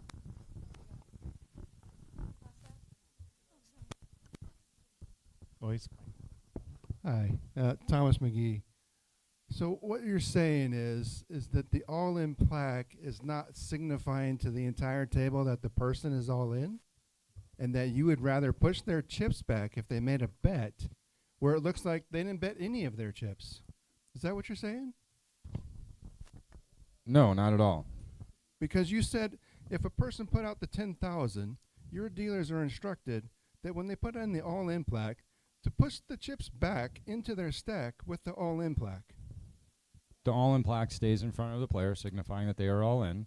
Right, but prior to that, you said you'd rather have the player push all the chips in. You want the dealers to tell the players to push their chips in, but if they had put out a stack, then you put out the plaque and then push the chips back into their stack. So what I'm asking is, you're saying that the all-in plaque doesn't signify that the player has actually bet all of their chips, regardless of whether it's just 10,000 or 100,000. When the other players ask, is that player all in? And the dealer says, yes, they're all in. They got the all-in plaque. It's all the chips that player has. And then the player who is asking has the option to say, well, how much is the bet, right? How much are they betting? Of course, the all-in plaque signifies that the player is all in, whether there's 10 chips in front of them or not. I'm not even saying I want this to be a rule. Okay. Matt just wanted me to explain how we train our staff. We found that there is far less confusion when a player is trying to represent a huge wager with a small amount of chips. Very, very bad things happen in those situations. Okay. At the WSOP, what we instructed the dealers to do, and this is years ago because I don't work there any longer. I work for WSOP Live. But what we had previously instructed the dealers to do is to ask the players to put in a stack. And by a stack, I mean 20 chips. and the all-in plaque. And then the other players have the option to ask if, how much is the bet? And the dealers will have the player push out the chips, count it down, announce the bet. I don't understand why you would want to have all the chips located in one spot. It's a visual game, so if there's a stack of chips out there and a plaque out there, and all the players for at least 10 years plus now understand that the all-in plaque represents all of the chips, why go through the extra step to try to babysit another player that snap calls, well, I call the 20,000, and turn their hand over, and you're like, no, this player is all in. And that goes back to the other thing where you want to give that player the 20,000 back. They made a mistake. They didn't understand the bet.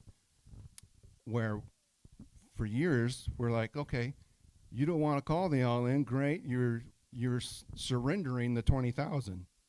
But the bet is all in, and the plaque signifies that. So what we're trying to prevent is a guy that has 500,000 in his stack, and he's going to say all in and push out 20K. Mm-hmm. That's misleading to anybody that's looking at that. Also, the dealer may not hear that he went all in. The dealer's just going to see 20K going forward. The other players are going to see 20K going forward. That's misleading. If you're going all in, you should not be putting any other amount out there. That's all he's saying he's teaching his dealers to do. So if the dealer doesn't hear the all in and he sees 20K, or a player sees 20K, they're going to assume the bet is 20K. You don't need to put 20K out if you're betting all in. So he's just making sure the dealers are pushing that out of there so that nobody's getting confused with what he's actually betting. But what ends up happening is, in that situation, because I've actually had this happen, is that a player will announce that they're all in. The dealer will just throw the button into their stack, and then the other players, they won't hear, and they'll make a bet, or they'll call whatever, let's just say there's blinds, 5 and 10, whatever. And they call the blind, but the other player is all in, and the dealer has thrown the button, the all-in button, into their stack. And the other player doesn't see that there's actual chips out there. Whereas if the all-in button was on the table in front of the player with a stack of chips, they would see, the other players would at least see that there's action. And ask the dealer what the action is. Maybe the dealer isn't clear, and then the player can correct the dealer. Both of our procedures require the all-in plaque. So if you are comfortable with players having less chips out than what their intended bet is, then that's your procedure. I just said what our procedure is. But both of our procedures require an all-in plaque. Right. Right. And that's helped the game immensely, these all-in plaques. It takes the ambiguity out of the betting. That's the whole purpose. But I think trying to put the plaque into a stack of chips that are on the rail leaves some confusion for other players. Yeah.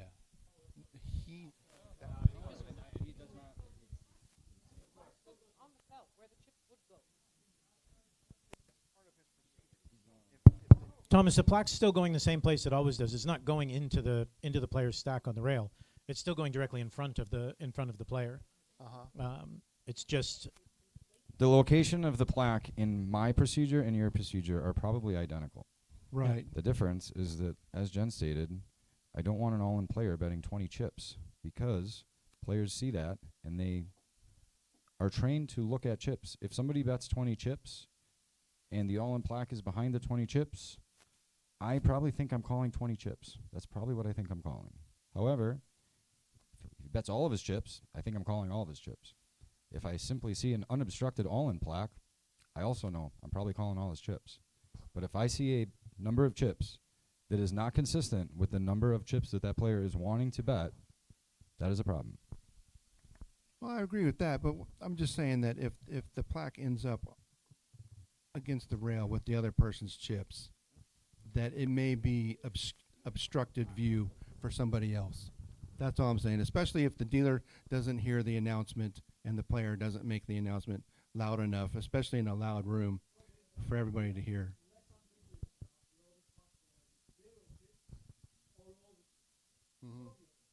Yeah. Yeah.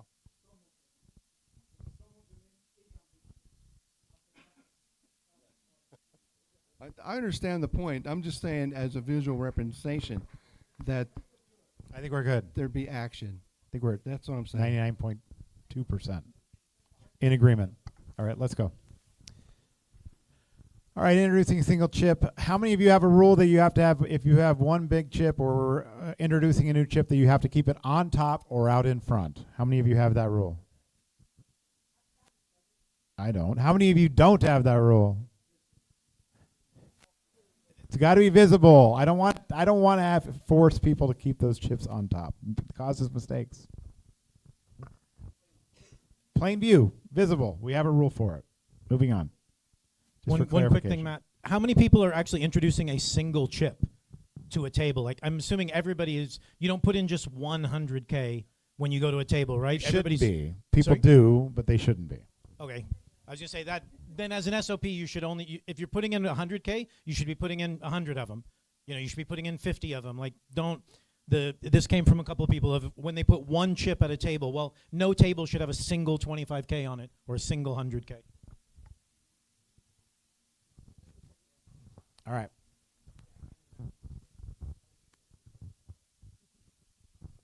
All right, these are questions again that have come to me. What do you do when two players agree to go all in blind? There was some confusion on the board. People said they like it. They like the people to go in all in blind. No? He does. DC, why do you like more reentries? Yeah. Please stop players from going all in blind. It's collusion. Multiple. We agree when we sit down, we're going to go all in blind. That's not collusion? Who are they colluding? They're colluding against other players at the table, other players in the tournament. No?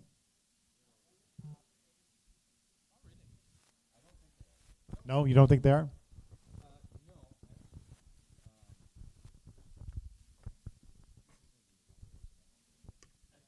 Hello, hello. Yeah, I think collusion means like two or more players they do something that is against the interest of the other players but benefit the two of them, right? So if two players they agree to do something, for example, like player A and B, player A say I'm gonna raise to 90% of my stack, and then hey, player B, you go ahead and go all in, and I'm gonna fold. Then that is collusion. I mean everyone in this room would agree. If two players say let's go all in blind, I just cannot. I don't know. I fail to see how is that gonna benefit them or hurt the hurt the welfare of the other players. So to be honest, I see why it like irks the other players or some people in this room, but I really don't think you can put the word collusion on this particular thing. Yeah.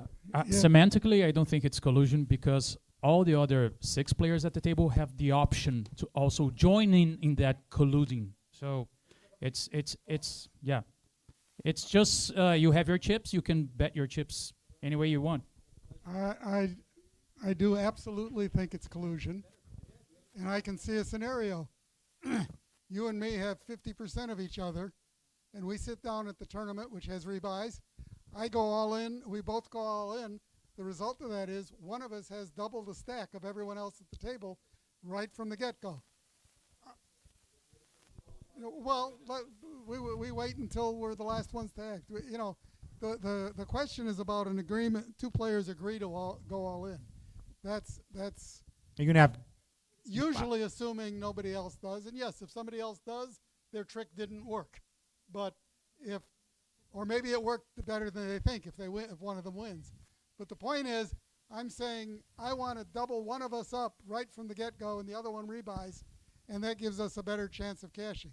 I don't know if it's true. I just know that some people will think that way. I agree. I agree that it looks fun. I agree that it feels weird, and it's hard to quantify exactly what it is. I don't think it's collusion, and the reason I don't think it's collusion is because two separate 20,000 starting set, 2 separate 20,000 chip starting stacks are worth more than one 40,000 chip starting stack. So any players who go in all in blind, you're losing equity. You're losing equity by doing that. Anybody want to go all in tonight on the first table? Chip dumping goes from big stack to small stack. That's how to chip dump, because chips are more valuable. As you accrue chips, they lose value. They lose monetary value. So your ICM implications are much higher having 2 players with 20,000 chips as opposed to having 1 player with 40,000 chips.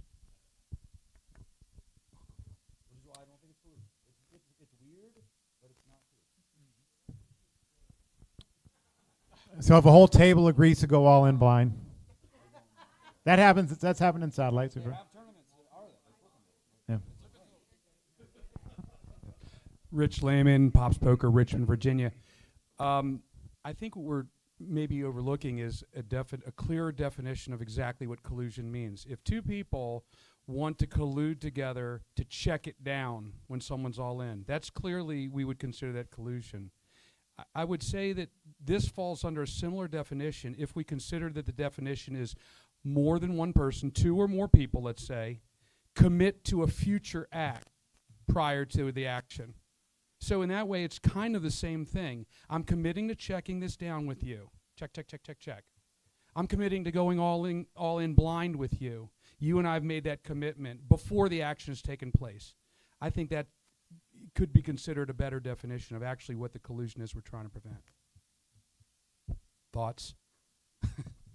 The only thing is that when you go all in blind, it's actually better for the other players. It's not the best use of your chips for you. I mean it's just it's not a very intelligent action. I know that a lot of players like to do it for fun. I mean it's a weird kind of fun, but they do it. I know players that love to do it in the highest buy-ins that we run. They're big business guys with a lot of money, and they like to do it. They sit down with the players and say, "Hey, the pro players, hey, I want to go in blind against you. You want to?" The pro players love it. I mean, it's. I don't see how it falls under the definition of collusion if you are not clearly gaining an advantage by doing so. They could if they were dumping one to the other. 2 guys working together, as the example he gave earlier. But other players can jump in the action. So it's collusion if you are covertly agreeing with another player to gain an advantage. But now we are advertising to the whole table and say, "Hey everybody, I'm gonna put all my chips at risk, okay, without looking at my cards. Who wants in?" After I move my chips, another player might even look at his cards and say and call with a legitimate hand. I mean, how is that an advantage for the guy that moves all in blind? I can see it. I guess the problem I have is the way that we're defining collusion. If they're both agreeing to a future action in the same way that they're checking it down, it may not be advantageous. I mean, there are a lot of things that aren't advantageous. But I think there's a clear difference. When we check it down to the river, there's a guy all in, me and Kenny here, we say, "Hey, let's check it down." Now we do have a clear advantage of not doing aggressive actions, because now we have 4 cards against 2 hands against 1. So if there's money involved and if it's in the money, that is a very large advantage. You are playing 4 cards against 2. That's a huge advantage. That's very different. For me personally as well, like I'm a little bit in the middle with all of these. It is mathematically an advantage for you as a player that when other players get eliminated in the tournament, that if you stay with the same starting stack, the value of your starting stack does go up. But I do understand also the argument. Sometimes players that come to your tournament because they want to play an afternoon of cards, like they want to play some flops, turns, rivers, whatever. You want to have an enjoyable afternoon. And if 2 people on their table are constantly going all in every hand blind, that's not really what they signed up for. However, yes, these people still have a mathematical, like, financial advantage actually from those players going all in. So I think it's hard to police this, but I do understand sometimes some of the players, and I think you can even be able to judge the situation on the spot as well, and make again go back to rule number 1 and like try to maintain your tournament so that at least everybody has an enjoyable afternoon.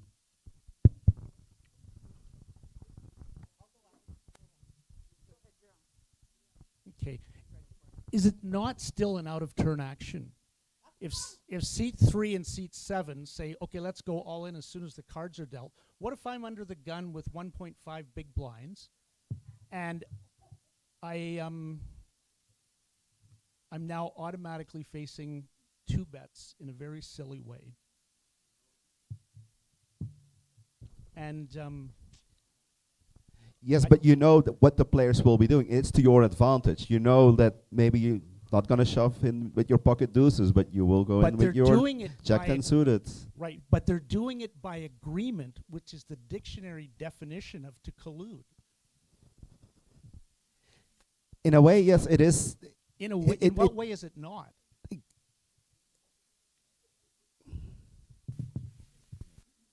Is this stuff binding?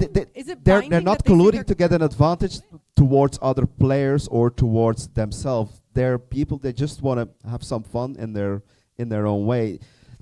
Colluding is trying to get an advantage over yourself towards other players, and that's not really what they're wanting to do. What they're agreeing on here is let's put ourselves to a disadvantage to advantage other players. That's the form of collusion, what they are doing here, which benefits all the other players theoretically. I don't see the advantage of denying the other repercussions. Why are we doing that?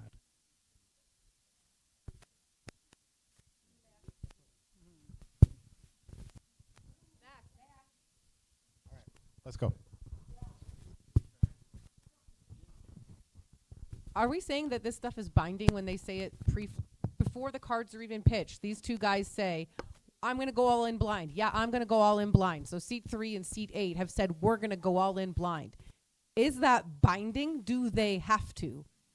And like, who says they have to? And now let's say I'm under the gun. I have a decent stack. I have a decent hand that I would open with, but it might not be a hand that I want to commit calling an all into. So now I'm going to fold because these guys said they're going to go all in. And guess what? He doesn't go all in. And now I folded my nice little king, queen of clubs that I should have raised with. And now nobody went all in because they don't have to go all in because it's not binding. It ruins the game.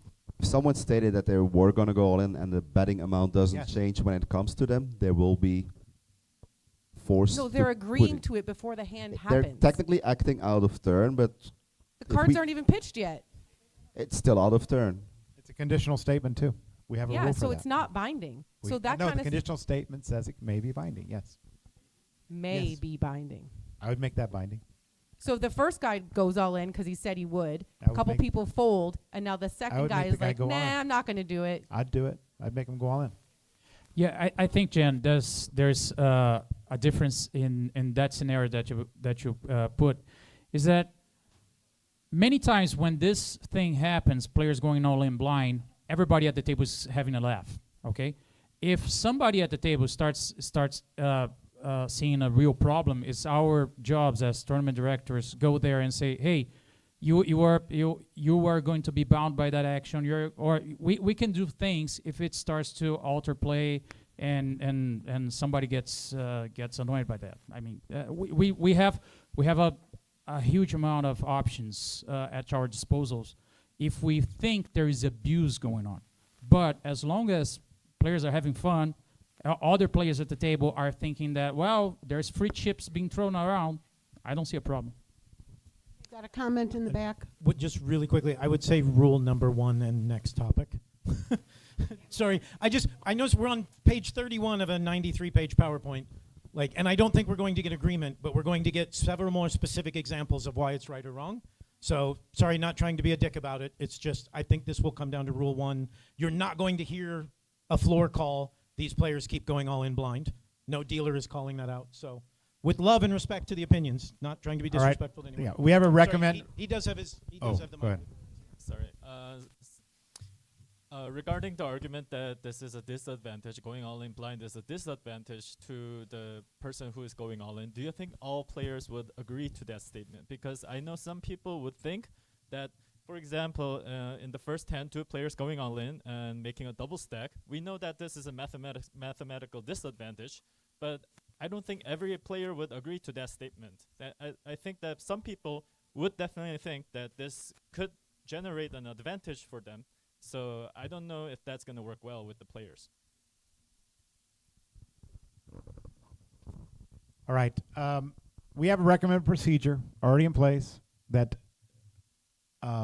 dealers are to announce bets and raises and to not announce all-ins until it's asked for.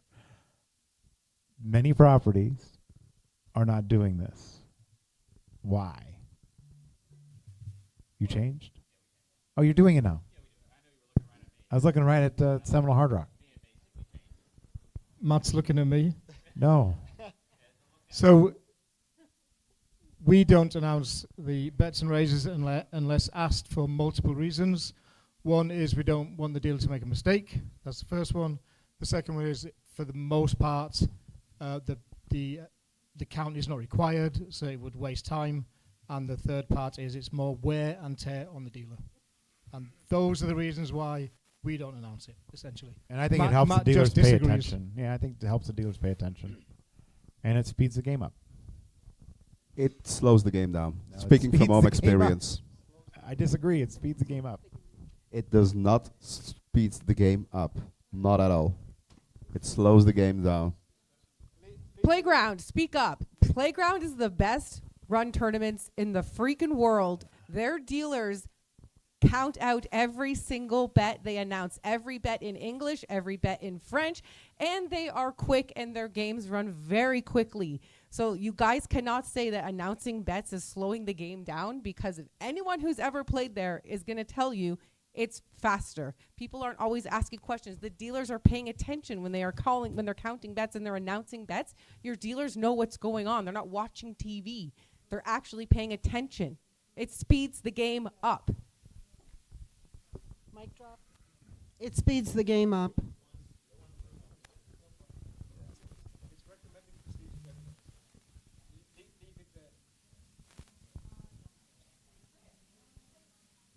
Don't say it. Don't say it.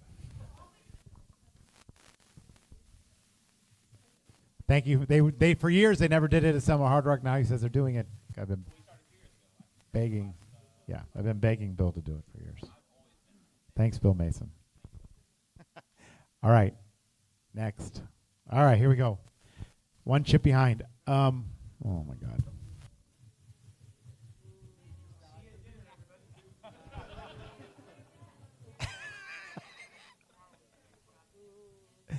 Opinions widely vary on how to handle these situations. Some want to see it treated as all in. Who wants to see it treated as all in? There's some hands. All right, stop that, first of all. Others think it is a strategic and should be allowed. I'm in that camp. Who says hands with that? What's the strategy? Paul? Go to work.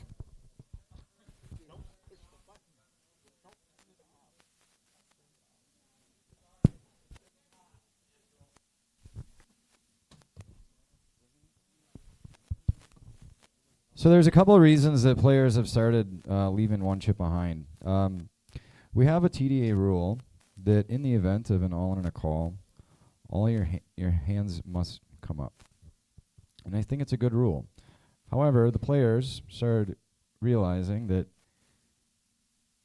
players don't like to be embarrassed by making a hero call. So they started, instead of betting their last 100,000 in chips, they would bet their last 95,000 in chips, leaving a single 5K chip behind, because now the player calling does not have to show their hand if they lose. So that's how it kind of originated, was the players felt that they would be getting a little looser calls if the player calling them wasn't required to show their hand. Now it's kind of morphed into an actual strategy. I can just give you I'll give you just there's a million examples of where players use it. I see it a lot in our PGT High Roller Tour. This will happen final table when they have, you know, a lot of their decisions have ICM implications. Player with a pretty short stack is under the gun, and will often not go all in at that point. They'll often leave one chip behind.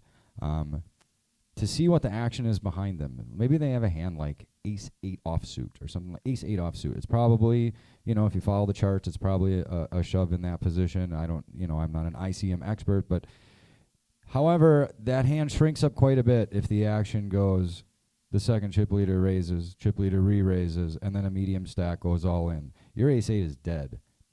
They would much rather just fold it there, take their shot on the next hand, and ladder up a couple spots. So in that regards, it's a very strategic move to basically bet almost all your chips, but still leaving you an escape hatch if the plan goes awry and you can ladder up. Kenny, you got some other issues where other times where you would you'd like to, where you think is a strategic advantage? There's a lot of reasons to leave the chip behind. One of them as well is, for example, when you go, let's say, all in on the river, for the reasons that Paul already announced, but also if you happen to lose the hand and you still have one chip behind, let's say the blinds are 20,000, 40,000, you have a 5K chip behind. Whether or not you win that extra 5K chip doesn't really matter. If you have a stack of 800 or 805,000, the value of that stack is pretty much the same. But if you have 0 or you have 5,000 chips, that's a huge difference in the value of your starting stack. In that next hand as well, you are entitled, like if you go all in, to win basically at blinds 20,000, 40,000, fight for at least let's say a 55,000 pot. There's the 40,000 ante, there's 5,000 from you, and there's 5,000 from both the small and the big blind. So you're getting basically 1 to 11 on your money, which is a good price, like to make a wager. So you can, by risking 5,000, the next hand win 55,000. That's also like a big reason why players leave the one chip behind. The reason, as Paul said, you're getting lighter calls as well is also a big reason. There's the ICM implications where you bet sometimes a large part of your stack, but you can still fold. Trying to think of some more reasons. There's also, as a chip leader, like, so what happens as well, that you can go all in for, let's say, 95 of your 100,000. Then the player behind you doesn't really want to raise, but he calls you. You went all in with, let's say, pocket 8s, and you think the player behind you, he only will call with 9s plus or ace jack plus, and then the flop comes ace queen jack, and you're like, oops, I'm pretty dead here. You can still fold. That's also a reason to do it. Also, the chip leader at that point might have a big incentive to keep you alive with your one chip, because if there's a player that is very short, the medium and the shorter stacks have really no incentive to be involved in a hand as long as this player with a very tiny stack is not eliminated. So the chip leaders also don't want that player to bust. So there's a lot of reasons why we can't really declare a player as an all-in player as long as he has not bet all of his chips. And it's also relative. When are you going to force a player to be all in? Is it 1 big blind, 2 big blinds, 95% of your stack? If we're going to say it's 2 big blinds, well, then players will leave 2.1 big blinds behind. And then you're going to get into a lot of issues that you can't really determine exactly when is somebody virtually all in. We had the situation at Best Bet where a player did this. He went all in except for one, and the chip leader at the table did not put that other chip in. And everybody was screaming, hey, it's collusion. He didn't bust his player. He had such an advantage. He continued, it was near the bubble, to pound the table while this one player had one chip, and nobody could play back because they were all waiting for this player with one chip to bust, and then they could make the money. So it was a huge strategic move by this player. So there are incentives for both sides to leave players with one chip and to leave one chip for yourself. So for that reason, treating it as an all-in is the worst option, in my opinion. The worst option.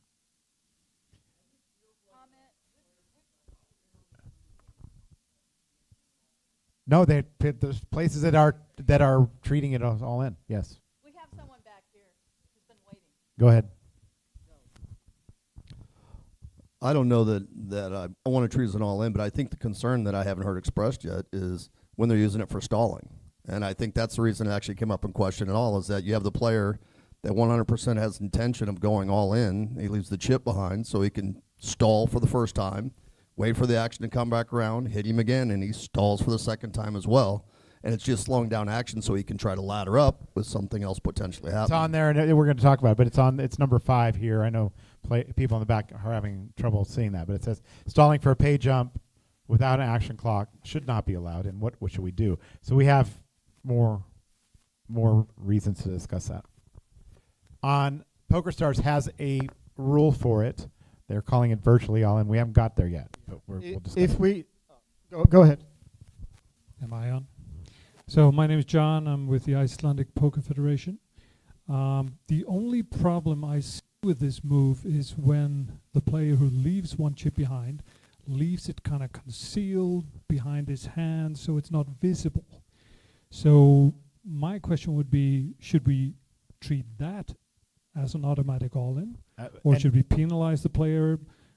What should be done in those cases? Because if it's clearly visible that there's one chip remaining, I don't see any problem with that. We have 3 slides on this, and number 11 on this. If a player with one chip behind conceals their things at their chip and another player exposes their cards with action pending, right? It's concealed. At that point, we would rule that player all in, right? If the dealer throws out the all-in button to that player, we want to make it a player responsibility to inform the dealer that they are not yet all in. If they do not do that, we could consider them all in.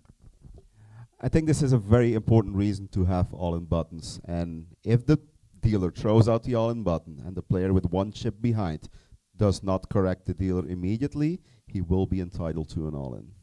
I was just going to comment, if you follow what Paul has suggested, that you do ARIA, where it's all in or nothing, if the person puts 95% of their chips in, they're not going to have an all-in button in front of them, so there's a chance of chip behind them. I think the players will get used to it if you follow that recommended procedure. So that would solve that.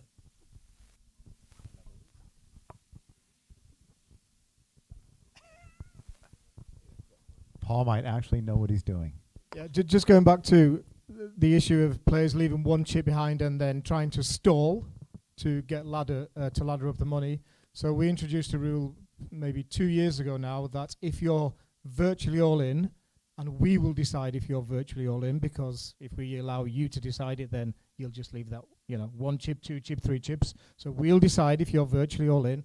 And if you are virtually all in, you only have 5 seconds to act.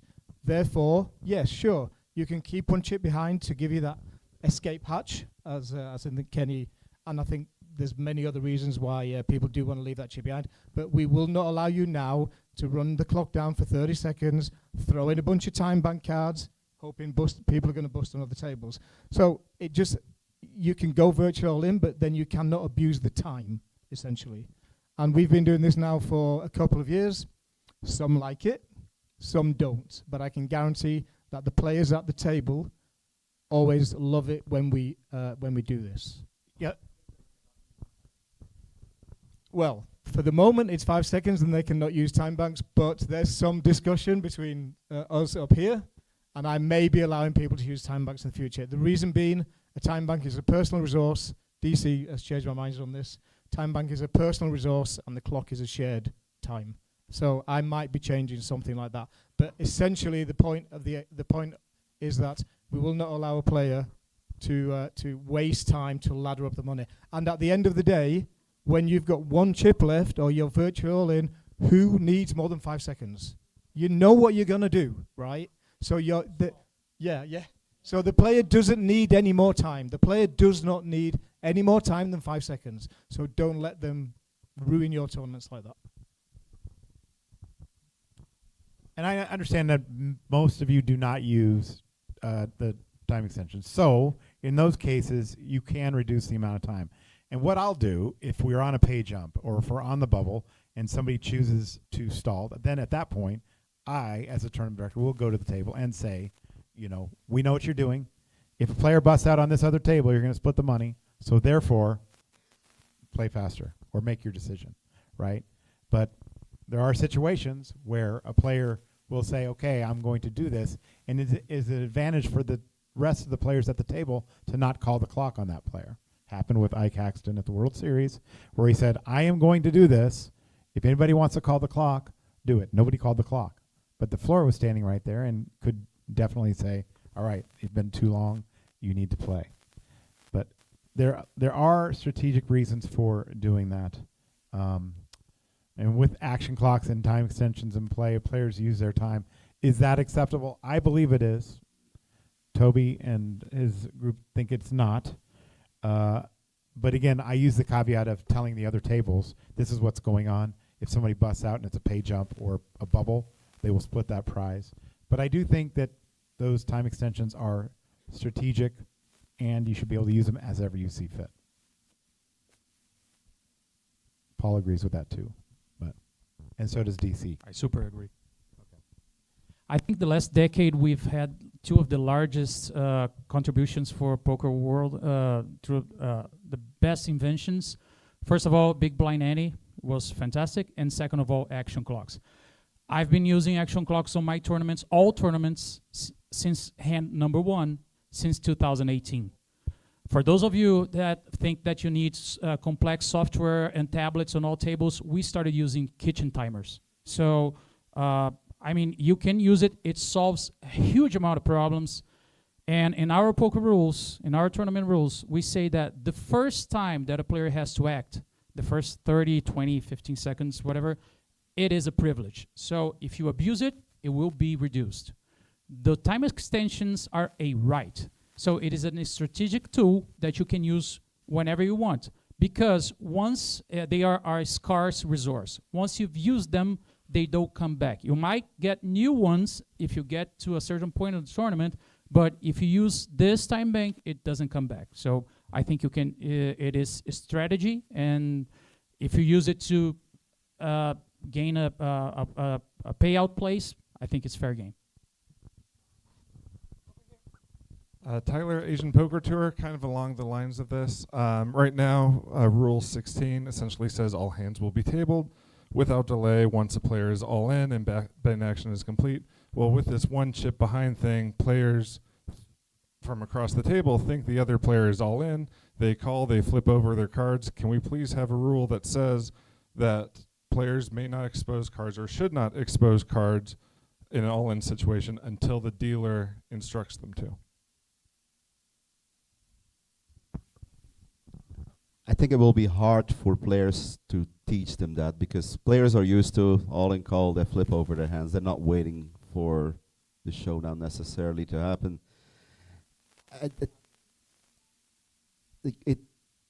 There's also for the dealers, like it's need to be trained and to do that, and I think it will be very hard to manage. I think the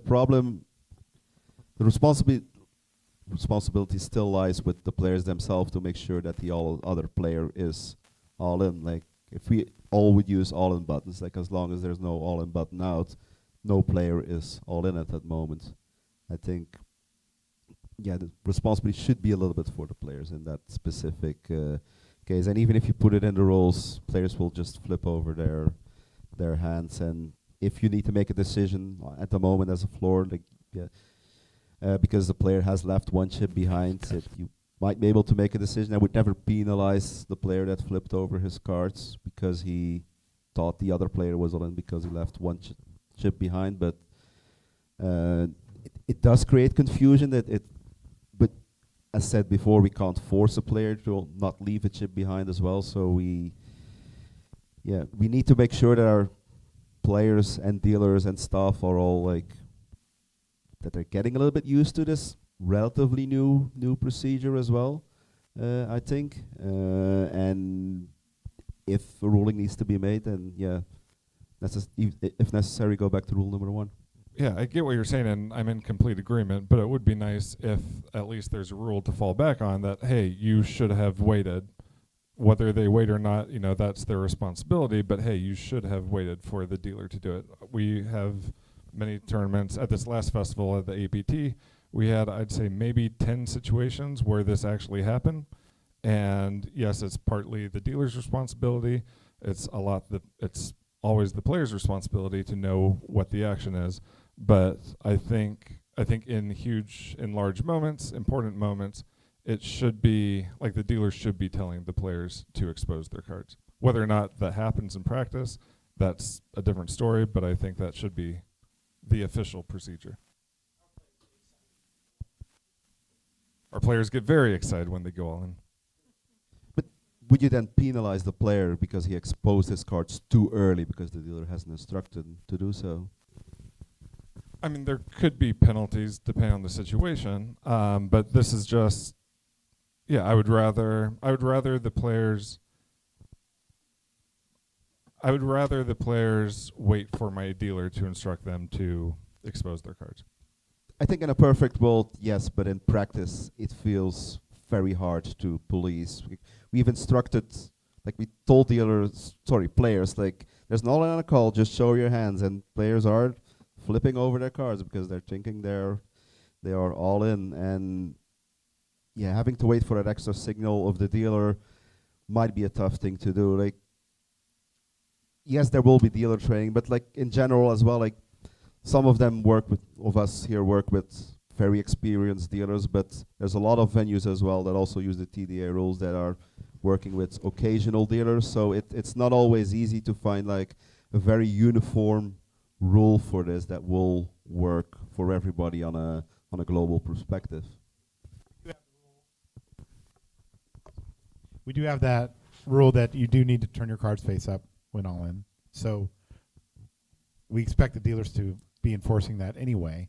So yeah, but the issue is the player's not actually all in. The player thinks that the other player's all in, and so he flips over his cards. Well, the player's not actually all in. He does have chips behind. Right. Which requiring the dealer to announce, show your cards. That should alleviate some of that. Correct. Showdown should be triggered by the dealer.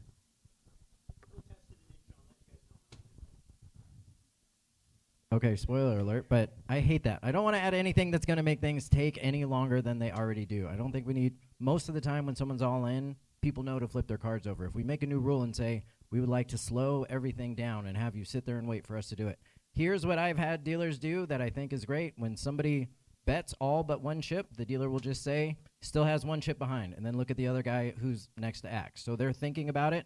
He says it. Just lets them know right away. So it eliminates that, oh, I thought he was all in, I flip it up. So one goes all in, tell your dealers. Just say something. That's a bet, one chip behind, action's on you. And then see what happens. I think that would cause less mistakes with flip. There's already a rule for when to flip your cards over. It's when there's an all in and a call. Like, I don't want to add a step in there to make that longer. If we can alleviate the confusion of when somebody's all in or not, I think that's a better solution than create a new rule that makes it take longer. The confusion is virtually always when the dealer puts the triangle out when they weren't supposed to. In my experience, that's what triggers the bad action. Is he sees a triangle go out, and before Justin can go, wait, no, I got one chip behind, the other guy has snap called and rolled his hand. So, and that there is, I mean, all our procedures already fixed that. The dealer made a mistake. They couldn't see the one chip that was left behind. It triggered a second mistake, and the floor will come over and fix whatever that is. But I agree. We can, like, I'm intrigued by what Tyler said. We'll talk to, my DC is sitting right there, so we'll talk to our dealers, maybe play with the way we do that stuff there. But yeah, I honestly don't want to amend any of the rule to for that part of it. It is an annoyance for the most part, but it is here to stay. I think that this is going to be something that stays as long as we keep big blind ante and ante first, or blind first, I should say. Yeah, the wrong way. But yeah, ever since we're doing that, I think that there's more incentive for players to do this.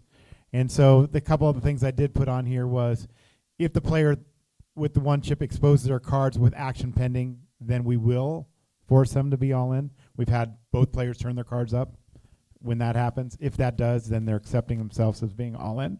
Also, I don't want anybody to penalize a player that doesn't see the one chip and then turns their cards up. I think that that's not necessary to penalize that player.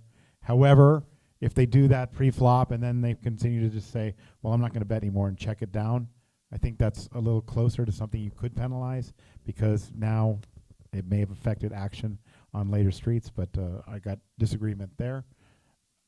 I think that there still should be able to check it down. Paul thinks that.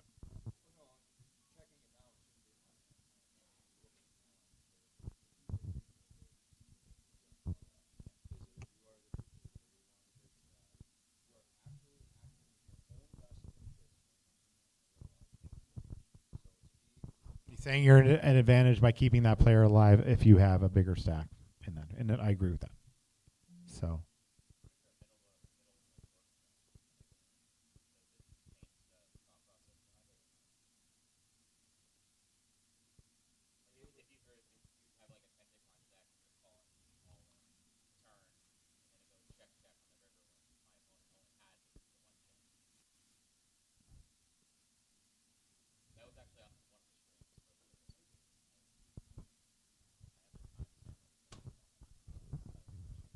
Yeah, I don't think it changes it either.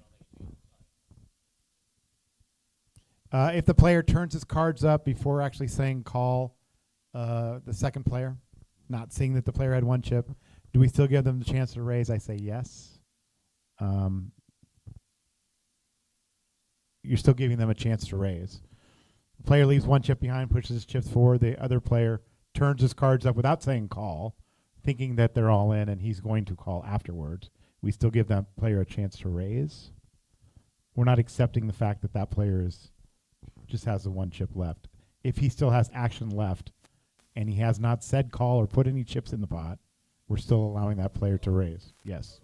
Allow him to raise too. Okay. This virtual all-ins, this is what they're doing in PokerStars.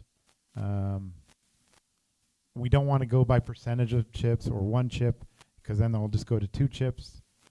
The responsibility should stay with the player making the near all-in wager to make the action unmistakably clear when leaving chips behind. I think that's key. Rather than formally defining virtually all-in, consider language and reinforces the players making large commitment wagers while keeping chips behind bear extra responsibility for betting clarity. I'm fine with that as well. And the dealer should be trained to proactively announce if a player still has chips behind whenever the situation could confuse the opponent. So the bottom line with all of this is it's here to stay. It's going to happen. And I do not want people to make them forced to go all in if they're leaving one chip or a small amount of chips behind, because there are a lot of reasons, as was drawn out, as to why people are doing that. Is there any rules here? Does anybody see anything that can be done as far as rules? I think a lot of this is just training. I did have a meeting with Jack Effel before we started here, and Troy Iverson over at the World Series Poker, and they had a conversation about this. If a player says they are leaving the tournament and they are not coming back, how many of you are picking up their chips and taking them out of play? They say they're leaving. Not one hand.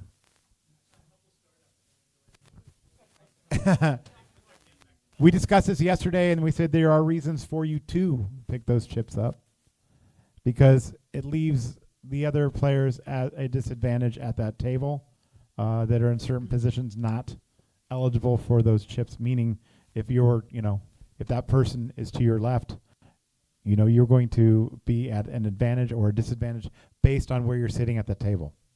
So, also that table is playing shorter than every other table.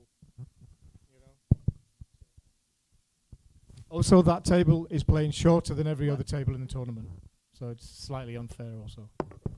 But what we discussed is if that player is near the money or in the money, that we would leave those chips in play.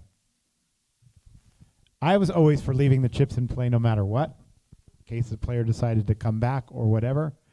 But we discussed yesterday taking those chips out of play. Yeah, our procedure at PokerStars events is if we're not 100% sure that if we're 100% sure that the player will not return, we will take his chips out of play if we're sure that that stack will not reach the money.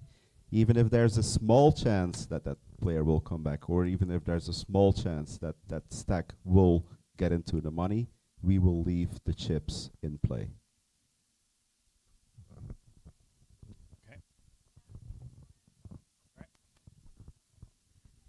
Is this on? Okay, cool. I just wanted to address the leaving the one chip behind thing. With the virtual all-in that Toby was talking about, what if it was you're virtually all-in if you don't have enough chips to cover a big blind? That way, with Kenny's point, you have one guy with just a 5K chip, but the ante's 40K and the big blind's 40. You're not 10xing. You're only tripling up potentially. No, Yeah, because you i- can win is the what you're ante. saying that if you only have 5K in ante, that you only should be entitled to 5K of the antes? If the blinds are 20,000, 40,000? No, that wasn't my point. My point was that if a player's intending to leave one chip behind, and to Toby's point, declaring them virtually all in, that if they didn't have enough chips left behind to cover a big blind, then they're all in. That's the virtual all in. Yeah, but then That's players what will I'm leave saying. 41,000 behind, and then you're gonna get into yeah. Well, it was just a thought process that I just. Yeah, like we don't want to define exactly what the virtual all-in is, because it will create issues. People will just try just to go over the edge of the virtual, and it will Just be to create- chaos yeah. basically in the tournament. Just end up creating a different tactic, right? I don't want to speak for Toby, but I believe the virtual all-in is just a term that refers to when he will reduce their time. Toby's not saying that if they bet a lot of their chips, then he's going to make them all in. Oh. It's just when they have okay. the majority of their chips in and are leaving one behind, they are virtually all in the sense that they do not deserve the amount of time for it, because it is no longer a reasonable decision. Yeah, I definitely agree with that. That's for sure. Yeah. There could actually, if you're on the river and you get raised all in with one chip behind, technically, like, it is possible that you face a decision, but that's the risk you take by just leaving that small amount behind. You should have taken that into account the moment you made your decision to wager almost all of your chips. It's maybe a small downside, but you know what the result is when you, or what the consequences can be when you go virtually all in.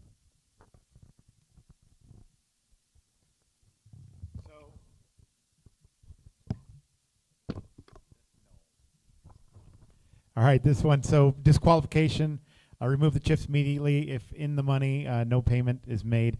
This is all house policy, but we just put this down for clarification. Penalties, remove the chips, but the players paid for their spot achieved if it's something like that. Altercation, we still pay them the money.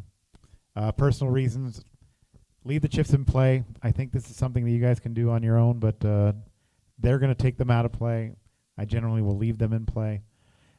If a player says they're going to leave and may not come back or will not come back. And then the note show on day 2, leave the chips in play and make every effort to contact the player. Personal contact, friends, database, that type of thing. The WSOP app has a great thing that they will actually contact the player on their phone if they're not there for day 2.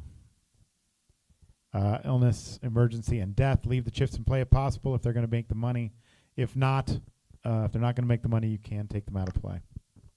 One other thing that's important here is it can depend on your regulatory body as well. Some of the things that came up during our discussion yesterday is with Paul specifically is because he's the only one of us here directly under Nevada Gaming, and he's also under MGM. So he has a few different rules that he has to follow that would obviously trump these types of things. So we're not saying the rule is you have to do X, because you might have to do different things if you're in New Jersey, different things if you're in Philadelphia, depending on what your regulatory body says about DQs and stuff like that. So.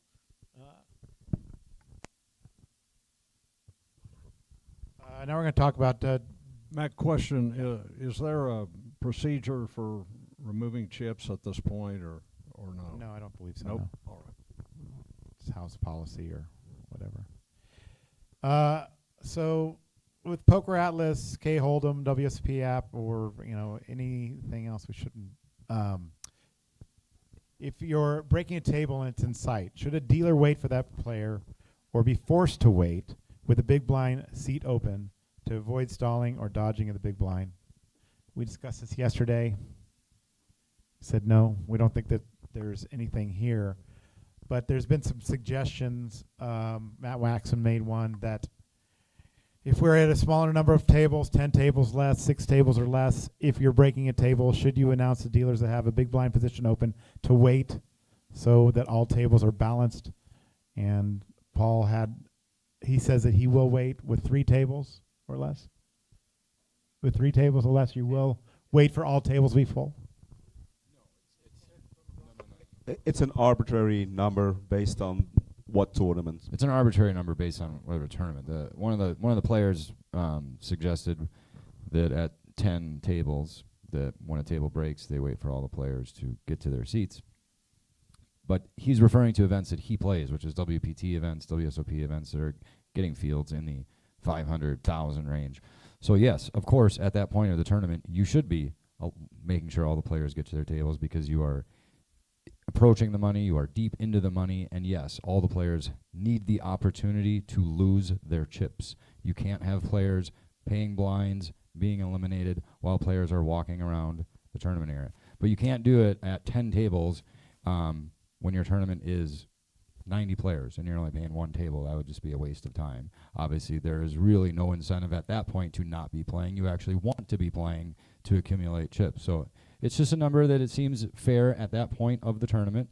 But yeah, there is a point in the tournament when the players are financially incentivized to not play. And Matthew, when that happens, it is our job to make them play poker. Well done, Paul. Okay, so again with these apps, they're great. They've helped the game. But the problem is when somebody's registering for a table, and the dealer sees that that players are registered for that table, and then you see the player come by the table and not take their seat. This is allowed in certain venues, not allowed in others. Is there a way that we can fix this? Is there a way we can make them post the big blind? It's been discussed. Some people want to do this. Some people don't want to do that. Yeah, what Matt is referring to is a player walks up to his table, sees that he's under the gun or about to pay the big blind, and decides to have another stroll around the poker room in order to make sure he comes in just behind the button, and so avoid paying the big blind immediately and play, let's say, 15 minutes for free after that. And the WSP is doing it. They're allowing it because they're just so big. It's such a big field. There's no way for them to regulate all of this. Also, Lloyd doesn't want to change it for his tour as well. He thinks it's player friendly for them to be able to come in after the big blind and not have to post. I don't know if there's more discussion on this, except that we did come to the agreement yesterday.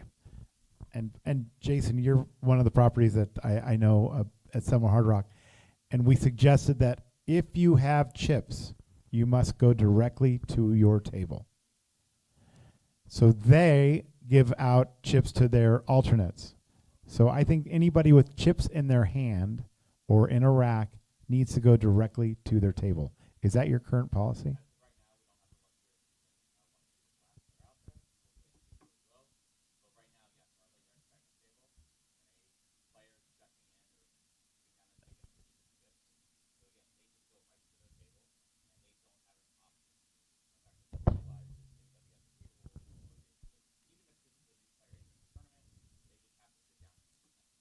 Okay, so does anybody have a problem with making a recommendation or a rule that says if you have chips, because this is also for breaking tables, that if you have chips in your hand or in a rack, you must proceed directly to your table? What's that? Well, that and people dodging blinds.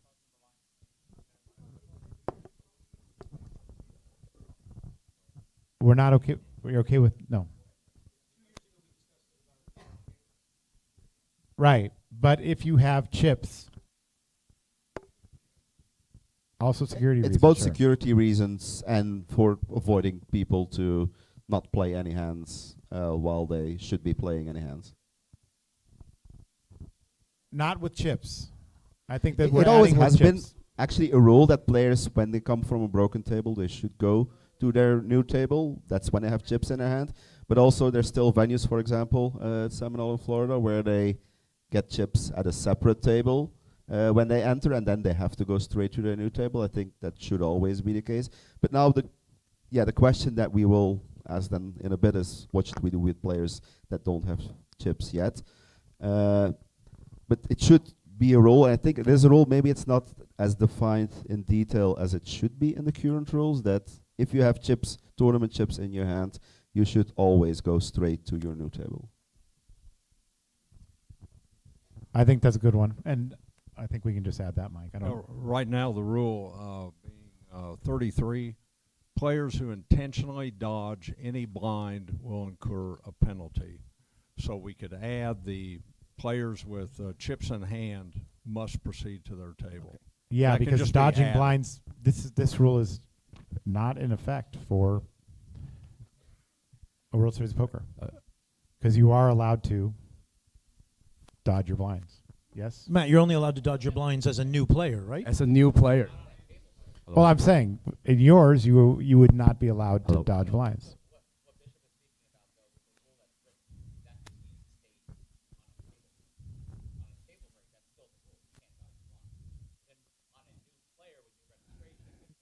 That's okay. And that's New why I'm player's saying with okay. chips in your hand.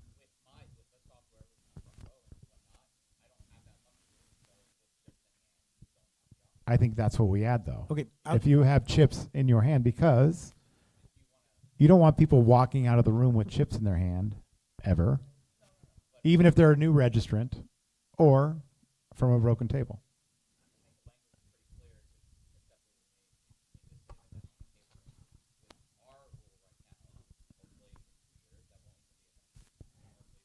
Well, I just think there's other places that do that with the. No, I think other places give out chips for players to go to their table. Out So- of curiosity, how many people do that? How many people, by show of hands, how many people give new players chips to go to the table on their own? Like they pick it up at the cage or whatever. Okay, so about, yeah. And you all, 25, is 30%? anybody opposed to having those players go directly to their table? Does anybody think they should be able to wait and miss their blinds? That's what we're talking about, and they're not doing it at the World Series, so it's not going to. I just want to clarify. Like 2 years ago, we went down this rabbit hole. Like we are first of all, like from a broken table, when we break down a table after the close of registration, players are it's not okay, 100% not okay to dodge the blinds, 100%. Once again, it's not okay for them to dodge the blinds. 2 years ago, we went down this rabbit hole. We established that it's 100% okay for brand new players to dodge the blinds, 100%. Reminder: you can look at the go watch that YouTube replay. 100% okay to dodge the blinds Only for Jen brand does new that. to brand new players. We went down that rabbit hole for like 2 or 3 hours, right? So Nobody seems to remember that. right? Nobody seems to remember that. So, but anyway, we we never- agree it is okay. So therefore, it is okay. All right, so there's these new apps that allow the players, for such a big place like WSOP, it's unenforceable. They have this app. You just get to check into the tournament, Poker Atlas, all these great. I currently also have Bravo, so I don't have the luxury of doing that. We issue players chips. I think the confusion in it lies is that, and this is, to my knowledge, this is WSOP's stance on it, and I'm okay with it because it's consistent, is that they are not an active player in the tournament until they click in and they take their seat. However, so those rules do not apply to them until they are an active player in the tournament. Once you're an active player in the tournament, you cannot dodge blinds. For Jason and I, you become an active player in the tournament the second you show me your receipt and I give you chips. You're now an active player in the tournament. Once a player at the WSOP or once any player at any venue takes a seat by clicking it in at their app, now they're an active player. Now they fall under TDA rules. I was just saying, Andy Tillman from WSOP. With our current seating now, guys, We do the same. Once those chips are in their hands, they must go straight to the seat. It's not 100% of our tournaments. You walk up to the table and receive your chips. So we're doing our high rollers, we're doing the double draw. We treat it the same as coming from a broken table. Once you receive your stack, you must immediately go to your seat. We do not consider them an active player till they get to the seat where they show the app, and then the dealer has checked them in. By clicking the button, that's just merely getting your seat assignment, same as picking up your seat card. You're not checked in the table until you take your seat, show the app and your ID to the dealer, same as the dealer's tickets. That's why they're not become an active player at our tables and can't walk by. So are they allowed to go to the table and then back off and say, I'll wait? They can walk by. If they hand out the, basically they put the app down or hand an ID, they're at the table. We're not letting them walk off. If So- they walk by just like they always did with a seat card or their receipt and kept going, So, but like you what said, it's impossible to enforce. What I want to add clears this up. And what I want to add is if you have chips, you must proceed directly to your table. That still works for the WSOP, right? And it still works for everybody that hands out chips at the cage. Does anybody not think that that will work for them? Does anybody allow them to have chips or pick up chips at the cage or pick up chips at the registration table and then walk around with chips? They have to go directly to their table. That's what I think we should add. Is anybody in disagreement with that? If they have chips in their hand, they have to proceed directly to their table. No need a vote. Nobody said no.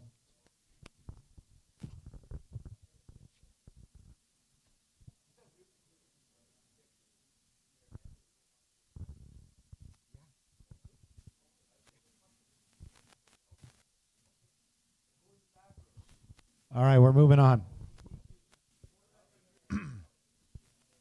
In a heads-up situation, a player has 225,000 in chips and bets 200,000. The player behind asks how much. The dealer says 25,000 more, or 225. Then the player puts out 275, just throws out 275, intending to put the first player all in. Should the first player be forced to call, or is the 75,000 returned? By our rule, the way our rule reads, it's just a call. I have an issue with that. The player asked how much it is.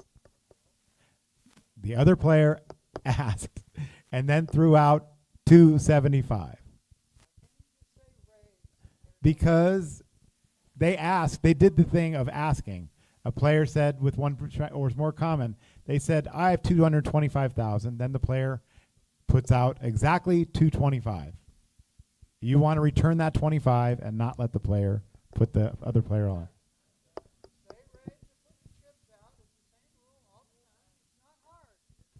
What's that? In this case, it's the player that says, like, I have 25,000 chips behind. So the dealer should not say, it probably should say the player says 25,000 more. But let's assume it's the player that says it, yeah.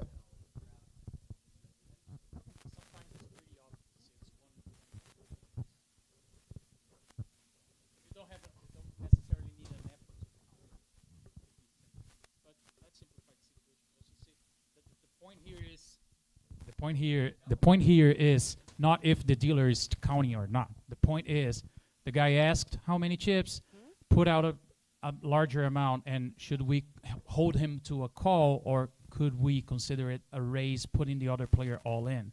Considering it is a heads-up situation. That's the situation. Yeah, that's what I was going to say. It's only in a specific in a heads-up situation. Okay. Because in a multi-way, this would be an under race and would be deemed as a call. Sorry, it wouldn't be a full race. Sorry, yeah. So the way that I've explained this to people when I explain that it should just be a call is that our rules are not dependent on what is in someone else's stack. If you think about back in the day when we used to play 1-2 no limit cash game, 1-2 raise to 6, the next guy puts out 2 red chips. We don't make him raise to 10. We know that's a call of 6, regardless if he has white chips in his stack or not. Some people might think, oh, if he just wanted to call 6, he would have put out a red and a white, so he must be raising to 10. No, he's not. It doesn't matter what's in his stack. We go by the rule. The rule putting those 2 red chips out is always going to be a call of 6.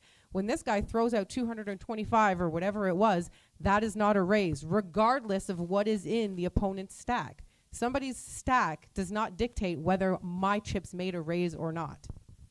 We're giving that one player, one chip behind guy, even another advantage of doing It doesn't this. even have to be one chip. What if I have 500K in my stack and I bet 300K? And now, oh man, that's going to be a 50% raise rule. Okay, if we went less than 50%, if I did something where it wasn't just one chip, it didn't matter if it was just one chip. If I'm not putting out something that's a raise, it's not a raise regardless of what's in the other guy's stack. It shouldn't be situational based on sometimes if somebody bets 200 and the next guy puts 225, it's a call. And sometimes when somebody bets 200 and the next guy puts 225, it's a raise. It's always should be the same no matter what. If they're putting out the exact amount. Yay, they're clapping. That means they agree. They agree, Matt. The other thing I would add to that is this is a very specific situation where the guy said, how much you got behind? What if I eyeball his chips and I see 225 and then I put out 230? Like, I haven't asked, so now we would say, no, it's a call because I didn't say, Justin, how much you got left. And so anybody who's seen me here last time, I try to think of what I'm training my dealers to do. And I don't like single exceptions. We had wording for this yesterday. Matt, what was the wording? There was wording that I was kind of okay with. I came up with the wording that was in a heads-up situation. If a player makes a raise that is an under raise, but still covers the entire the opponent's stack, it will be deemed as a raise. Yeah, that was an exception I could live with because I don't want to change the rule because I don't want to change the procedures. I don't want to insert exceptions into a rule that everybody understands. Everybody knows that that's an under raise and it should be ruled a call. So the question is, do we want to create specific in heads up only? Well, in heads up only, if you under raise but it still places the other player all in, it's considered a viable wager. I can live with that. I don't like it, but I can live with it.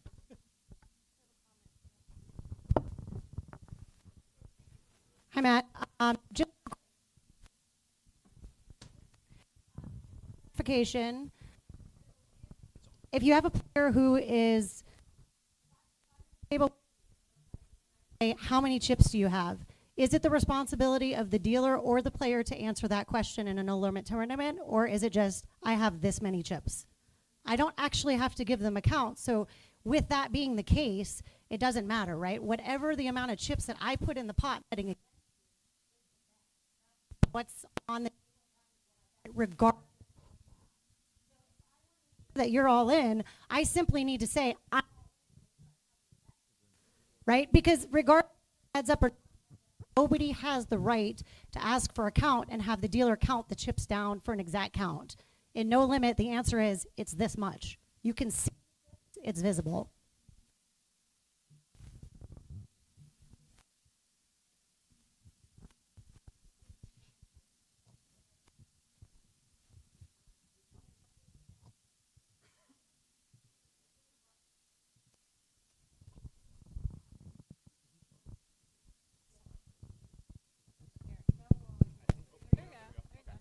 All right, so just to piggyback on a couple of those things. Number one, we should never be guessing at what the intention is of a player. So even if someone says, how much is it, we can guess that maybe his assumption is to put him all in, but we don't know that for sure. And we can apply that to a bunch of different scenarios. If the player wants to make a bet, if that player wants to go all in, if they want to raise, all they have to say is raise, all in, etc. And you cannot put someone else all in, like some people try to do, to say, I'm putting you all in. So I count this as all in. When you say I'm putting you all in, well, you can't bet someone else's saying chips all in. for them, right? If you said all in, sure, you're all in. And we can say saying the words all in is the all in, but you cannot bet someone else's chips for them. So if you want to make a wager, you can say raise, you can say all in, and that would cover this scenario. We run the risk by putting exceptions into these rules that maybe some people who are not super familiar with the rules or think that that is an undercall, therefore it is just a call, we can have people start to abuse the exceptions to the rules because not everybody is familiar with the exception, but we can agree that most people are familiar with if that's an undercall, that's a call. And I don't think we should be putting exceptions into these rules just for very specific situations that don't happen It's very often. a lot to of it's begin the with. one chip situation. Let's drop this down to 205, and the player bets 200,000, has a 5K chip behind. All right. Now the player behind throws out 295, and you go to the table and you say, "Wait a minute, wait a minute. It's not a full half bet raise, even though you put out way more than the player has," and you're saying, "That's not a raise. That's just a call." Again, benefiting the one chip behind guy. Well, again, we still shouldn't be assuming what that person's intention is. They have every right to put their chips in the pot, to say call, to make a verbal statement of what it is they're trying to do. We have rules that cover all of this. It should be irrelevant of what the other player has in front of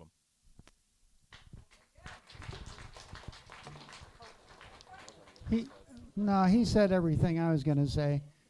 If you're I would looking at say- the other guy's chip, and all you have to do is say raise. It's not hard, people. Yeah, if a player we already established that just calling is to the advantage, can be to the advantage of the big stack. So on the one chip situation. So if I'm the big stack, I might be asking, what do you have behind? Because I want to know if that's only one chip or if it's more. And if it's only one chip, I want to call. And if it's a lot more, if it's 25% of your stack, then I'm going to raise you. But if it's only 5% of your stack, I'm just going to call you. So it's ridiculous for the dealer or anyone else to make an assumption when I throw a bunch of chips that's not a full raise. It's ridiculous for him to make an assumption that he knows what I decided. Yeah, and if the player bets 225, they have 50K behind, and the other player says, "How much do you have left behind?" "I have 50K behind," and then the player puts out 300K chips. What is their intention? They're putting more than enough for him to go all in, but it's also a calling stack, a calling bet. So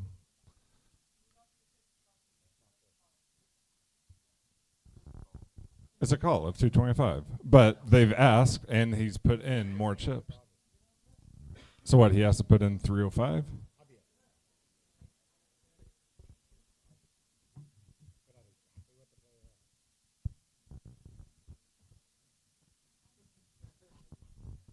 All right, let's go. I think we keep this as is. Do not declare this an all-in by default, but if you feel as a floor person that you can rule it as an all-in, go ahead. I'd say no to that. I'm not for that. It's got to be consistent. Okay, Even if it's stupid, it's got to be consistent. I think in my humble opinion, Rule 3 already says it's the player's responsibility to make his intentions clear. The official terminology is there, and what this discussion is sorting out the ambiguity, where it should be on the player. Benefit the one chip behind guy. That's what you want to do.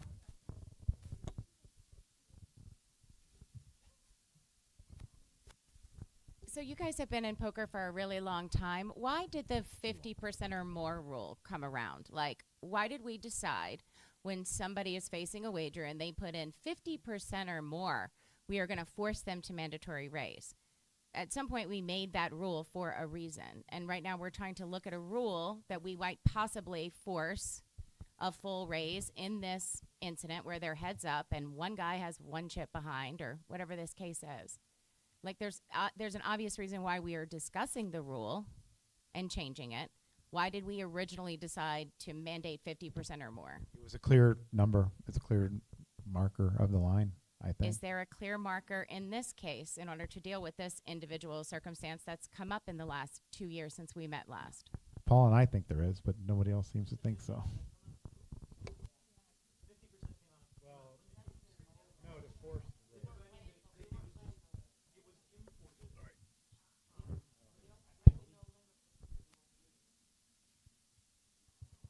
we came up with half or Matt? more. That was something we came up with in TDA a long time ago. Yeah.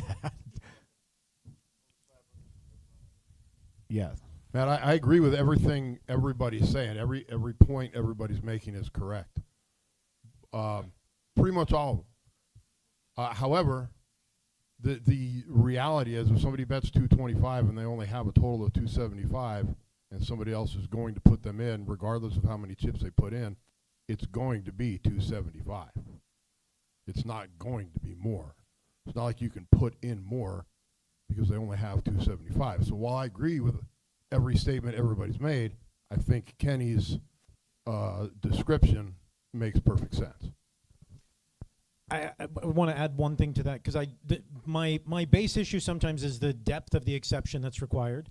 Kenny's verbiage is fine, but I think it was Tyler's example, somebody's example. If it's 225 and the player slides out, heads up, the player slides out 300 Ks, that would be a call under any circumstance. Under Kenny's rule, that could then be interpreted. The floor could come over and look and go, Tyler, you got a stack of 25 Ks. He put them all in. And now you're forcing him in. But if we say that that's not the way it works, well, then now, but now we're saying the rule exists when your heads up, when you put in an under raise, using the exact amount of chips, no oversized chips. Now, like, I'm going to run out of fingers to write this specific exemption, and that's when I get concerned, because it's a very specific exception for a very specific circumstance. Because if he puts 300 Ks out, we're making it a call. As I saw a whole bunch of people shaking their heads there. So 300 Ks is a call, but if he puts out 200 Ks and 3 green 25s, now we're ruling that his intention is to bet him all in. And that, it's such a specific thing.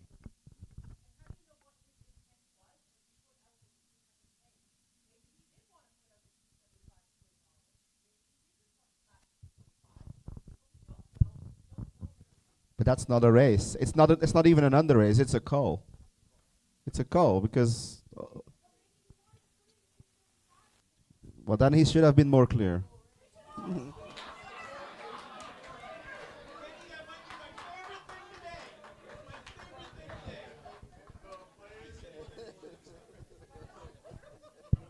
All right, I think we all, are on the same page on this, that it's not our jobs to decide what a player's intention is. We have rules in place for a reason, and you just have to abide by those rules. If you're a good player and you have an edge and you know someone has chips behind, it is your job to say raise or all in. You have plenty of options. It's not our job to decide that. We're moving on. Paul and I lost this one. It's okay. It's okay. We're moving on. Rob Perlman, send me this. Multi-way on the flop. First player checks. Action is on the next player. Can the player fold in turn with players still behind? Everybody says no, but nobody's willing to do anything about it. We just go to the table and say, you can't do that. That's it. What did we come up with yesterday?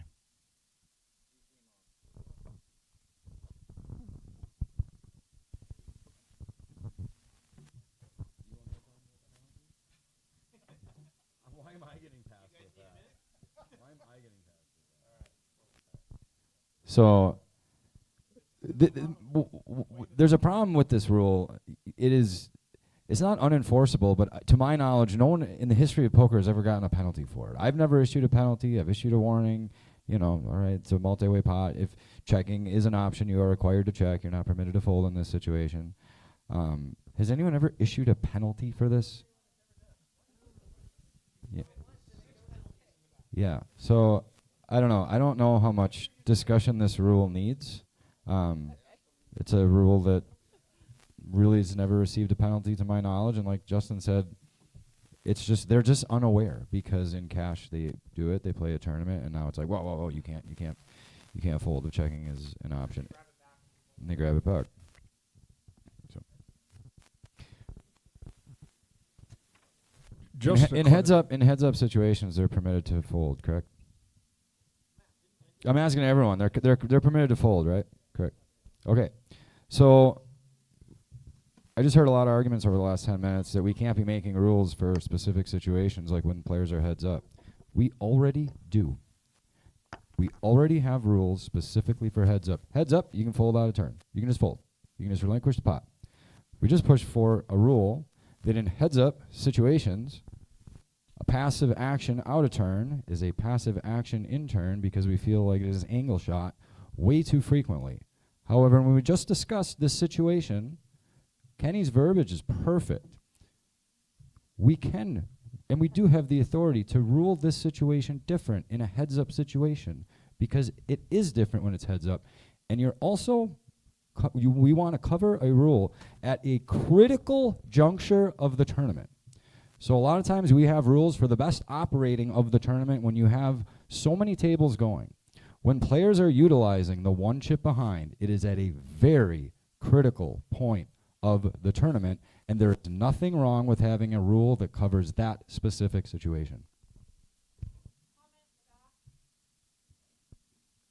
I disagree. You'd said that it's a different situation just for heads up. That's not the case. If they open fold, it's because it impacts action behind them. If they're heads up and he open folds, it doesn't impact the action behind him. So it's not a special rule for that. It's not violating the rule if he's heads up and he open folds. If there's multiple players, then it does impact action behind him. So it's not a special rule just for heads up. Right, but nobody does anything about it. That's my problem. Well, he asked if anybody enforced the rule, and like 7 or 8 hands popped up. A lot of people give Instantly, warnings, and if they do it instant again, penalty? Do what? Penalty. Yeah, penalties. Yes, who'd issued a penalty, and 7 or 8 hands popped up. I raised my hand. There's a couple more over here, 4 or 5 over there. Why'd you bring that up? You don't? From a player. You did.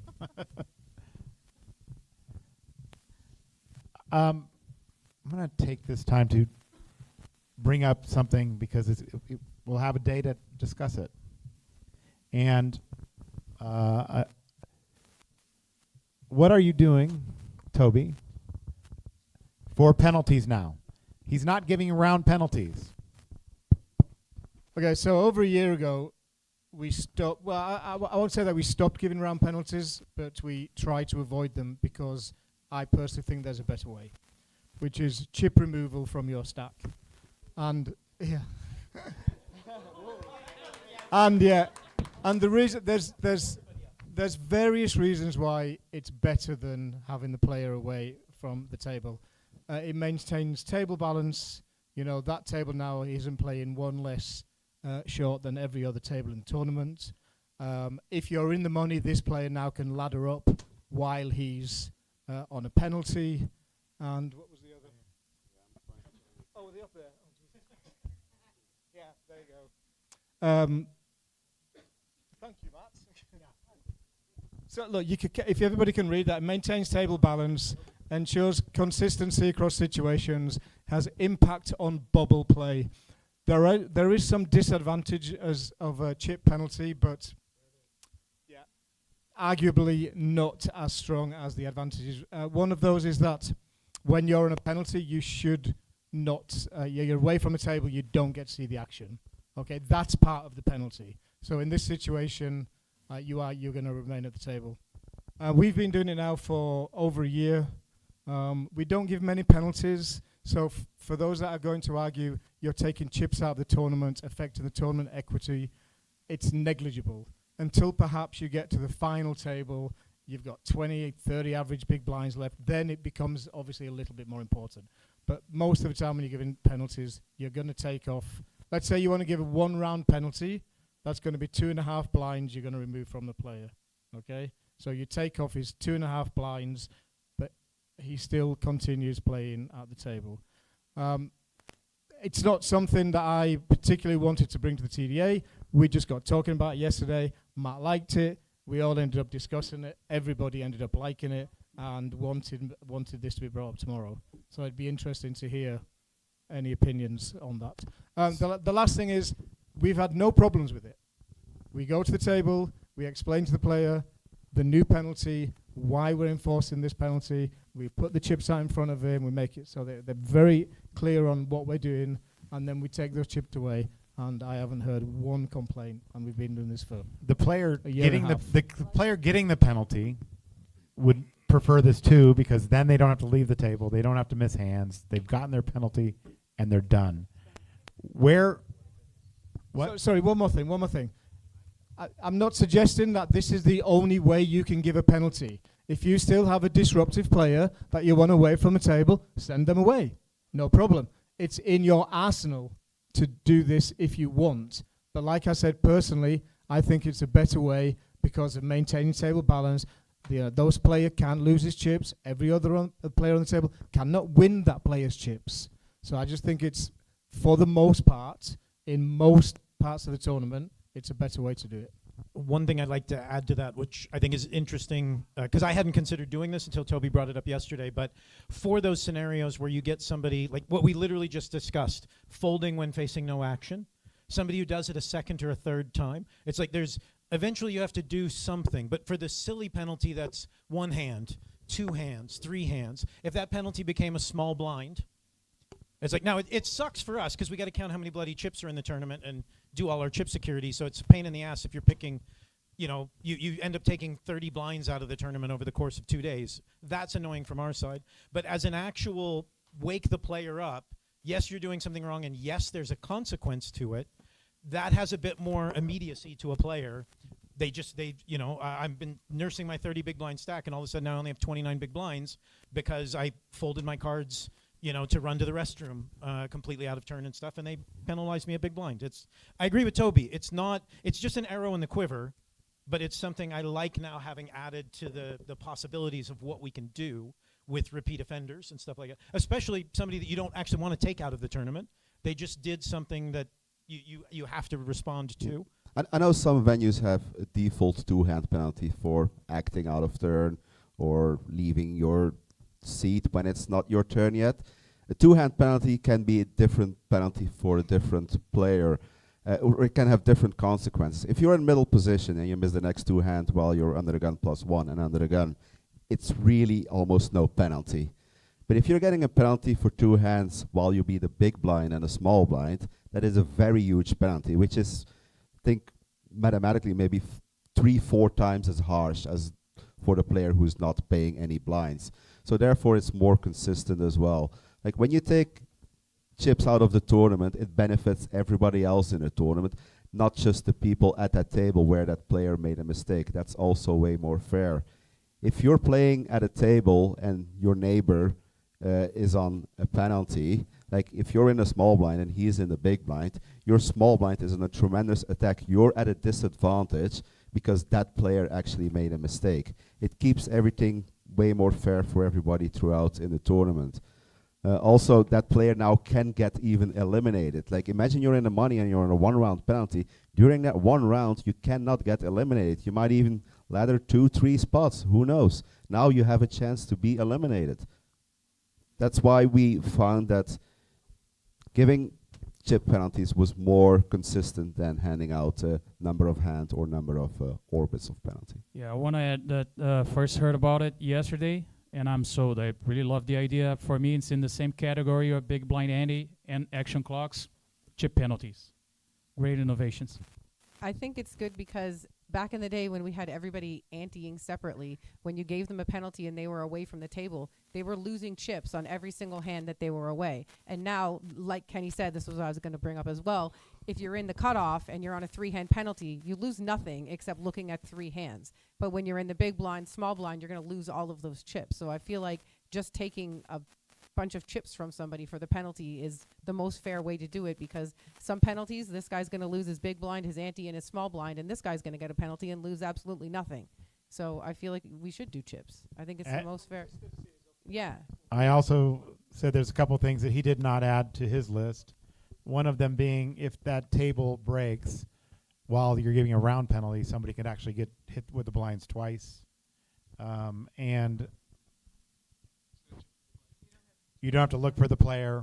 You know where the player's at if that table breaks as well. And if the table's short, there's a possibility where the player can get the blinds twice. This way, that would never happen either if the table's short. I love the chip penalty. I don't love the fact that they can be eliminated for a penalty. That's the difference. if somebody has 2 big blinds left and you give him a 1-round penalty, he will be eliminated.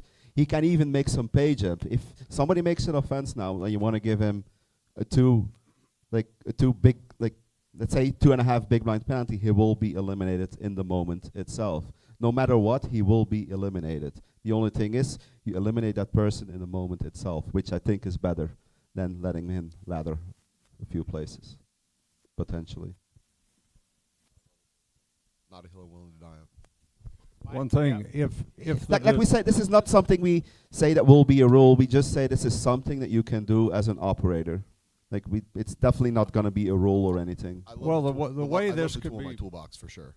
The way this could be added to the current language, very simply, is Rule 71A. Enforcement options include, but are not limited to, verbal warnings, 1 or 2 missed hands or missed round penalties, and disqualification. So we would just have to add missed hand or missed round penalties, comma, chip penalties, or disqualification. That would at least, like you say, get that arrow into the quiver. Am I next? The reason why I'm bringing this up now is because when that player folds at a turn, I could say, okay, you're getting the small blind penalty. You're going to lose half of a big blind. So there's a reason why I brought it up now. You folding at a turn etiquette. Now there's an actual penalty. If it's 1 and 2, you lose 100. Yeah, the way we converted the penalties was so a 1-round penalty was 2.5 big blinds. A 1 or 2 hand penalty is a small blind. 3 hand penalty is a big blind. That's roughly what we're doing.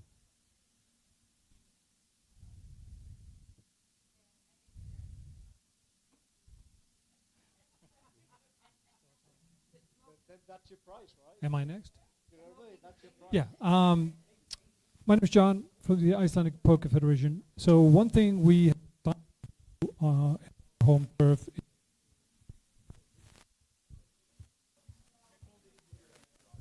is the receiver out there. Okay. Is basically stop doing several hands penalties. It's just minimum penalty will be 1 round because otherwise it doesn't bite. If you don't go full round and lose the 2.5 big blinds, it doesn't really bite. It's not all bad idea with just taking the chips away, but what it doesn't do is that it doesn't take the player out of the action. And the real penalty is not just the chips, it's taking them out of the action and putting them in the doghouse for a full round. That's the real penalty. That is one of the disadvantages. Like, there are some disadvantages, but you can still do that if you want. You can still send that player away for 1, 2, or whatever number of rounds you feel is the right penalty for whatever the player did. Yeah, as Toby said, it's just another tool in your toolbox. But I think if you weigh up the pros and the cons, in terms of, sure, there's some disadvantages to this. They're written up there. Also, another disadvantage is familiarity. Players, they're not going to understand this. They're going to argue with you more against, well, this isn't fair. Why is it 1 big blind? Why is it not 2 big blinds? You've been too strong on me. This is another disadvantage. There are some disadvantages. However, the advantages, in my opinion anyway, the advantages are way stronger than those disadvantages. So like I said, have it in your arsenal. You have a disruptive player who you need away from the table. You know who we're talking about. Then send them on a 1-round penalty. You're nearing the bubble or you're in the money, and you don't want that player to ladder up or get in the money on the bubble because you're going to send him on a 2-round penalty. Then take 2 rounds of chips off him. So it's really up to you to if you want to use it. It's up to you how you want to use it. Like I'm saying, it's not a bad idea, just as long as it becomes an option, but not mandatory. Well, yeah. Songjun from South Korea. I love the chip penalty idea, but I'm still kind of repulsive about the idea that you can eliminate someone with the penalty. I know it's the same as the round penalty, but still it would happen much more frequently than what we had. So I was wondering what you guys thought about if you gave a penalty and the player loses all his chips, he would be put all in with no chips left. So he would be playing only for the ante with no chips left. I would just not give him a penalty. No.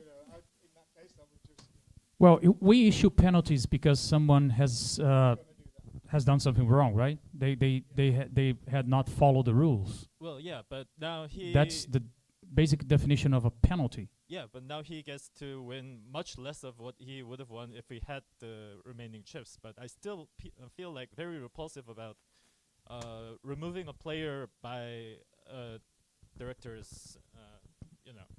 But let's say that player had 2 big blinds, and now you give him a 1-round penalty. What you're saying basically is that you just don't want to see him get eliminated. You don't want to be around him. You don't want to look at him in the face because it will happen the same way. You have to deal with the player anyways. I think he's just questioning, period, that people can be allowed to be eliminated on a penalty. And I get that because we've had other people have mentioned that before. I know not everyone is comfortable with that. It's obviously not a great situation to have at your tournament. But to me, that's also a little bit more of a house rule. Like, yes, I know Matt hates it when we go to house rule because he wants everything to be consistent. But there is nothing that says that you in your club in South Korea couldn't say that you couldn't come up with a different rule for that specific instance of somebody who's going to be eliminated on a penalty. Most people, I think, believe, like, I don't see a ton of penalties being given out at most festivals nowadays. Most players have learned the rules. So if you're getting orbits, you did something. And, unfortunately, and you probably did something in reaction to the fact that you now only have 2 big blinds. So it's usually warranted. I don't like it. It makes me probably as uncomfortable as it does you, but don't do the crime if you can't do the time, really, unfortunately. Here? Yes, I think number one, if you look at Rule 71, it doesn't preclude this. We don't have to do anything to make this rule available to people because it says including but not limited to. That being said, I think I would like to add the words chip penalty or chip removal to that sentence just to add it as an option, but it already is an option. So it is an option. With that in mind, I would like to ask the chair to put it to a vote, and let's move on to the next item. We will add it, and we just wanted to bring it up that it was an option. So next topic, Matt.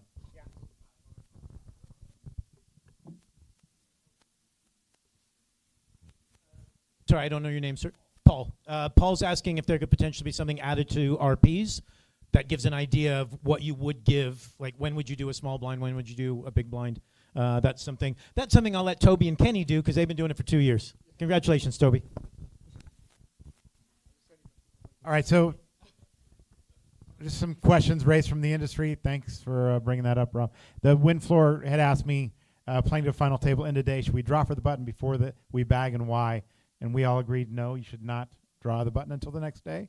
You don't want players figuring it out or... You want players to be in the unknown which position they start, because it's just the only players that want to know it are the professional players, so they know exactly in what position they start and want to do all the sims and blah, blah, blah. Yeah. And Reg could still be open. Should you draw for seats then? We do, but you don't need to. Yeah, do you have to draw for seats?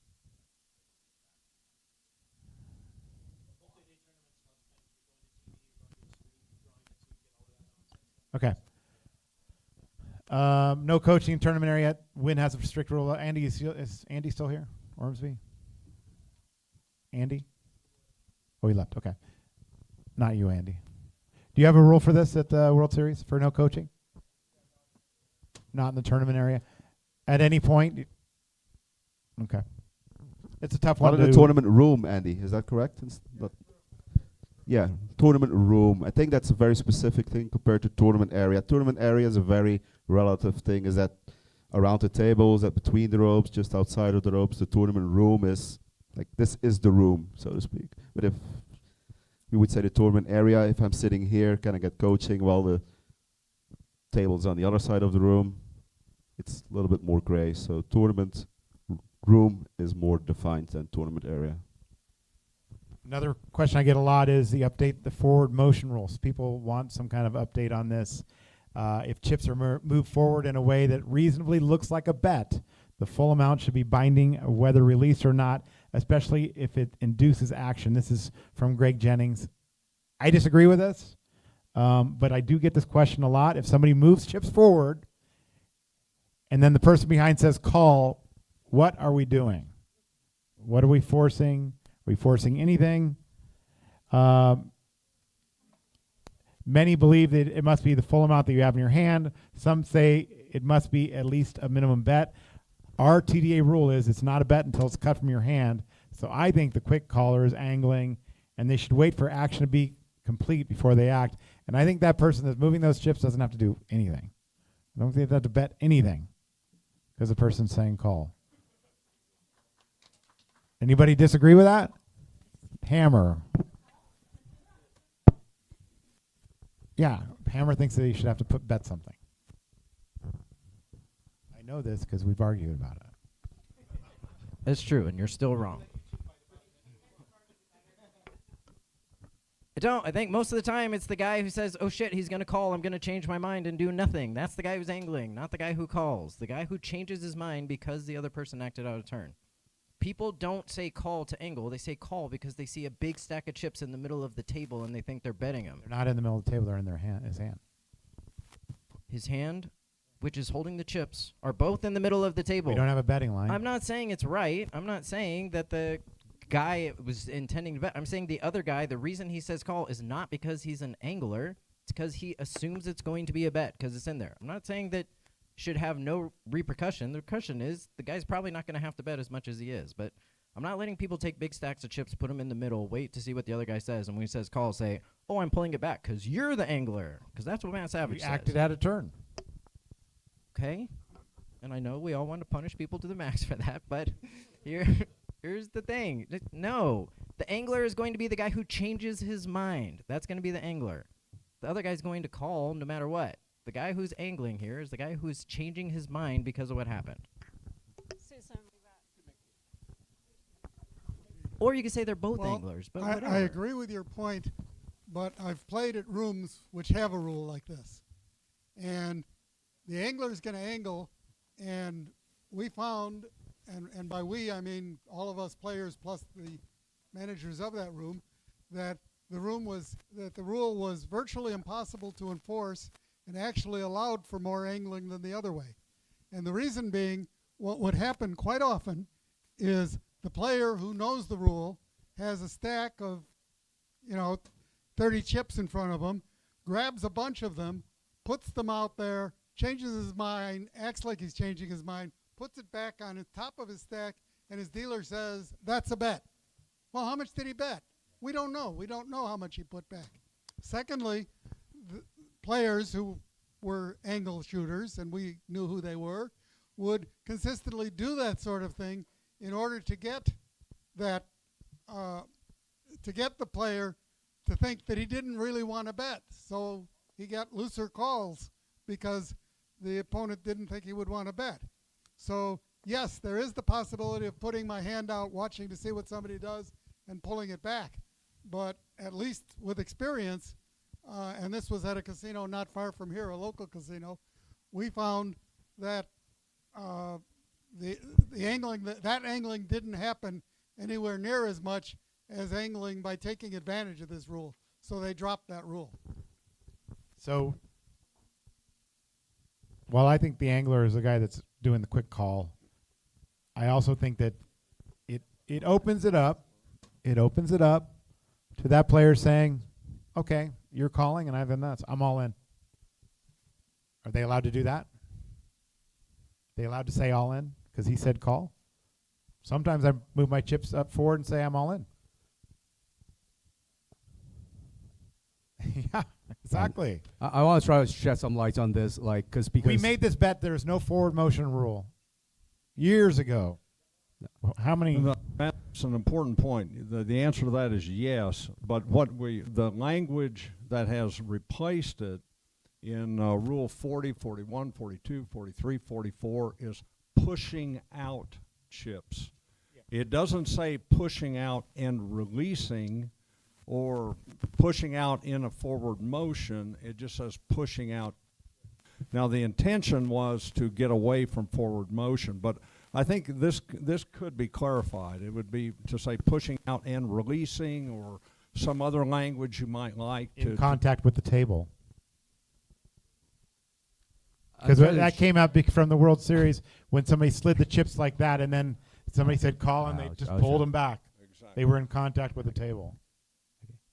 I'll try to shed some light on this. So do they? But do they have to be released in order to be bet?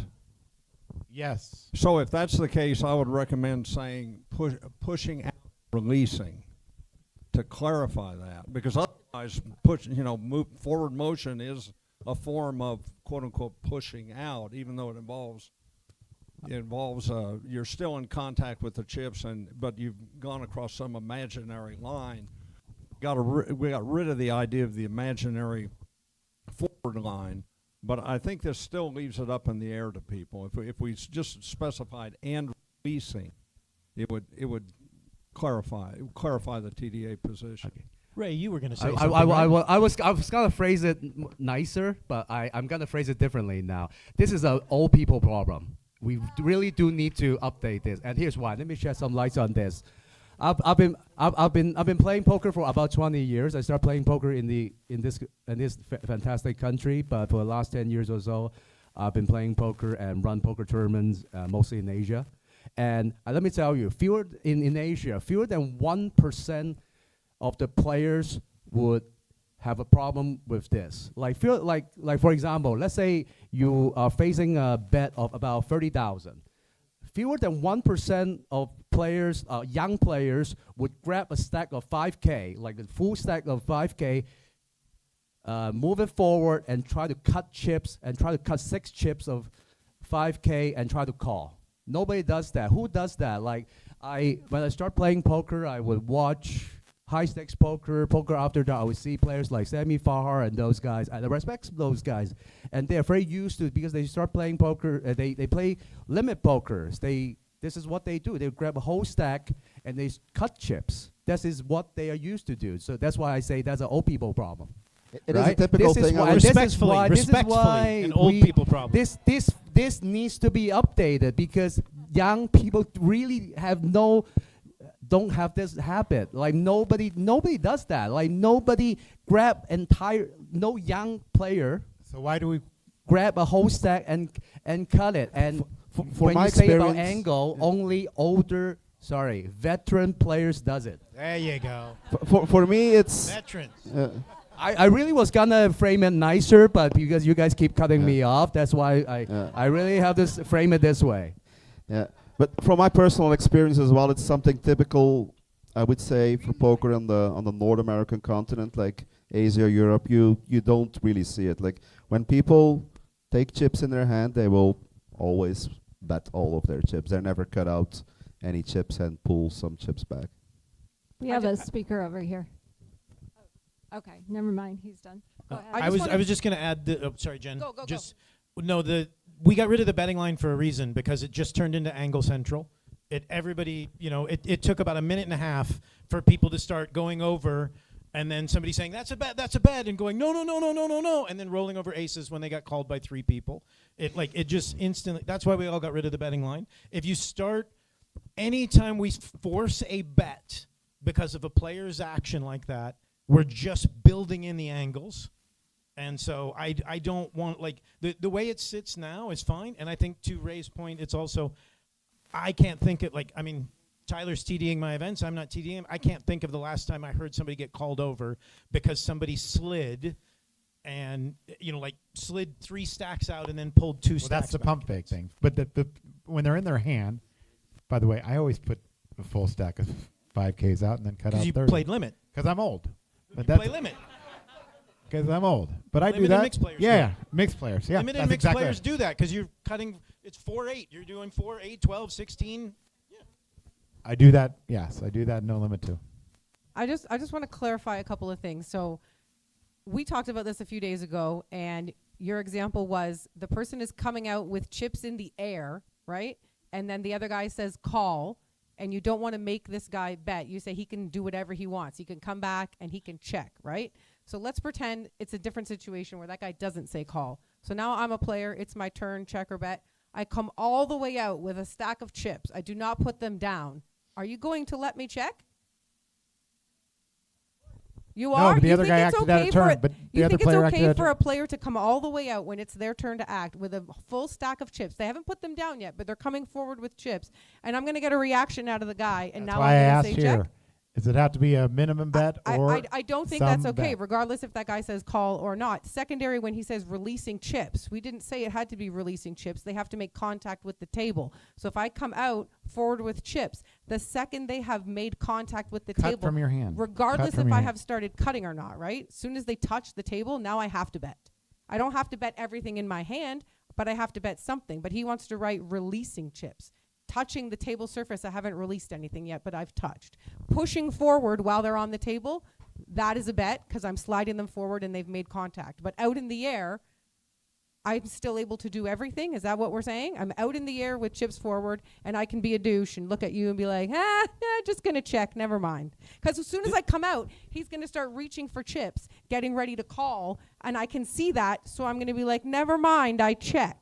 That's angling. The one problem with that, Jen, though, is one, that player is supposed to control their actions. You start reaching for chips because you see a bet coming in. That's you just not playing properly, in my opinion. Exactly, yes. But because I know I do this, I know tons of people who do this predominantly in cash. But how many people have 2 or 3 chips in their hands and tap them to the table to check? Yeah. So you're saying we would then have to make a determination. If you go out with 20, we're forcing you to a bet. If you go out with 15, we're forcing you to a bet. If you go out with 10, you can tap the table and check with them because you were just riffling those. Like that's where it makes me a little uncomfortable of saying, because again, it creates the angle. You can now go out with them, throw a fit and say, no, I didn't want to. And now all of a sudden Hammer thinks he's got you and he puts in a big and you happily come in with your aces behind him because you managed to trick him. But you managed to exploit the way the rule was written. And that's what makes me nervous is anytime we say you must, that it creates the possibility for a new angle. That's why we don't use the word must in the TDA rules, I think, except like 1 or 2 times for bad A. You can check with chips in your hand, correct? You can check Yes. with chips in your hand, correct? And you can say all in with chips in your hand. Quick question.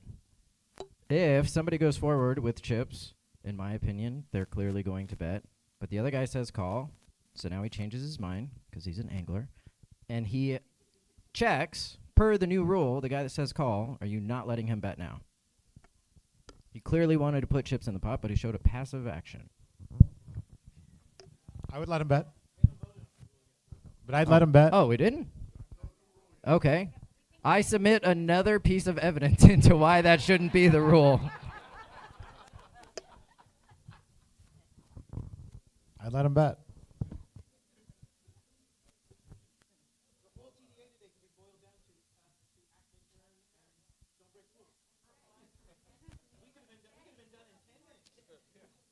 Okay, so Jen, do you have some suggestion on what they should have to bet?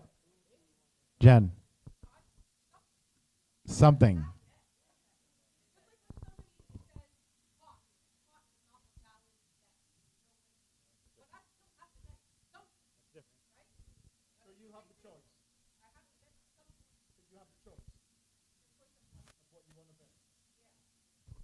So you have, you can't bet more than what's in your hand? Can't say all in? No, not after you touch the table. I don't know. How many times have you seen people go out with chips and say, I'm betting 160 and they have 100 in their hand? No, I understand. But they're going out with chips and they say more than they have in their hand. Okay, So you can only bet what's in your hand.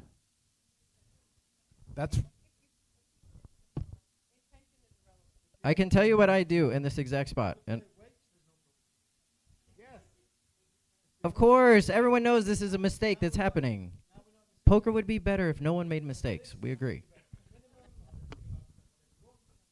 If someone goes forward with a stack of chips and it is clear to everybody that they are going to bet and the other guy says call, I will ask that player, what were you going to bet? Because a lot of times they will just tell you what they were going to do.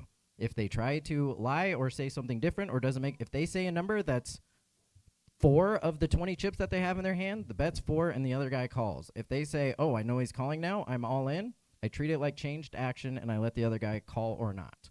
That's what I do in those spots. If you have chips in your hand, I ask you, what are you going to bet? They say, I was going to check. I say, well, you can't check that way, so you're going to have to bet something. Have them come up with a number. Now the guy who snap calls still gets penalized because it's probably going to be less than whatever the guy was going to bet if he didn't say anything. The other guy can't take huge advantage by saying, oh, I'm going to bet way more than was in my Penalizing hand. the guy that was going to bet. If his action gets to change, He gets the free roll. How is it penalizing him? the player behind is now getting the free roll because he does not have to call. If he wants to bet more than he has in his hand, he can just say, I'm not calling now. Then treat it like a conditional statement. Sometimes it'll have to be a call, sometimes it won't. We already have a conditional statement rule for this exact situation. Treat it the same. Don't shake your head at me. Treat it the same.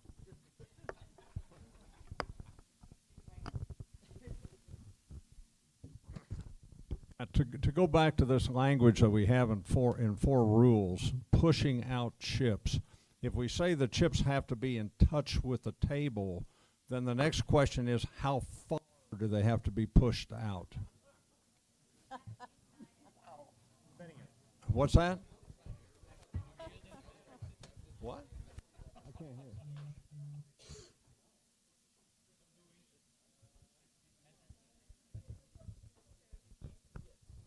Or do they have to be released? That's the question. Released unless they're pushed forward. Okay, but if that's that pump fake rule that happened. Okay, so here are my chips. They're in my stack here. I push. That's a bet. Okay, but I'm still in touch. That's a kinda bet. doing Full bet. Any motion forward. Yeah. Is that everybody's understanding? Any motion forward, as long as the chips are in touch with the table. Yeah. So there actually is a forward motion rule. Because you it's can't- Not, it's not chips released. It's You can't push the chips out and then say, oh, I'm betting this much. No. Well, but not that far. I'm talking just slight movement forward. I'm not letting too much get away in that spot. Yeah. Whereas historically we talked about needing to release the chips into the. That all came from the pump fake rule where the player pushed them out and then pulled them back when the player said call. Right, but I mean that was that bet clearly out in the. I mean it was unmistakably out forward. And again, none of this happens if the player, none of this happens if the player behind does not act out a turn. It doesn't happen. Doesn't act out a turn. All right. I think we're moving on. I'm not willing to change anything. Electronics and AI. Is anybody allowing meta glasses in your tournaments? They're out. You're allowing meta glasses?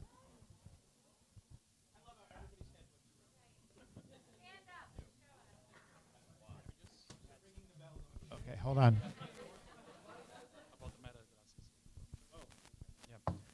Well, interestingly, I saw a video this morning about AI or smart glasses, and meta glasses are just like the surface of what technology has now. So there are not other brands and other models of glasses that they do not have lights when the camera is on. They have super high resolution cameras. Some of them have instant multi-AI agents talking on your ear. So you have heads-up display on the lenses. Some of them even do color heads-up images. So, I mean, technology is getting more and more hard to determine, and it's going to be very, very soon. It's going to be pretty hard to see if they are using regular glasses or something with embedded electronics. Scary stuff, everybody. There's definitely cameras on headphones now. We've had a cheating scandal that happened here in Las Vegas to a lot of the cash game rooms where players had cameras in a ring, cameras in a card marker. Most of this is heading our way. Headphones, I think at some point, I talked about this at length on X, and the majority of the players, believe it or not, said they don't want cell phones at the table. I know that we cannot take cell phones off the table. I know it's not going to happen yet. I think at some point in the future, we are going to have to revisit it again. I said this 2 years ago. I said it 4 years ago. I said it 6 years ago. That is coming this way, where we can no longer allow people to have cell phones, headphones.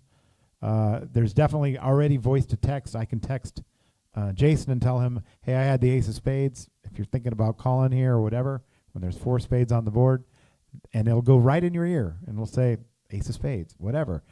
Headphones, glasses, telephones, these cameras that are on there, card protectors. You guys need to be very vigilant out there. And I'm not saying we need a rule or needs to be anything done, but all of these things exist already, and it's only going to get better, and it's not going to be long before we're going to have some major cheating scandal in a tournament. We've already had it in cash games, so I don't know much more to say than that this is something that we discussed. Where you're allowing people to wear to have cameras on their phones on the table, you need to be checking people's card markers to make sure there's no cameras. No electronic devices on the felt is already a rule for most places, but even on the rail, there's a chance that something could be going on. And the way they're doing it with the ring was the player was sitting in seat number 1, had the ring, and was watching the dealer's pitch come off the table. They had headphones in. It was relayed to somebody in a hotel room. It came back down. This player has this player has that. You know, you have the best hand, that type of thing. And this was happening. And it, basically shook up the cash game world in Las Vegas. Not a lot of people know about it, but it did. But yeah, they knew now, and I think it's something that you tried to keep it a secret. Yeah. These type of things are going to be happening, and so I'm just asking you to be very vigilant about what you're allowing. This player right here has 3 cell phones and a computer in his lap while playing poker. I don't think that should be allowed, but again, that's up to your house policy. But Wynn already has a rule that they have no electronic devices at 3 tables. They remove them. You're not allowed to use them. You can keep them on your person, but you cannot use them at the table. I wish he was here to tell us how it's going. Anybody else have this kind of rule already in place? Yeah? How's it going for you? Oh, at Venetian. What's the rule? Jimmy, why don't you talk?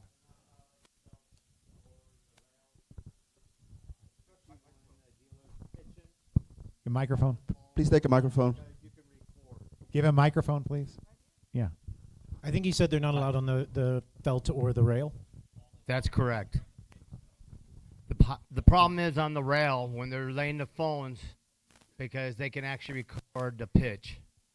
So that's what we're trying to avoid when the dealers are actually So dealing. no electronics are allowed on the felt or on the rail during the pitch, if I understand correct. That's correct. One thing I would add to that, guys, this is the cash game cheaters that Matt's talking about got chased out of Asia they were there first. We know we're part of the people that caught them in one of the things, and so what's been done with virtually everybody in Asia, I think most major operators now, we switched to the French style of dealing. We switched to slide dealing. It's a pain.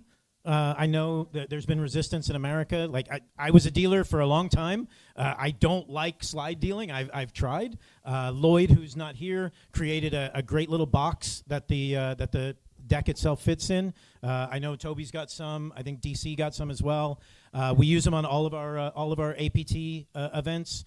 It does not take as long as you think it does to teach dealers to slide deal. The box is actually great for another reason. It holds the deck, which means the dealer now has 2 hands free, which makes it actually makes parts of things faster because the dealer's not constantly doing everything with the stub in their hand. So it's been, I don't think we really have any issues. We get brand new dealers each event we go to sometimes, and it does not take long.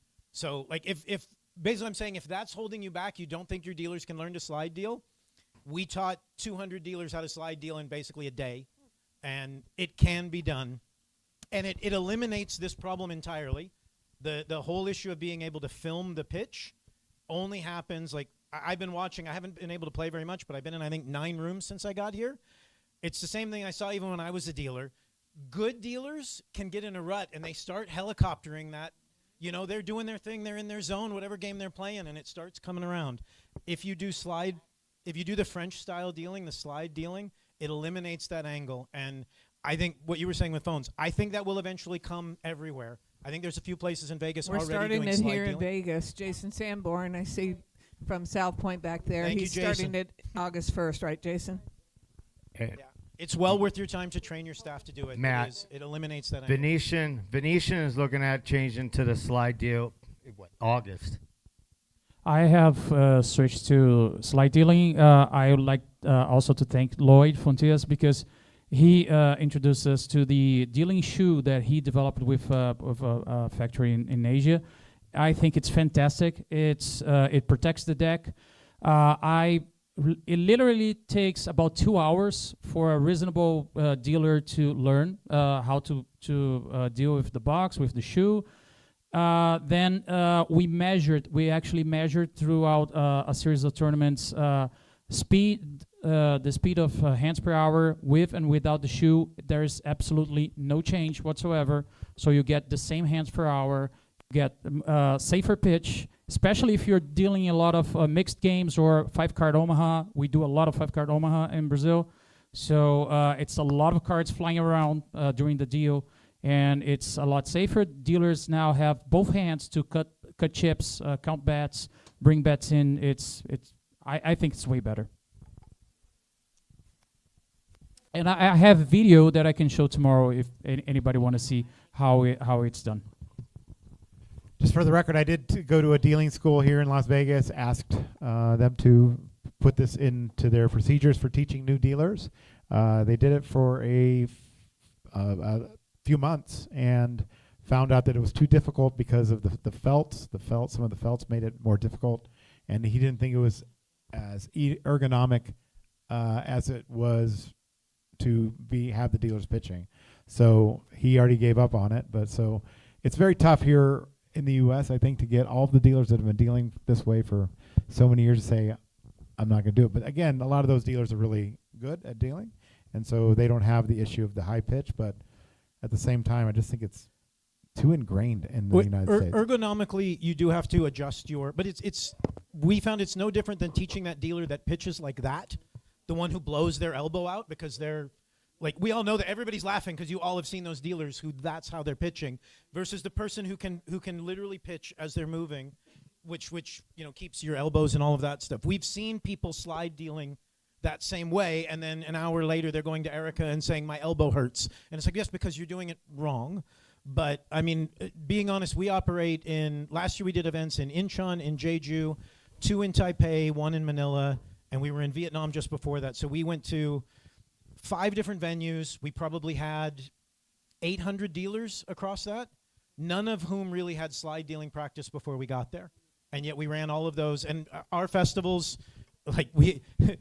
my schedules are pretty brutal. We do 10, 11 tournaments a day. We've got 4 mixed tournaments a day. We've got women's events every day. Like, our dealers are working, and they were able to, so we've got all those dealers in there dealing 10, 11 tournaments a day, and we don't have any problems with slide dealing.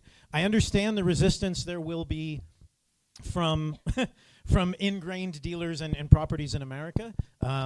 This is one of those, I wouldn't want to do it. I was a dealer for a long time. I would not want to do it.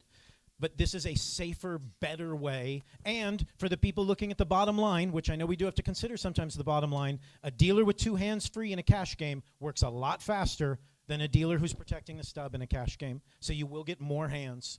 And that's from an operator side, you get more hands in the tournament as well, which is better for the players because the dealers can go faster.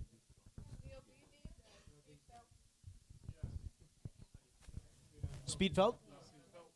Yeah, to be clear, because Linda just asked if the felt matters, and Tyler and Erica are both, well, everybody, these guys have all worked for me in Asia over here. They're all nodding. The felt does matter. Matt. Nylon? Yeah, Erica's saying Matt. nylon. Yeah. I have something that's relatable to this. 2 days ago when I was standing at the rail at the ladies' event, I had a gentleman standing right here. Table 116, the dealer was facing me. 9th seat happened to be with this person standing right here. This gentleman is doing this. And then he gets his phone and he's doing this. And then I see seat 9 putting in their earbuds and doing this. For 45 minutes I watched this, and I turned to the gentleman and I said, "Are you coaching her?" And I saw hand signals. Now this is a gentleman standing right next to me. No, I'm just telling her I love her. Right? So, right, exactly. So I go, in addition to the pitches being too high, the players are holding their cards up too high. In addition, they have phones and they're recording the play. I go over to the TD. I let them know what I see. I said, "Listen, it's not my job to tell you how to rule this. I'm just telling you what I see and relay that." Thankfully, the TDs went over there to see it. The suggestions that I've heard is if we get to, like they said, down to the 3 tables, perfect, fantastic, right? No problem. However, me personally, I kind of like having my music, but I don't know. Maybe I got to go back to bringing my CD with my big old cache of it and my headphones on to a certain point. But there's absolutely no reason to have your phones there. If you're down to 4-3 tables, what are you doing listening anyway to the phone? What are you doing anyway? It's absolutely not okay. I witnessed it 2 days ago. 2 days ago. And this is happening right now. Is that the guy that spit on you? No. Oh, different guy. Hey, I'm Patricia Trammell. I'm player and WPA board and social media director. I have an idea. So I know from TV and that might help for certain situations about camera and the audio on the phone. In certain situations when you do record for shows and it's still a secret basically and not everybody knows about it and you're on set, you bring your phone with you. However, they will tape audio and camera. So there's no way for you to record anything visually or even understandably. So that could be maybe a way to help the situation. Just wanted to add that.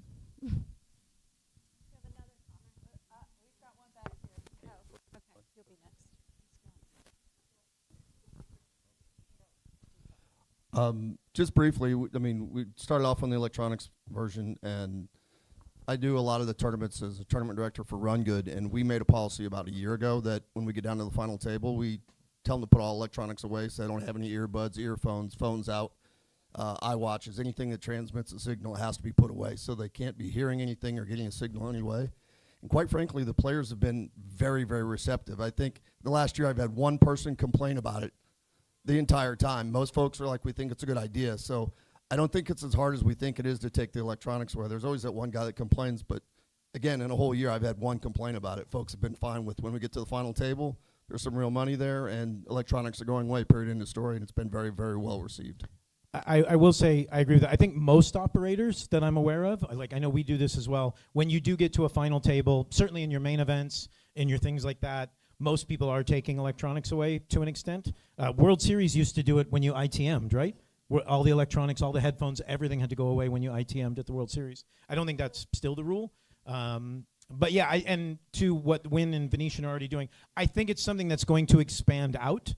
But it also is not, I don't think it's one size fits all. You're not going to do it in your nightly turbo. You're not going to do it in your daily 200. It's something that's going to start in your main, maybe your high roller. It grows to your open, your close. But so I don't think it's a fix all. But I think for tournaments that have big money, unfortunately now you should be taking away electronics when you get to certainly the final table. Comment here.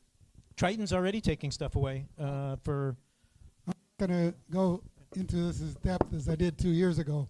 Some of you will remember I predicted that within 10 years, now it's 8 years, we will have a rule similar to what the rules are in the international chess community, which is a total ban on electronic devices that are capable of playing or communicating. I just ran a major chess tournament with 1,500 players. We had wands. We checked everybody as they went in. You'd think we were the TSA. I mean, it was absolutely essential that we don't have devices, and that's the way it's going now. Today I can ask an AI what I should do under the gun with Jack 10 suited, and it'll tell me in great detail. It doesn't have to be a solver anymore. It's maybe not as good as a solver, but it's much better than the other 7 people at the table with me if I'm playing 2-5 or that category of or similar tournaments. So I'm going to stick with my prediction, but I'm going to reduce it. Instead of 8 years, I think we'll be making that rule within 6. Way sooner than that, I think. The thing is, now in many places, your entire life is in your phone. Okay, so you have digital wallets. Well, I don't carry a wallet anymore. I don't carry physical money in Brazil. We have a very sophisticated electronic payment system. We have all of our documents are digital right now. I don't even have a physical driver's license now. So all our lives are inside the phones. And now, for example, if you look at the WSOP, you need the app, the WSOP Live app to register into the tournament. You need the WSOP Live app to receive a seat card to go from one table to another one. So it's not feasible not to have a device with you.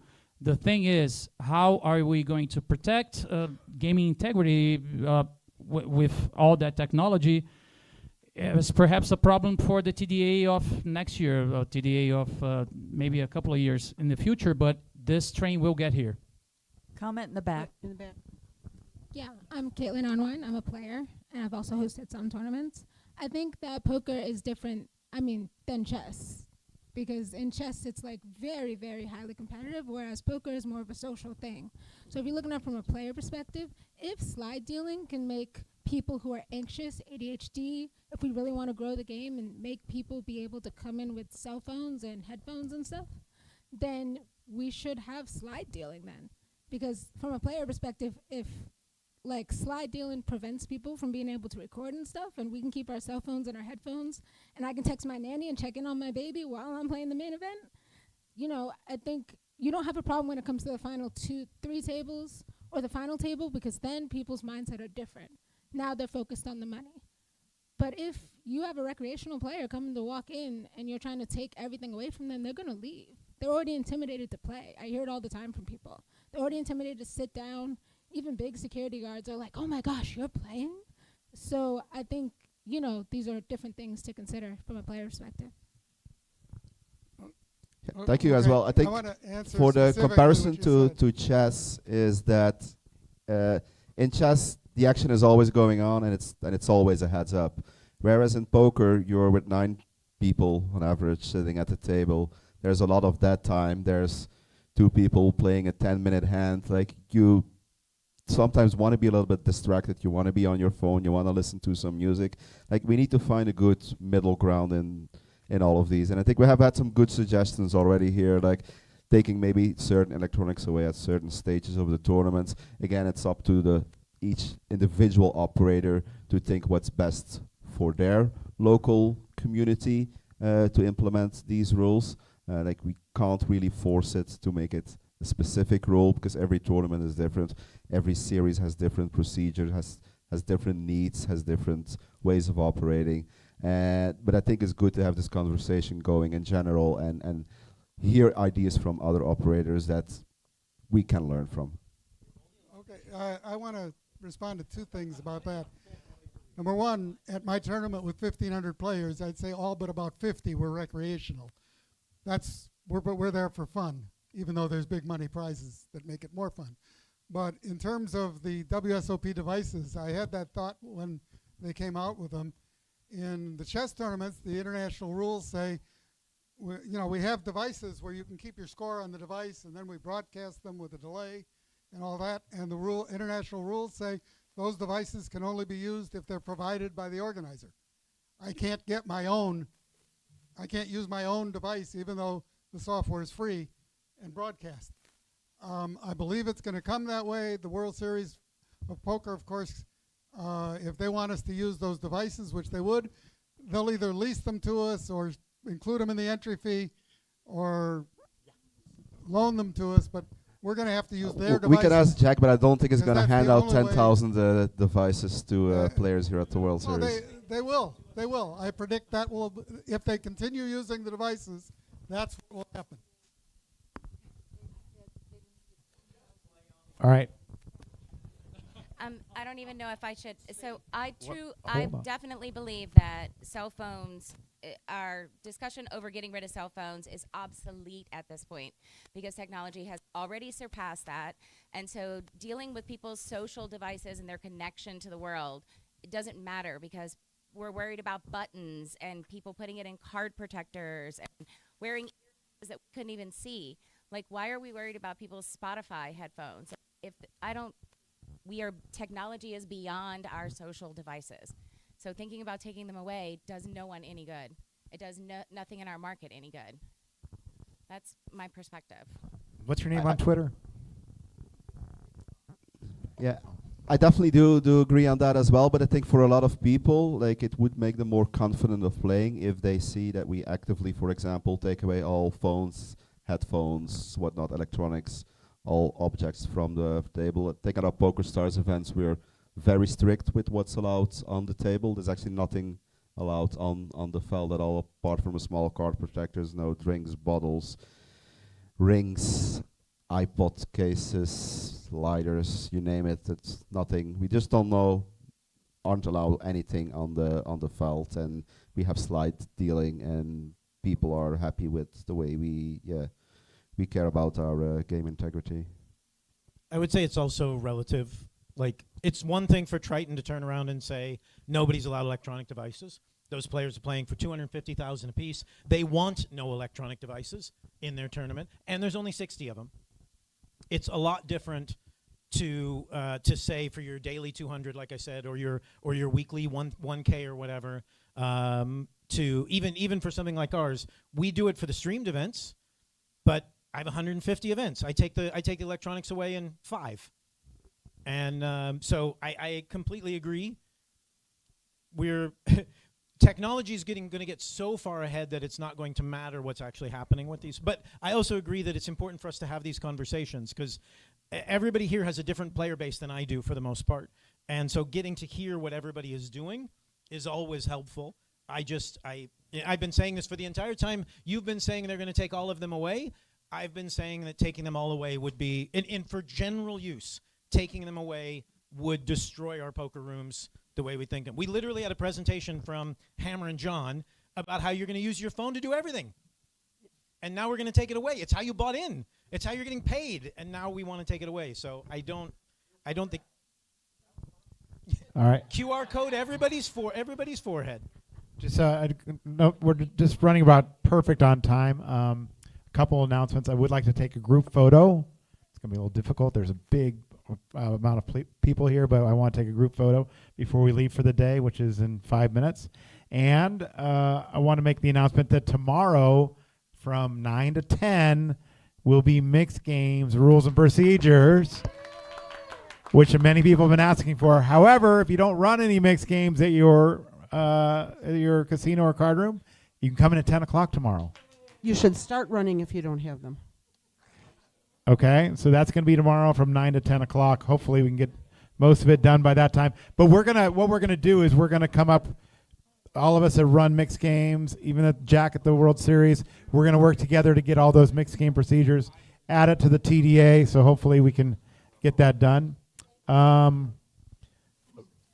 Everybody pauses the clock for deals, or they do not. I do not know, but I want to ask you how many times you're doing it. Does everybody up here pause the clock for deals? As many times as they want? Once. Yeah. Just, again, that's not a rule or a procedure or anything like that. We pause it once. Just informational. Got a comment? Sherry? Hi, Sherry Pliskota. And I was going to say this today. Guys. And then, sorry. I was going to bring this up earlier, and then I didn't. But now that you brought up mixed games, I feel like it's a sign from heaven, literally. So our friend Fats passed away this morning, whether you know that or not. Matt, I'm sorry if I'm breaking that news to you. But we were talking about on the podcast today what he would probably say to Matt. And this is Steve Diano, if you know the name, a great Raz player, battling cancer the last year. So during the podcast, we imagined that Fats would say to you, Matt, the following statement the day after the recent Hall of Fame slate was released. And let me just say that Fats is being inducted into the Sports Betting Hall of Fame in August, and he knew that. Anyway, this is what Fats would say to Matt. Everybody knows Savage is not getting into the Poker Hall of Fame because he single-handedly ruined 7-card stud by changing the rules. And you know what I'm referring to, Matt, so thank you. Double bets on 4th Street. Thank you, Sherry. That's awesome. A sad story. Okay, it's 4:58. Let's take a picture. Oh, wait. Do you? Oh, what do you think, Mike?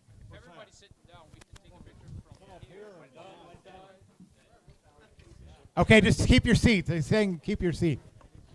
Or stand. I don't know. I'm not the pro here. Guys, there's no real way for us to take a picture of everybody if we are all up here. So the best way probably is to do this way, everybody sitting at their seats. Or we're going to need a stadium.